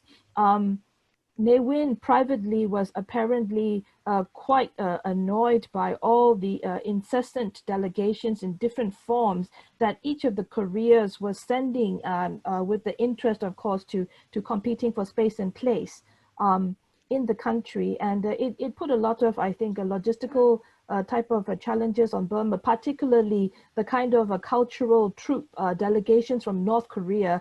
They would send like 100 strong cultural troop members, and then, you know, it was upon the hospitality of the Burmese government to really accord them the kind of arrangements and protocol arrangements and assistance and so on. So Burma tried to be fair and kind of like give the necessary protocol attention and hospitality to both Koreas, but it was also something that I think Burma under socialism, even though maybe ideologically at that time they would seem to be closer to DPRK, to North Korea, nothing much happened in terms of, you know, elevating the relationship to a more comprehensive or a strategic level. For example, Ne Win did visit the DPRK in 1977, but he was also one of those very maverick Southeast Asian leaders that also tried to give recognition to the Pol Pot government in Cambodia. So the pivotal point, I think, for Burma with its relations with the two Koreas really is 1983. If you talk about Korea, everyone in Burma, Myanmar today, will just remember the Rangoon bombing incident. And that was when North Korean agents basically kind of like implanted themselves within the country for several weeks or even months to set up bombs at the Martyrs Mausoleum, which usually visiting foreign heads of state and delegations come to lay a wreath as part of their official visits to the country. So when President Chun Doo-hwan was visiting Rangoon as part of his Asian tour at that time, also to shore up his legitimacy as a leader of South Korea, when the bomb went off, almost half of his cabinet was killed with it. And it was only, I think, by a stroke of providence that the president's motorcade was late in arriving at the mausoleum. But there were a lot of repercussions, the most immediate being Burma, of course, cutting diplomatic ties with North Korea, and Ne Win apologizing profusely to South Korea for this, and also trying to really show its willingness and commitment to support South Korea in its movements and activities. Case in point, when the North Korean sabotage of Korean airline Flight 858, I think, in 1987 happened, it was over Burma's airspace. And I think the Burmese armed forces were quite helpful in trying to assist in the search and rescue of the wreckage. So that was the situation. And even though after Burma cut diplomatic ties with North Korea in 1983 and even went so far as to withdraw its recognition of North Korea at the international level, the kind of space that that South Korea gained, I think, was not really leveraged on. So so that brings us to the nationwide democracy protests in Burma in 1988, where Ne Win stepped down, and the military coup in September 1988 basically brought in 25 years of rule by a military junta, who also changed the name of the country to Myanmar. And one of the first things that the junta did immediately after taking power was to try to find the economic resources for survival, and they did try to do some kind of initial economic liberalization by inviting foreign direct investment and also providing attractive options for investors. So even though relations with South Korea at the time, under the context of course, South Korea being a proponent and a supporter for democracy and human rights, nevertheless, I guess what we could call the economic pragmatism kind of won the day. Daewoo was among the first wave of investors into the military junta's opening up. And I think it's only in this part of the 20th century and the latter part of well, the 20th century and these past 10 or so years of the 21st century that we try to see some converging points. Of course, in 1989 was when the sectoral dialogue between ASEAN and ROK started, elevating to full dialogue partner status in 1991 when both Koreas became UN members. And of course, that was also around the time that the ROK was expanding its investment and aid footprint in the region. Myanmar at the time was seeking economic survival and some form of legitimacy and recognition under the military junta, which basically was subjected to quite a restrictive sanctions regime led by the West. Despite all those restrictions and concerns voiced by the West, Myanmar nevertheless became an ASEAN member in 1997, mainly due to ASEAN's position of constructive engagement and, of course, engagement being better than isolation and strategically pushing Burma possibly more even into the panda embrace. In those years also, in the 1990s, the ROK's Sunshine policy had some indirect impact on Myanmar DPRK relations because part of that Sunshine policy was also to encourage more interaction and engagement, and thereby through those increased engagements facilitate some opening up. And informally it was South Korea let it be known to the Myanmar authorities that they would not be averse if Myanmar wanted to reconsider its diplomatic relations with the North Koreans. But that didn't happen until 2007. Myanmar and the DPRK re-established diplomatic ties in April 2007. And later that year, Myanmar came under quite a lot of censure for the brutal suppression of a peaceful revolution led by monks. And it was also the lowest point in ASEAN-Myanmar interactions around September, November 2007. But then again, when Cyclone Nargis happened in 2008, I think through ASEAN's breakthrough role in trying to bring about the humanitarian assistance to Myanmar, the world found that there are new ways of working with the military regime in Myanmar. And I think that catalyzed maybe the kind of rekindling of the interest, particularly by Myanmar's Asian partners, South Korea included, about the bilateral relationship. Around the time too, of course, the generals under some kind of pariah status under the international sanctions regime felt some kind of sneaking admiration, I think, to North Korea for standing up and thumbing its nose to the international community. And they were also flirting with the DPRK over a possible nuclear reactor option. But nevertheless, the rekindling between Myanmar and South Korea, the rekindling of the bilateral relations continued and increased, especially after the opening up that took the world by surprise in 2011 and 12, when President Thein Sein announced the wide-ranging reforms. And I think Myanmar was one of those earlier examples that South Korea was also thinking about in terms of encouraging North Korea to, quote unquote, come in from the cold through similar types of political and economic reforms. But even though the trade and investment volume picked up after the 2011-2012 kind of intensification of relations, the Rohingya crisis that loomed up again in 2016 and 17, which has now resulted in, of course, Myanmar having to defend its position at the International Court of Justice, that has compelled Myanmar to look more inwards and also do what I call a kind of Asian turn in terms of seeking more interaction and partnerships with its Asian neighbors, particularly Southeast Asia and Northeast Asia.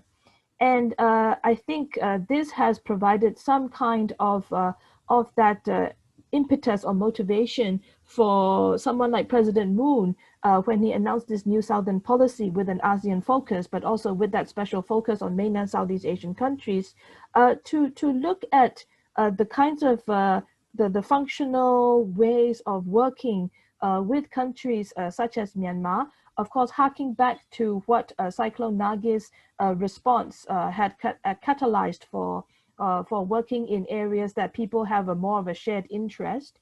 And the volume of bilateral visits also picked up within the ASEAN as well as the bilateral context.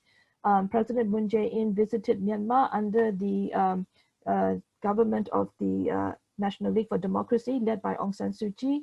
There were several deals inked in a lot of areas: manufacturing, infrastructure, construction, hospitality. And Aung San Suu Kyi has also returned that visit, also in the ASEAN context, but as also speaking to ROK businessmen. So this year is when the ROK and Myanmar are commemorating 45 years of diplomatic relations. We do not see the kind of commemorative fervor or ardent kind of notes and messages with regard to diplomatic relations with the DPRK, mainly because there was that break in 1983.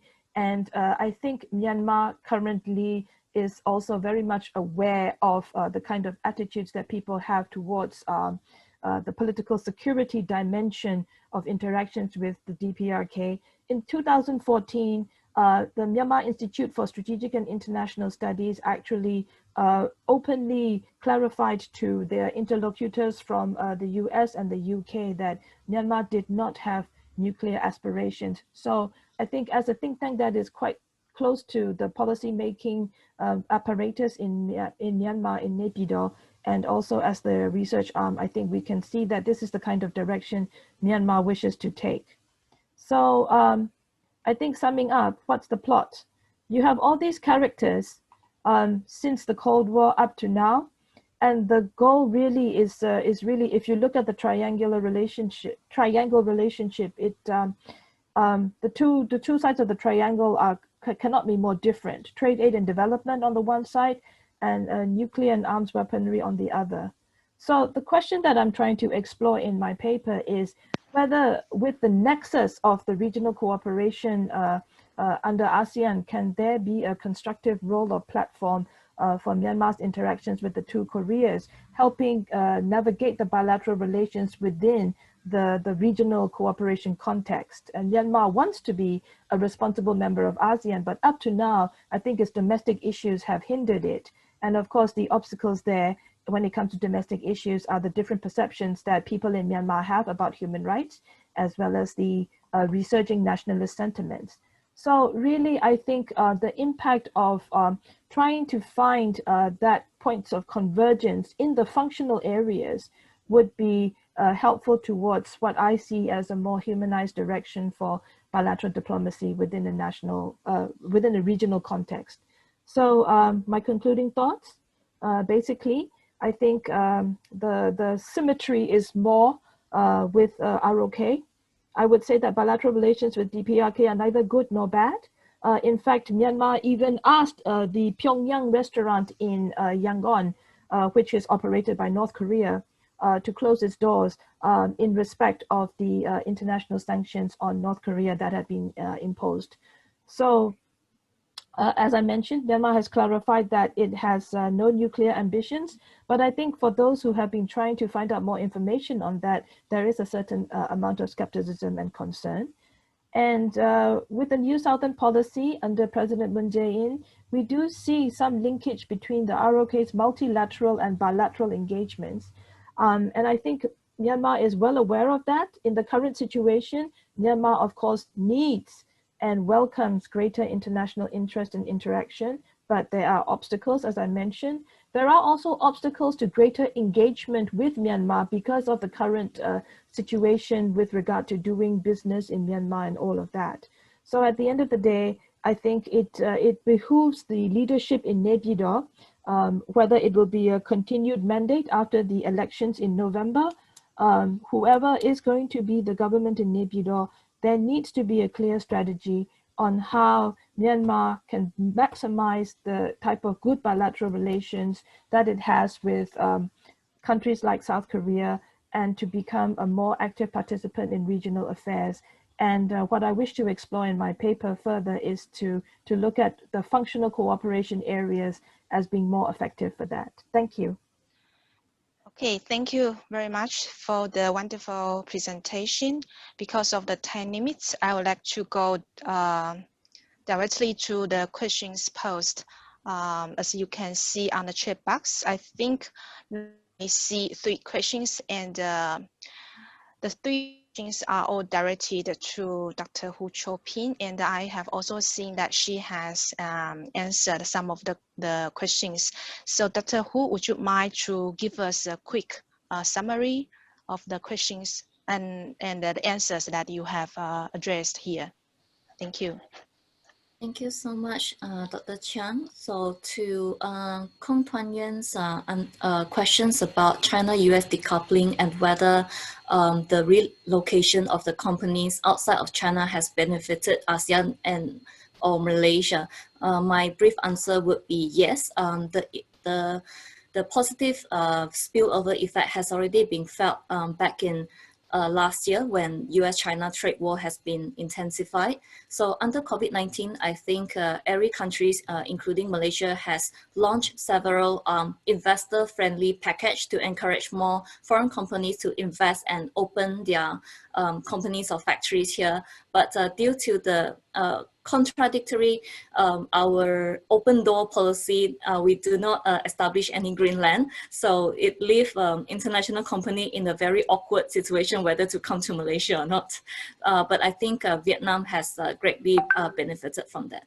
So as to the other questions, I think I have talked about how Malaysia would have difficulty in continuing its triangular equidistant relations with the 2 Koreas. And in addition to the national constraints, I think ASEAN, after listening to Moa's presentation, I also realized that because we don't have consensus, we don't talk about North Korea at any ASEAN summit or meetings. So even during the Kim Jong-nam assassination, there were diplomatic officers that approach and consult whether we should open this question to ASEAN. And I said, of course, we should seize this opportunity. But when the officer later came back, and the feedback was that none of the ASEAN member states wanted to talk about that. So I think we missed again and again opportunity to do so. So I think I'm not sure what will happen next, but we should proactively reviving our political security community to really advance our agenda about Korean Peninsula.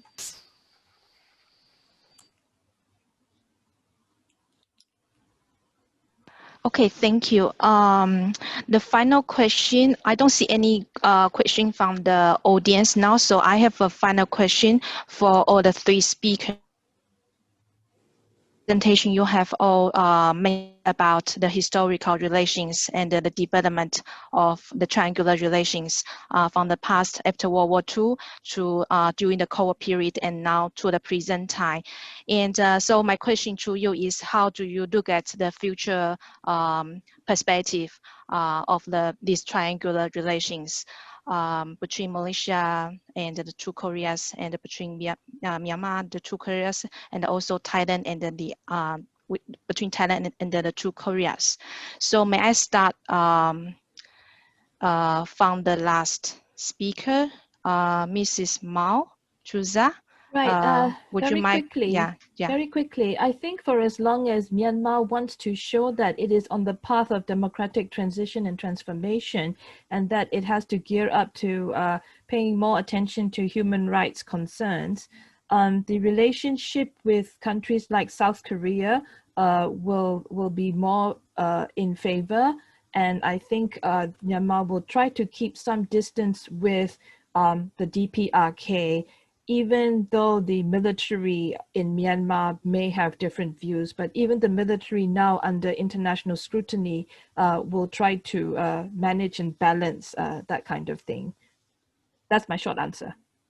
Okay, thank you. And Professor Pavin? Hi.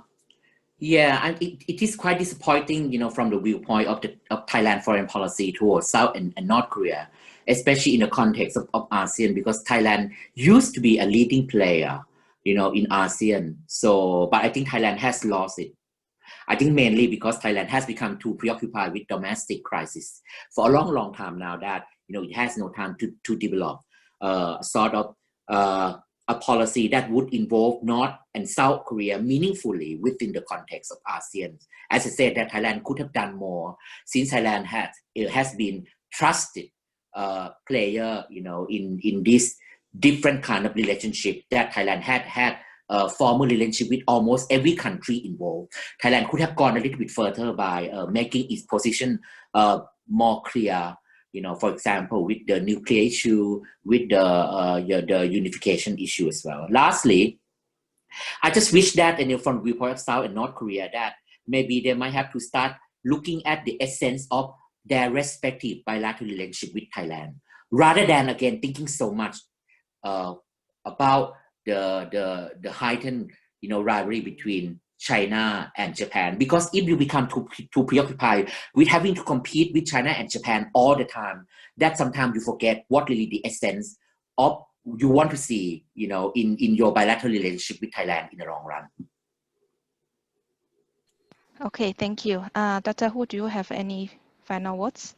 Yeah, just a quick one about the role of the civil society. So I see some prospect in advancing the track to or informal interaction between North Korean similar organizations, even though they are all state-linked, with ASEAN-based NGOs and including those in Europe. So currently there is another project proposed by the Korean chair in Europe to a joint study with me and another friend in RSIS, Sean Hall, to launch a study about comparative, a comparison between European and ASEAN civil society and institutions in engaging North Korea. So that may open another future pathway for furthering dialogues on the Korean Peninsula.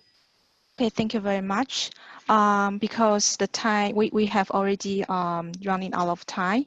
And if you don't mind, I would like to skip the tea break part and go directly to the last session chaired by Dr. Chen Gang. So may I just now hand over the floor to Dr. Chen Gang to chair the last session. Thank you. Thank you very much, Minghua. Good afternoon, ladies and gentlemen. I think we've had a very good discussion for the whole day conference, and now we come to the final part, which has a topic of state, non-state actors and markets in this triangular relations. I assume that actually those topics that have yet to be addressed have been included for this session, because the states, non-state sectors, and also markets almost include any topic in this world. So first of all, we have two very distinguished scholars. One is Professor Brandon Howie from the Ewha Women's University of the Republic of Korea. He will bring us a very fascinating topic of this refugee issue.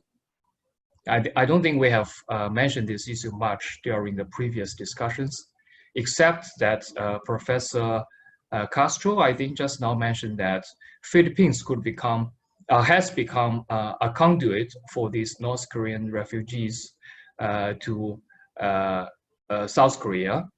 And I think Professor Howie probably will bring us more of this kind of analysis of how the North Korean refugees have been using Southeast Asian countries as a conduit to finally go to South Korea as a sanctuary. Professor Howie, actually, I think he's a leading scholar on this refugee issue, as well as on some international governance issues in Southeast Asia. He has published a lot, and he has also held fellowships in various famous universities like the Free Berlin University, the East-West Center, and also Georgetown University. Another speaker actually is our in-house researcher, Dr. Zhang Minghua. Actually, she has published a lot extensively on these economic issues related to Taiwan, Korea, and other East Asian economies. She is also one of the major organizers for today's conference. So here I'd like to take this opportunity to thank her for helping organize this conference. I think this is a very good opportunity for all of us to have very thorough discussions and exchanges on various issues relating to this triangular relationship among North Korea, South Korea, and also ASEAN. So without further ado, I'd like to pass the floor to Professor Howie from the Ewha Women's University, a very beautiful and also famous university in South Korea. Professor Howie, please. Thank you very much for that kind introduction. I do have a PowerPoint, so let me just see if we can get it up and running. Okay, and slideshow.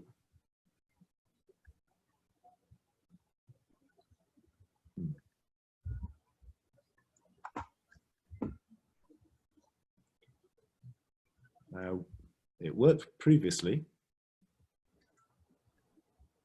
Is it showing a slideshow on your screens, or is it showing with down the side there?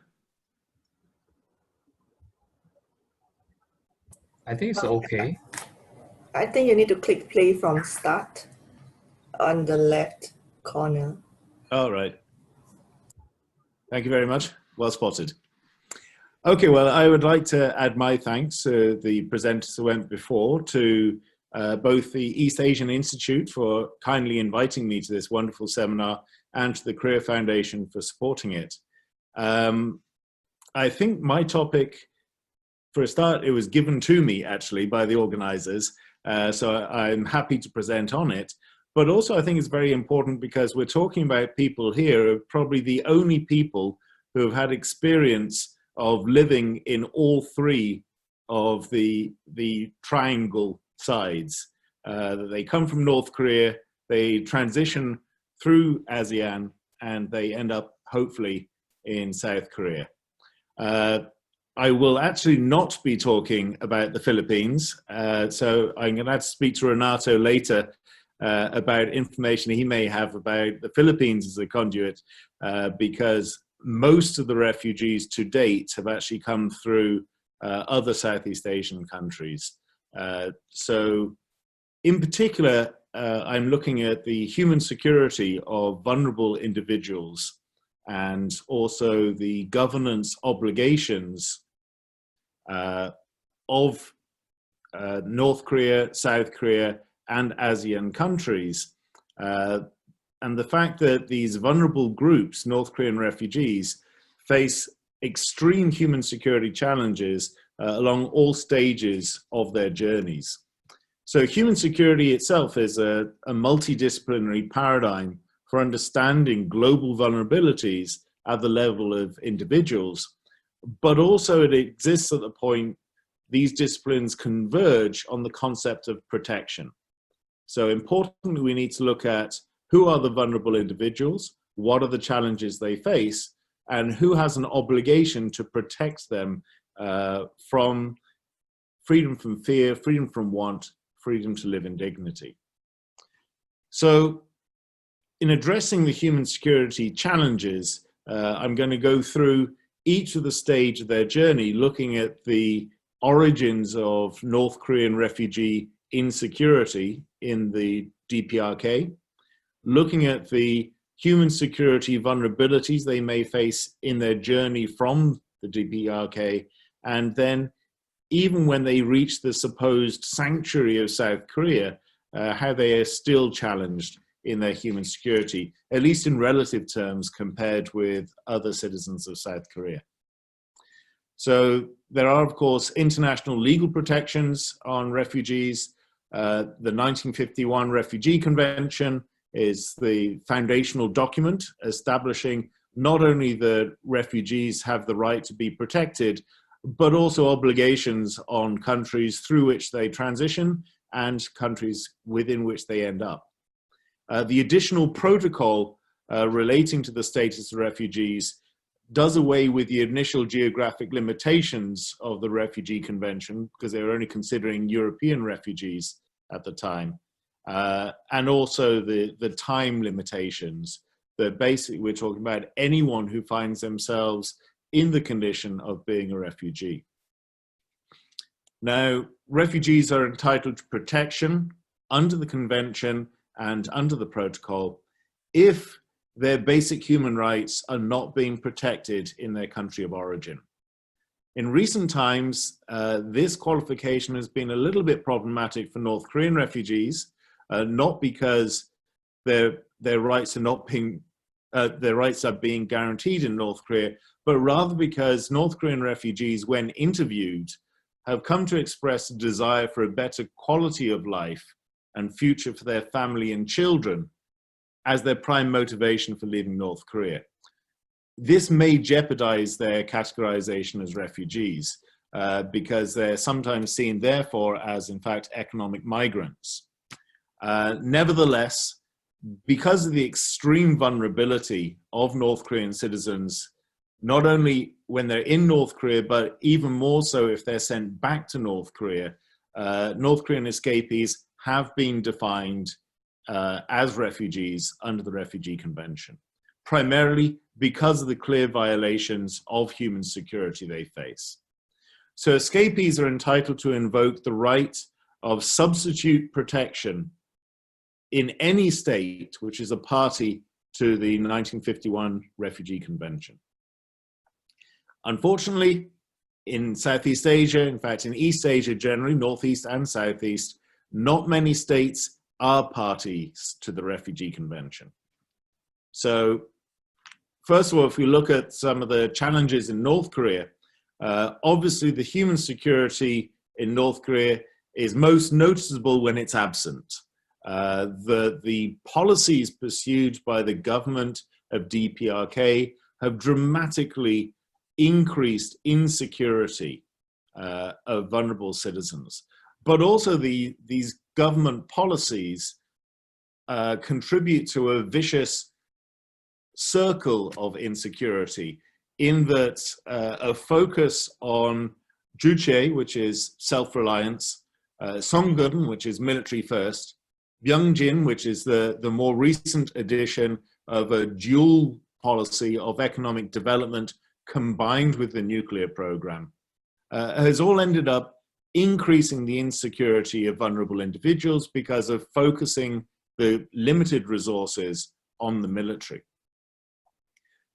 But also, as the state has deprived the people of resources and human security, they've led to distrust of the government amongst the people, and several sources have indicated this is a growing distrust, dissatisfaction. This has led to greater regime insecurity and therefore a greater emphasis on state security. So this, combined with the deliberate destabilization of the international operating environment, leads to this dramatic circle of insecurity.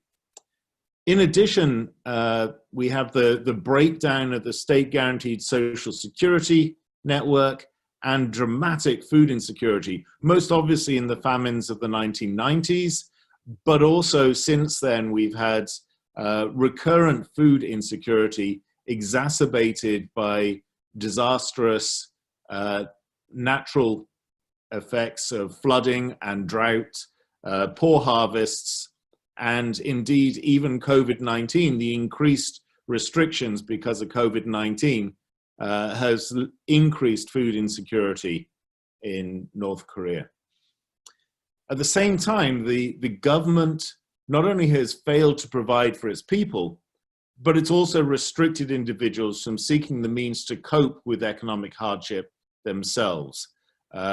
So citizens are trapped between accepting starvation or extreme poverty, or breaking the rules and trying to fend for themselves, in which case they can face imprisonment in the notorious gulags.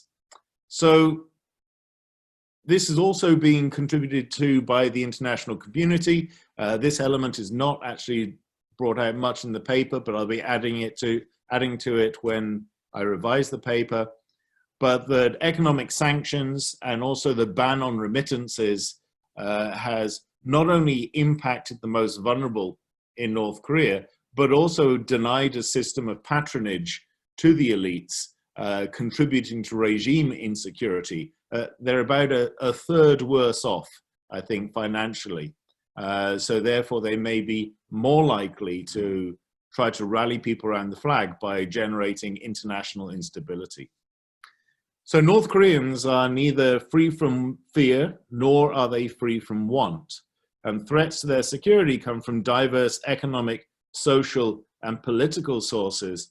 So it's probably not surprising that fairly large numbers of North Koreans try to flee the country and try to gain sanctuary in the south. In doing so, however, they have to transit through other countries because it's not really possible for them to cross the DMZ with all its landmines, barbed wire, machine gun nests, and so on. So the way that they do try to transit, it has become known as a new underground railway. And there's a northern route through Mongolia and a southern route through China, down through ASEAN member countries, and then on to South Korea. The more popular route is the southern route, and also, of course, it fits more closely with the theme of this conference, so that's what I'm going to be talking about here. In terms of the countries that I am going to address, as you can see in this map, I do not have the Philippines highlighted as one of the conduit countries.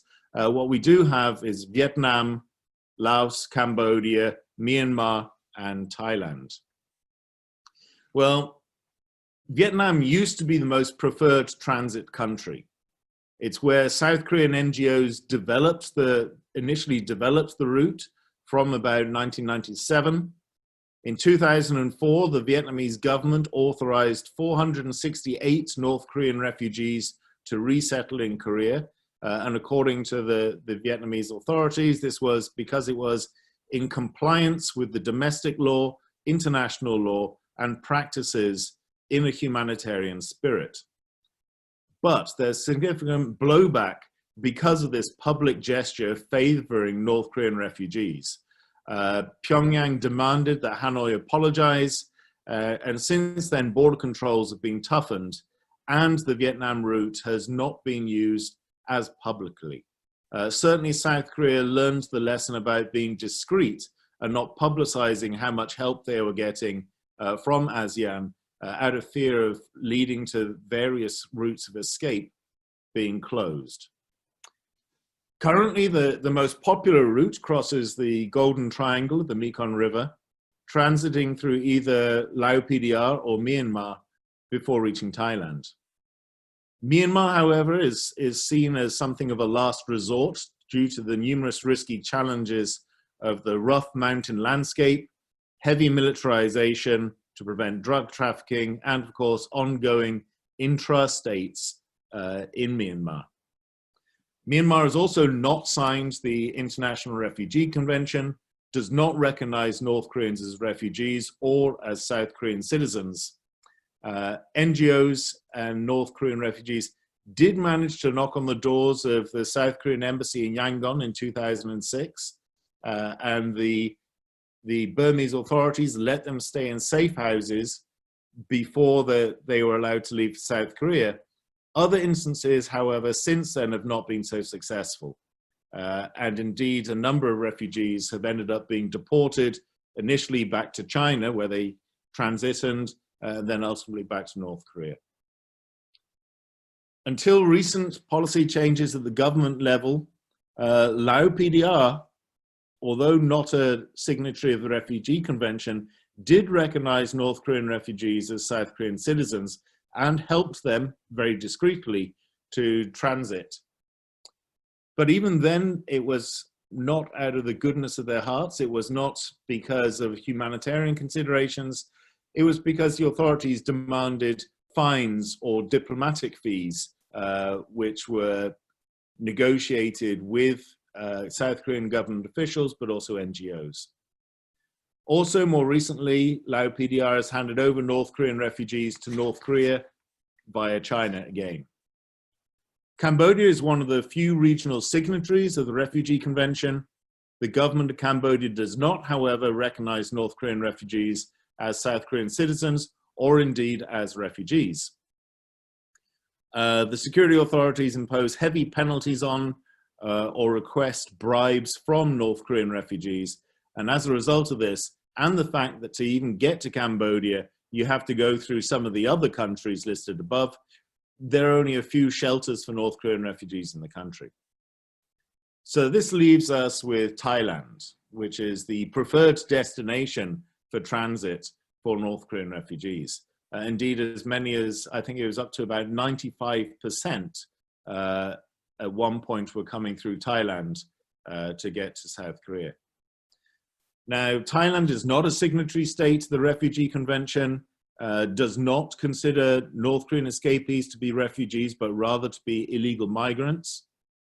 Nevertheless, the Thai authorities do recognize South Korea as a legitimate state for protection of North Korean refugees.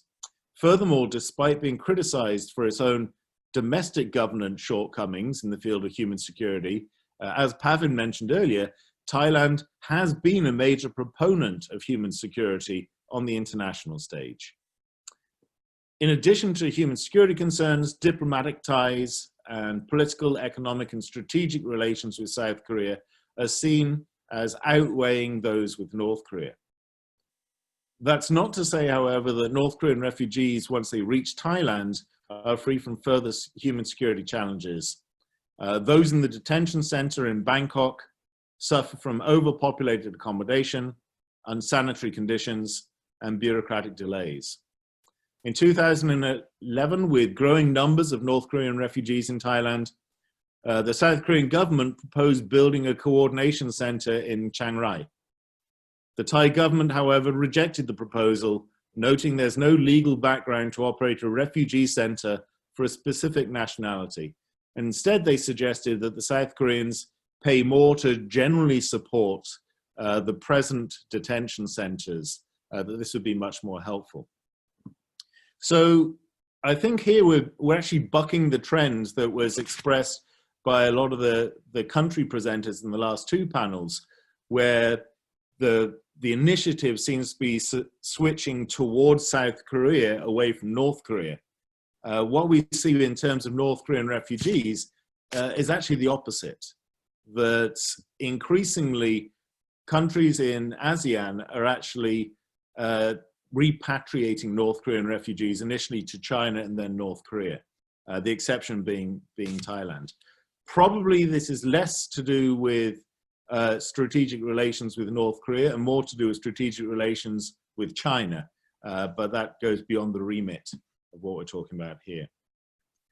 So what happens when they get to Korea, South Korea? Well, the South Korean constitution provides South Korean nationality to all Koreans born on the Korean Peninsula, including those born in North Korea. And in 1996, the Supreme Court judged that North Koreans have automatic South Korean nationality.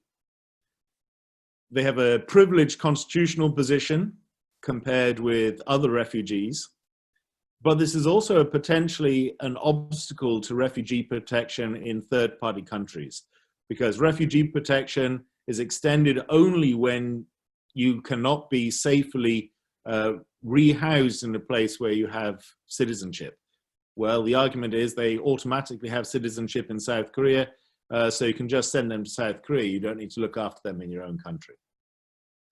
Furthermore, while citizenship is granted automatically upon arrival, and North Korean refugees receive resettlement funds, permanent rental apartments, educational support, and so on, This does not mean that escapees who reach the South have reached the end of their arduous journey.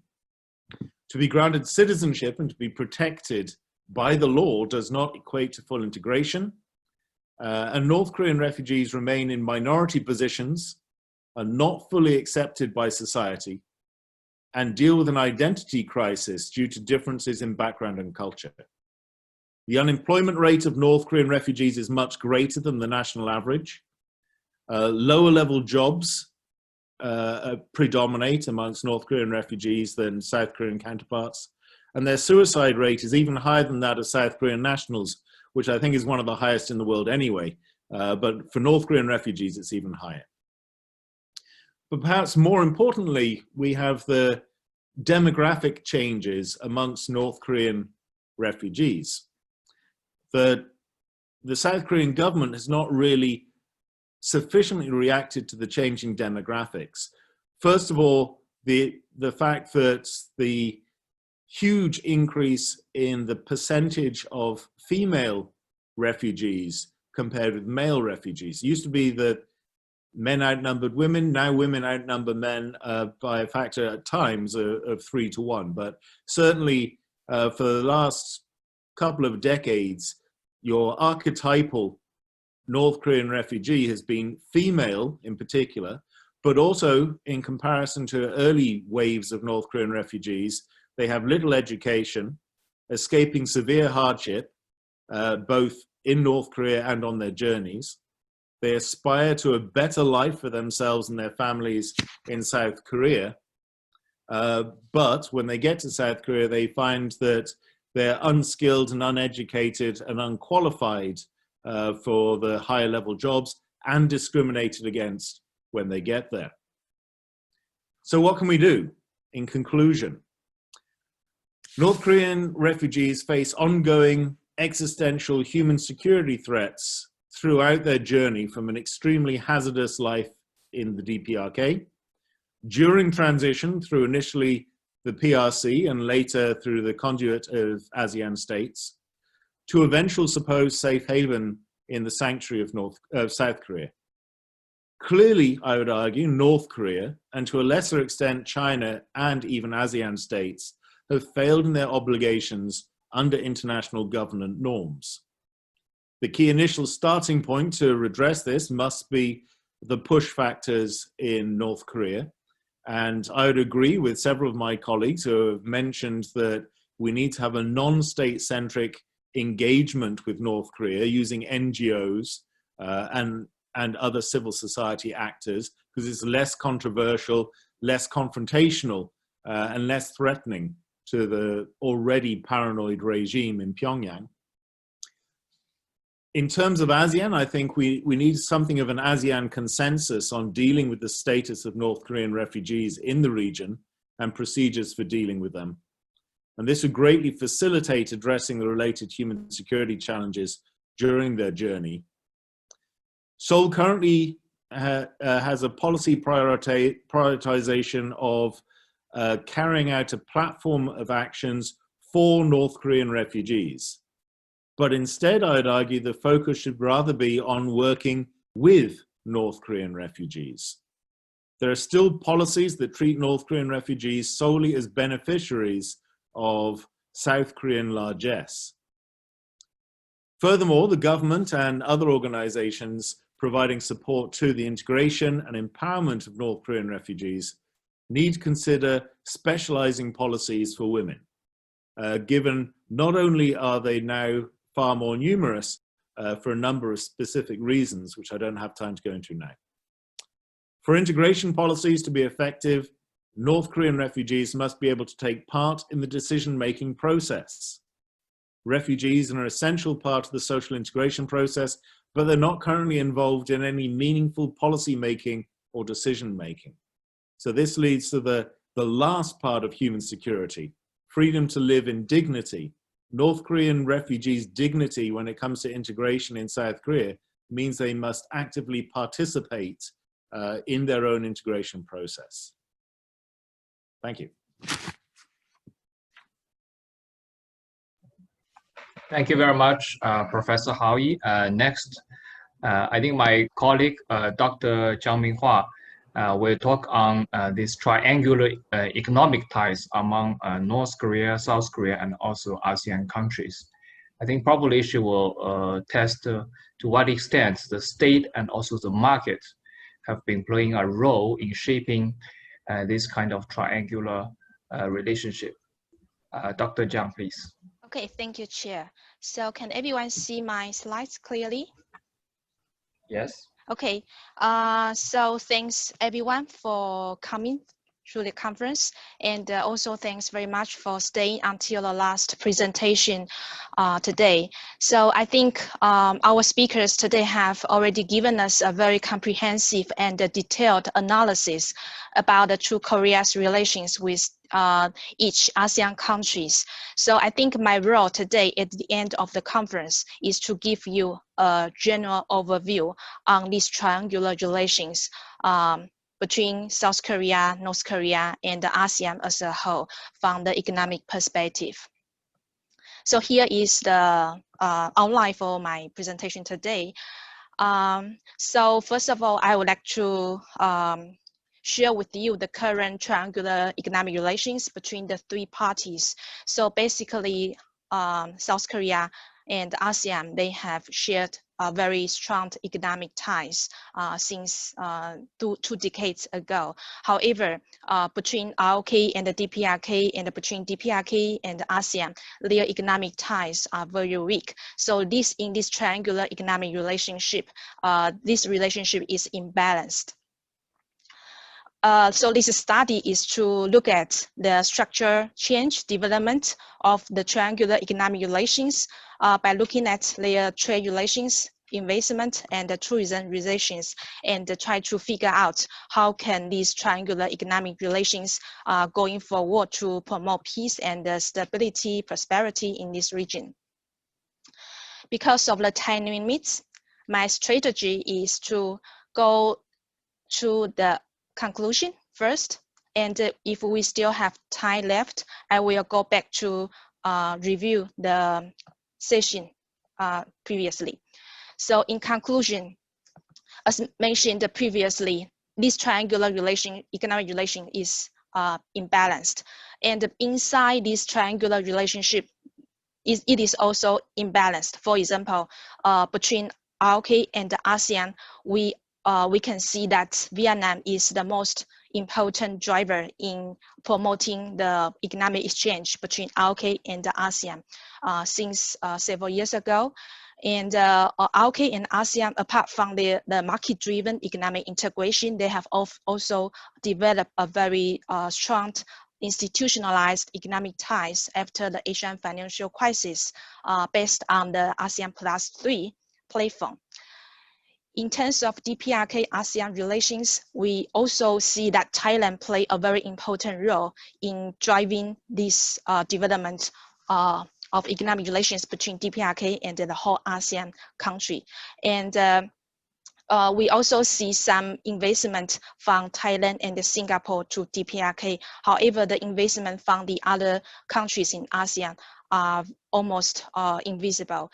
And we also, in terms of the tourism relations, we see it's more unilateral development, mostly the DPRK workers in the Southeast Asian region. However, after the imposition of UN sanction, after the enforcement of this UN sanction after 2017, all these workers, they were dispatched to North Korea. In terms of the ROK DPRK economic relations, so the most important driver is the Kaesong Industrial Park, which contributed to the development of bilateral trade exchange as well as the tourism exchange. However, after the shutdown of this Kaesong Industrial Park in 2016, we see that the economic exchange between the two Koreas almost disappeared. So we can see that actually the political relations, when their political relations were good, they can connect each other economically, but these economic relations cannot help to sustain their political relations.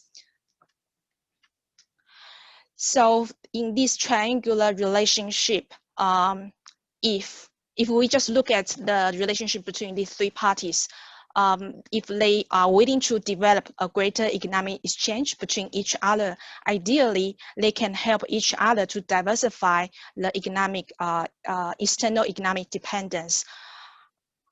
Ironically, they cannot do so because of the pressures, because of the influence from the external environment.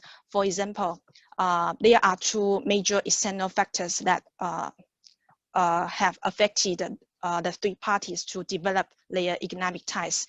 And these two factors will continue to affect the development of triangular economic relations. The first factor is the UN sanction that still remain in place on North Korea.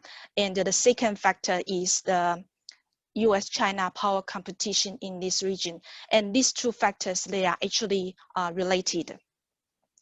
Speaking of the UN sanction, the most important reason is because DPRK continue to launch the missile test.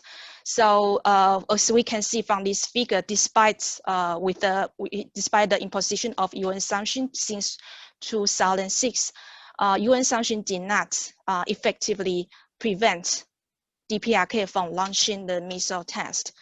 From an economic point of view, the reason is that North Korea's economy has been running quite okay since the 2000, after the country has recovered from the economic crisis in the 1990s. And despite the economic was slowing down from time to time due to the UN sanction or other external factors or other domestic factors. But overall, we can see from this figure that North Korea's economy remain relatively strong compared to during the period in the 1990s. Another way to assess the economic progress is to observe how people dress on the street. So from these two pictures, we can also see a big contrast in North Korea in 2017 and 2020. Having said that, I don't mean that North Korea's economy is running very well. There are many problems in North Korea's economy, but the economy has sustained relatively well. Thanks to, first of all, China's continuous support to North Korea. And the second reason is the quick development of the underground economy in North Korea. So this picture is to show you the current situation in the Korean Peninsula. So basically, China, DPRK and the USA, they have their own national interest, geopolitical interest.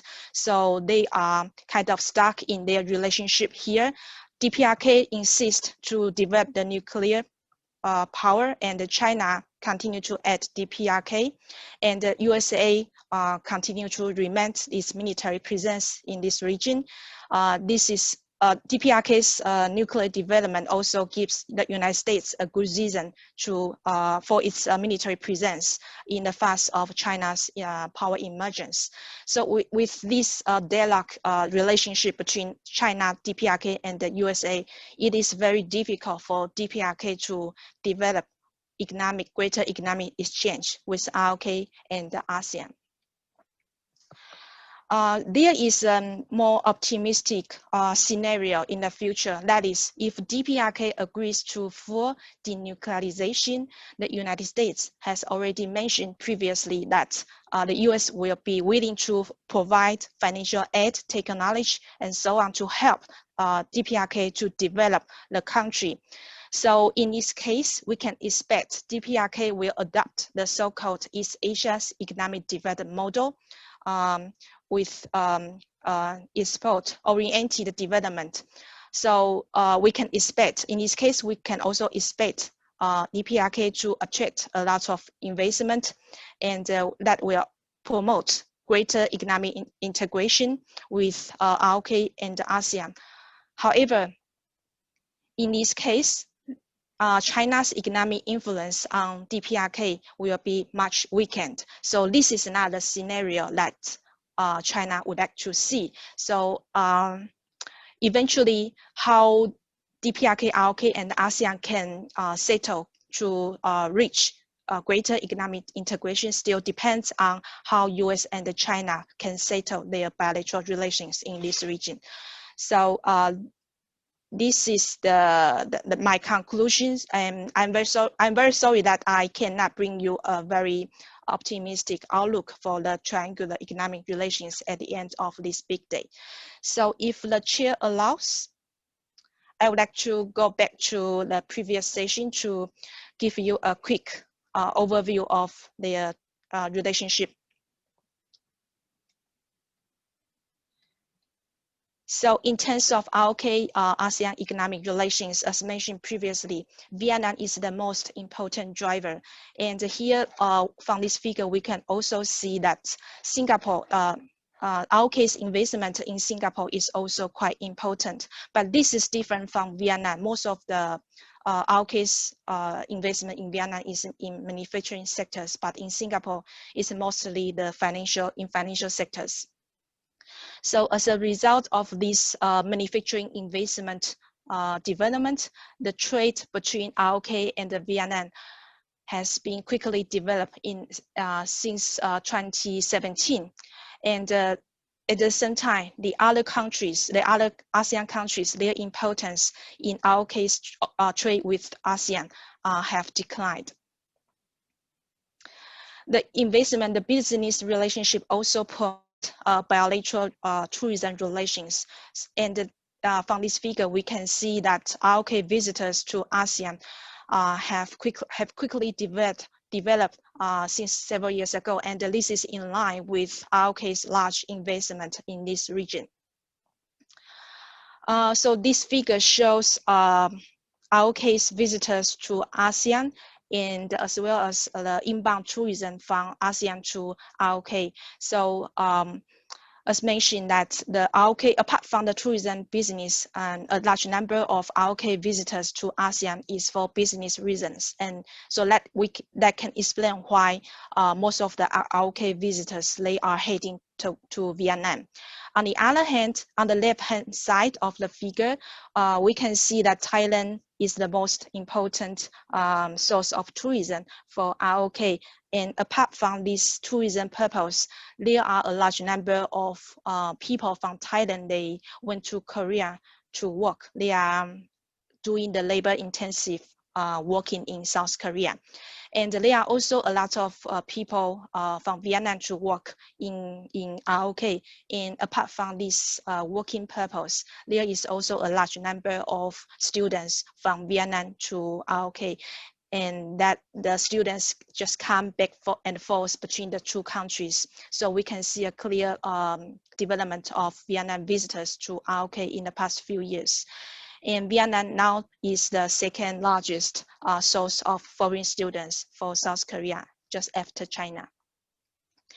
So because of this strong and solid economic ties between ROK and the ASEAN, since 3 years ago, South Korean government has lifted ASEAN plus India into its overall diplomacy, the so-called New Southern policy, hoping that with this, with the addition of MSP, can help South Korea to promote peace and prosperity in Northeast Asia. In terms of the ROK DPRK economic relations, as mentioned, their economic exchange was based on the political agreement. So when the political relation went so, the economic exchange just disappeared. And from this figure shows the trade exchange between the two Koreas. So basically the trade, most of the goods shipped from South Korea to North Korea was the intermediate goods, capital equipment, and key component for the South Korean laborers in Kaesong Industrial Park to assemble into the final goods. And then those final goods were shipped back to South Korea. So basically, South Korea was trading with itself, but through the North Korean laborers to assemble into the final goods. So South Korea accounted for an important share in North Korea's external trade in the first half of the 2000s. But after the shutdown of the Kaesong Industrial Park, the economic relations, the trade relations became less significant. However, it is worth noticing that North Korea's overall external trade continued to develop. So that means even without South Korea, DPRK's overall trade continued to develop. This is because DPRK's external trade with China has expanded. So about the investment, so ROK contributed a lot to DPRK's inward investment in the first half of the 2000s when the sanction policy was still in place. After the global financial crisis in the later half of the 2000s, we witnessed a greater contribution from China in DPRK's inward investment. And here, this figure shows, this is the only official figure published by the North Korean government. This is their government annual growth rate of DPRK government's budget. Despite the limited information from North Korean government, we can still have a lot of interpretation from the limited numbers. So here I just want to highlight two things. First of all, the Kaesong Industrial Park made great contribution to North Korea's government revenue during the period from 2004 to 2016. But actually, the two Korea's relations became so after 2010. So we can see a clear decline of the government revenue, but there is a clear increase of DPRK's government revenue, except during the global financial crisis in 2007-2008. And another thing I think quite worth noticing is that we can see that the planned revenue in 2019 is slightly higher than the revenue in 2017, despite the assumption that has already imposed on North Korea. The North Korean government, they are still quite optimistic for the revenue they plan to collect. So this is something quite mysterious. So as mentioned previously, their tourism relations is also promoted by the investment project in North Korea. But after the shutdown of these bilateral economic relations, the tourism, the travelers between the two sides have clearly declined. So finally, is a small conclusion in these two Korea's economic relations. So as mentioned previously, the political factors dominate in these economic relations between the two Koreas. And China's economic support is more important than ROK.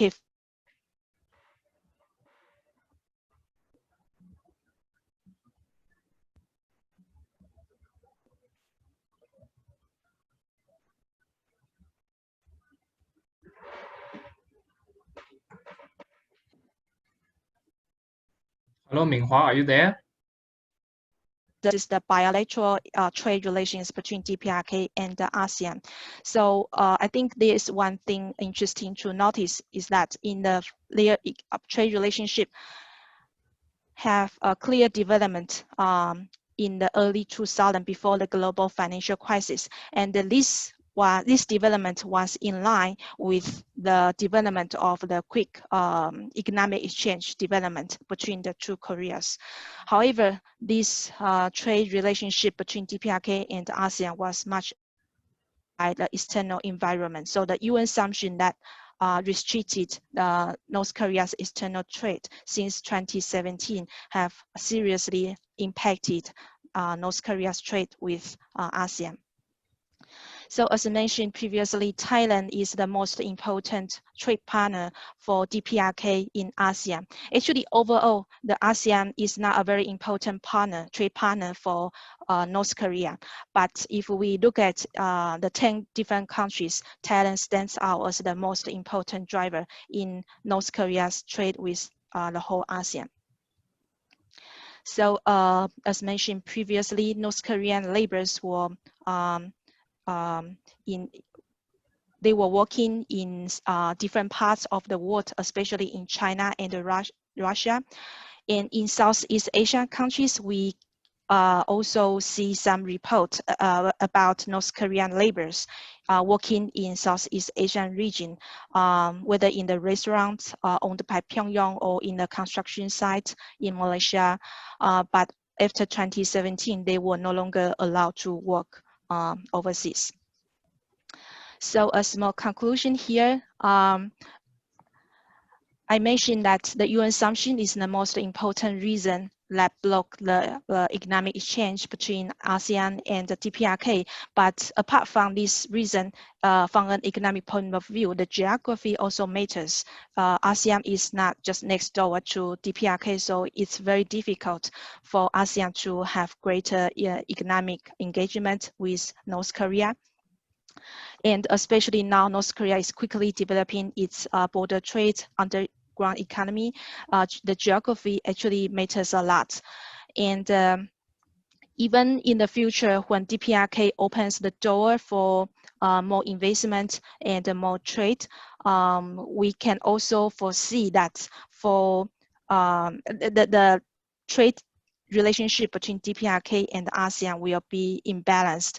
DPRK might have more intensified economic relations with more developed economies in this region, but with the developing countries in ASEAN, DPRK actually is in a more will be in more competition with these developing countries for the inward investment from the advanced countries, and also in competition for exporting the labor-intensive goods.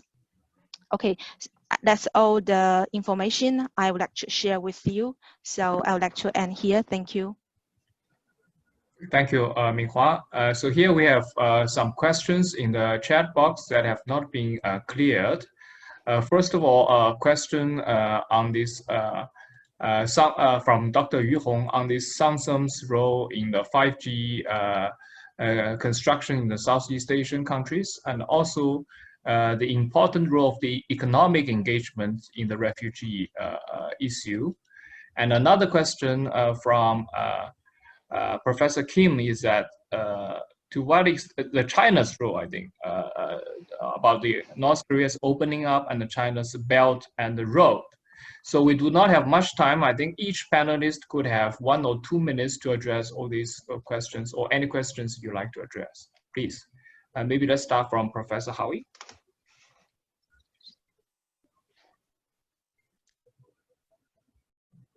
I'm just looking for you said there was a North Korean refugee question? This engagement, economic engagement, how important, yeah. Yeah, I mean, as I responded through the chat function, actually, I'd encourage any non-confrontational engagement with North Korea. So whether that be through NGOs, and already some NGOs are welcome in North Korea, especially those working with the disabled, because they're seen as non-threatening. Also non-state-centric economic engagement, so companies, but of course you have to then address UN sanctions and US sanctions, but also engagement through non-threatening countries as partners. And we did see this with Myanmar after Cyclone Nargis, that eventually Asian partners were first of all allowed in to help, and then ultimately this expanded so that even the US was encouraged to take a role in their natural disaster early warning system. So I think we could find something similar in dealing with North Korea, that we need to make it easier for North Korea to accept help. If we have any hope of transforming North Korea and impacting in a meaningful way upon the most vulnerable lives in North Korea. Okay, thank you. Dr. Zhang, Samsung and the 5G and the Southeast Asia, and also this road and the North Korea's denuclearization. Okay, speaking of the 5G, I think it is very important for South Korea to engage in the 5G development in this region. And as you also mentioned about the reports, actually Southeast Asian countries, they are relatively more welcome the 5G infrastructure provided by Samsung compared to the other suppliers from other countries. So I think this is a very good opportunity for South Korea to develop to deepen their relationship, economic relationship with this region. And so the now we see that China is developing a relationship with this region through BRI, and Japan has also developed the relationship with this region through the investment in infrastructure since several years ago. So I think South Korea has the advantage to develop not the physical infrastructure, but the digital infrastructure. So I think this is very important and very good idea to cultivate the relation through the development of the digital infrastructure.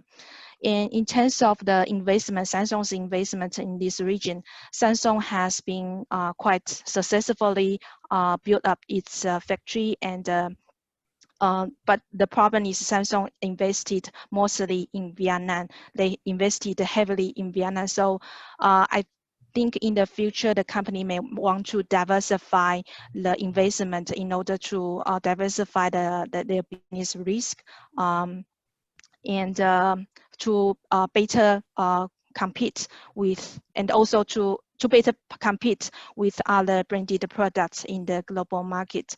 And the investment in ASEAN also allows Samsung to have better access to this Southeast Asian market. Thank you. Thank you. I think we still have some questions here, but I cannot drag on. I think that's all for this session, final session. I think we've had very good and fruitful discussions and interactions. And now I'd like to invite our director, Professor Bert Hoffman, to give the concluding remarks for the whole day conference. Professor Hoffman, please. All right, thank you.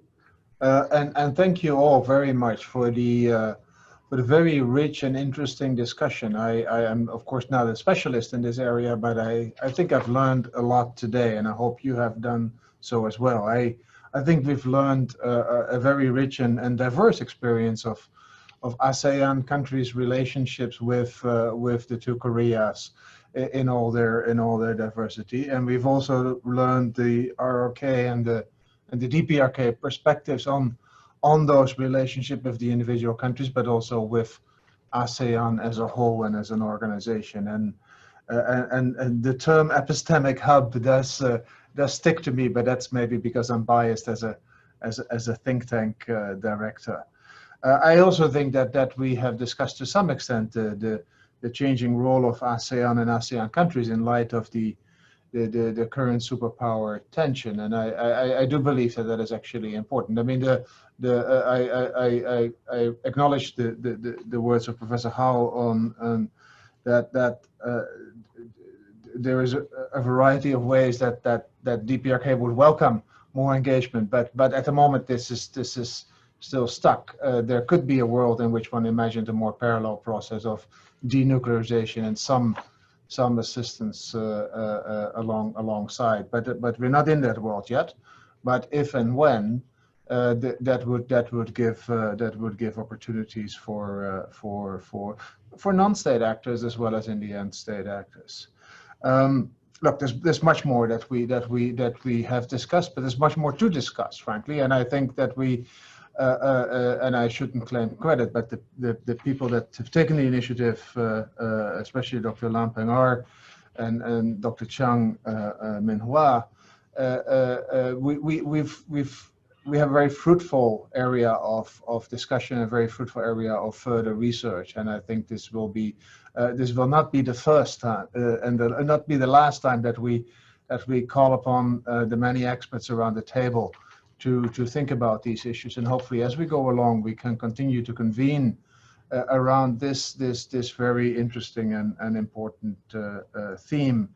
For us, as I mentioned in my opening words, we are looking towards establishing a Korea Center, and this would definitely be an important strand of our thinking. But also, what is very encouraging for us is that there's so many people around ASEAN countries, of course in Korea that's logical, but around ASEAN countries that are interested in the relationship between their country and DPRK and ROK. So that is a really a good basis to further cooperate. I would like to thank all the speakers and the chairs of today. It was a very good and interesting discussion. We always run out of time, but that's a good sign, I think. So congratulations on this and your contribution. Again, the Korea Foundation for their support for this effort. We thank them very, very much. And again, the Embassy of the Republic of Korea here in Singapore has been tremendous help and support for getting this done. I would like to thank my colleagues, Dr. Chung in particular, who took the lead, Dr. Lam, who is the guiding light in this area, and Mr. Tan, who has been doing a lot of the logistics, and I'm sure there's other colleagues as well to thank. And finally, all the participants online. We still have, and let me give the count, 58. At the peak, it was 80. So there was only a very low depreciation rate throughout the day, and that shows that people appreciated the quality of the speakers and the discussion. And I hope that we see many of you again on future occasions. Thank you so much. I can't say safe travels home because you are home, but I do hope that you've enjoyed it as much as I have, and look forward to seeing you again. Thank you.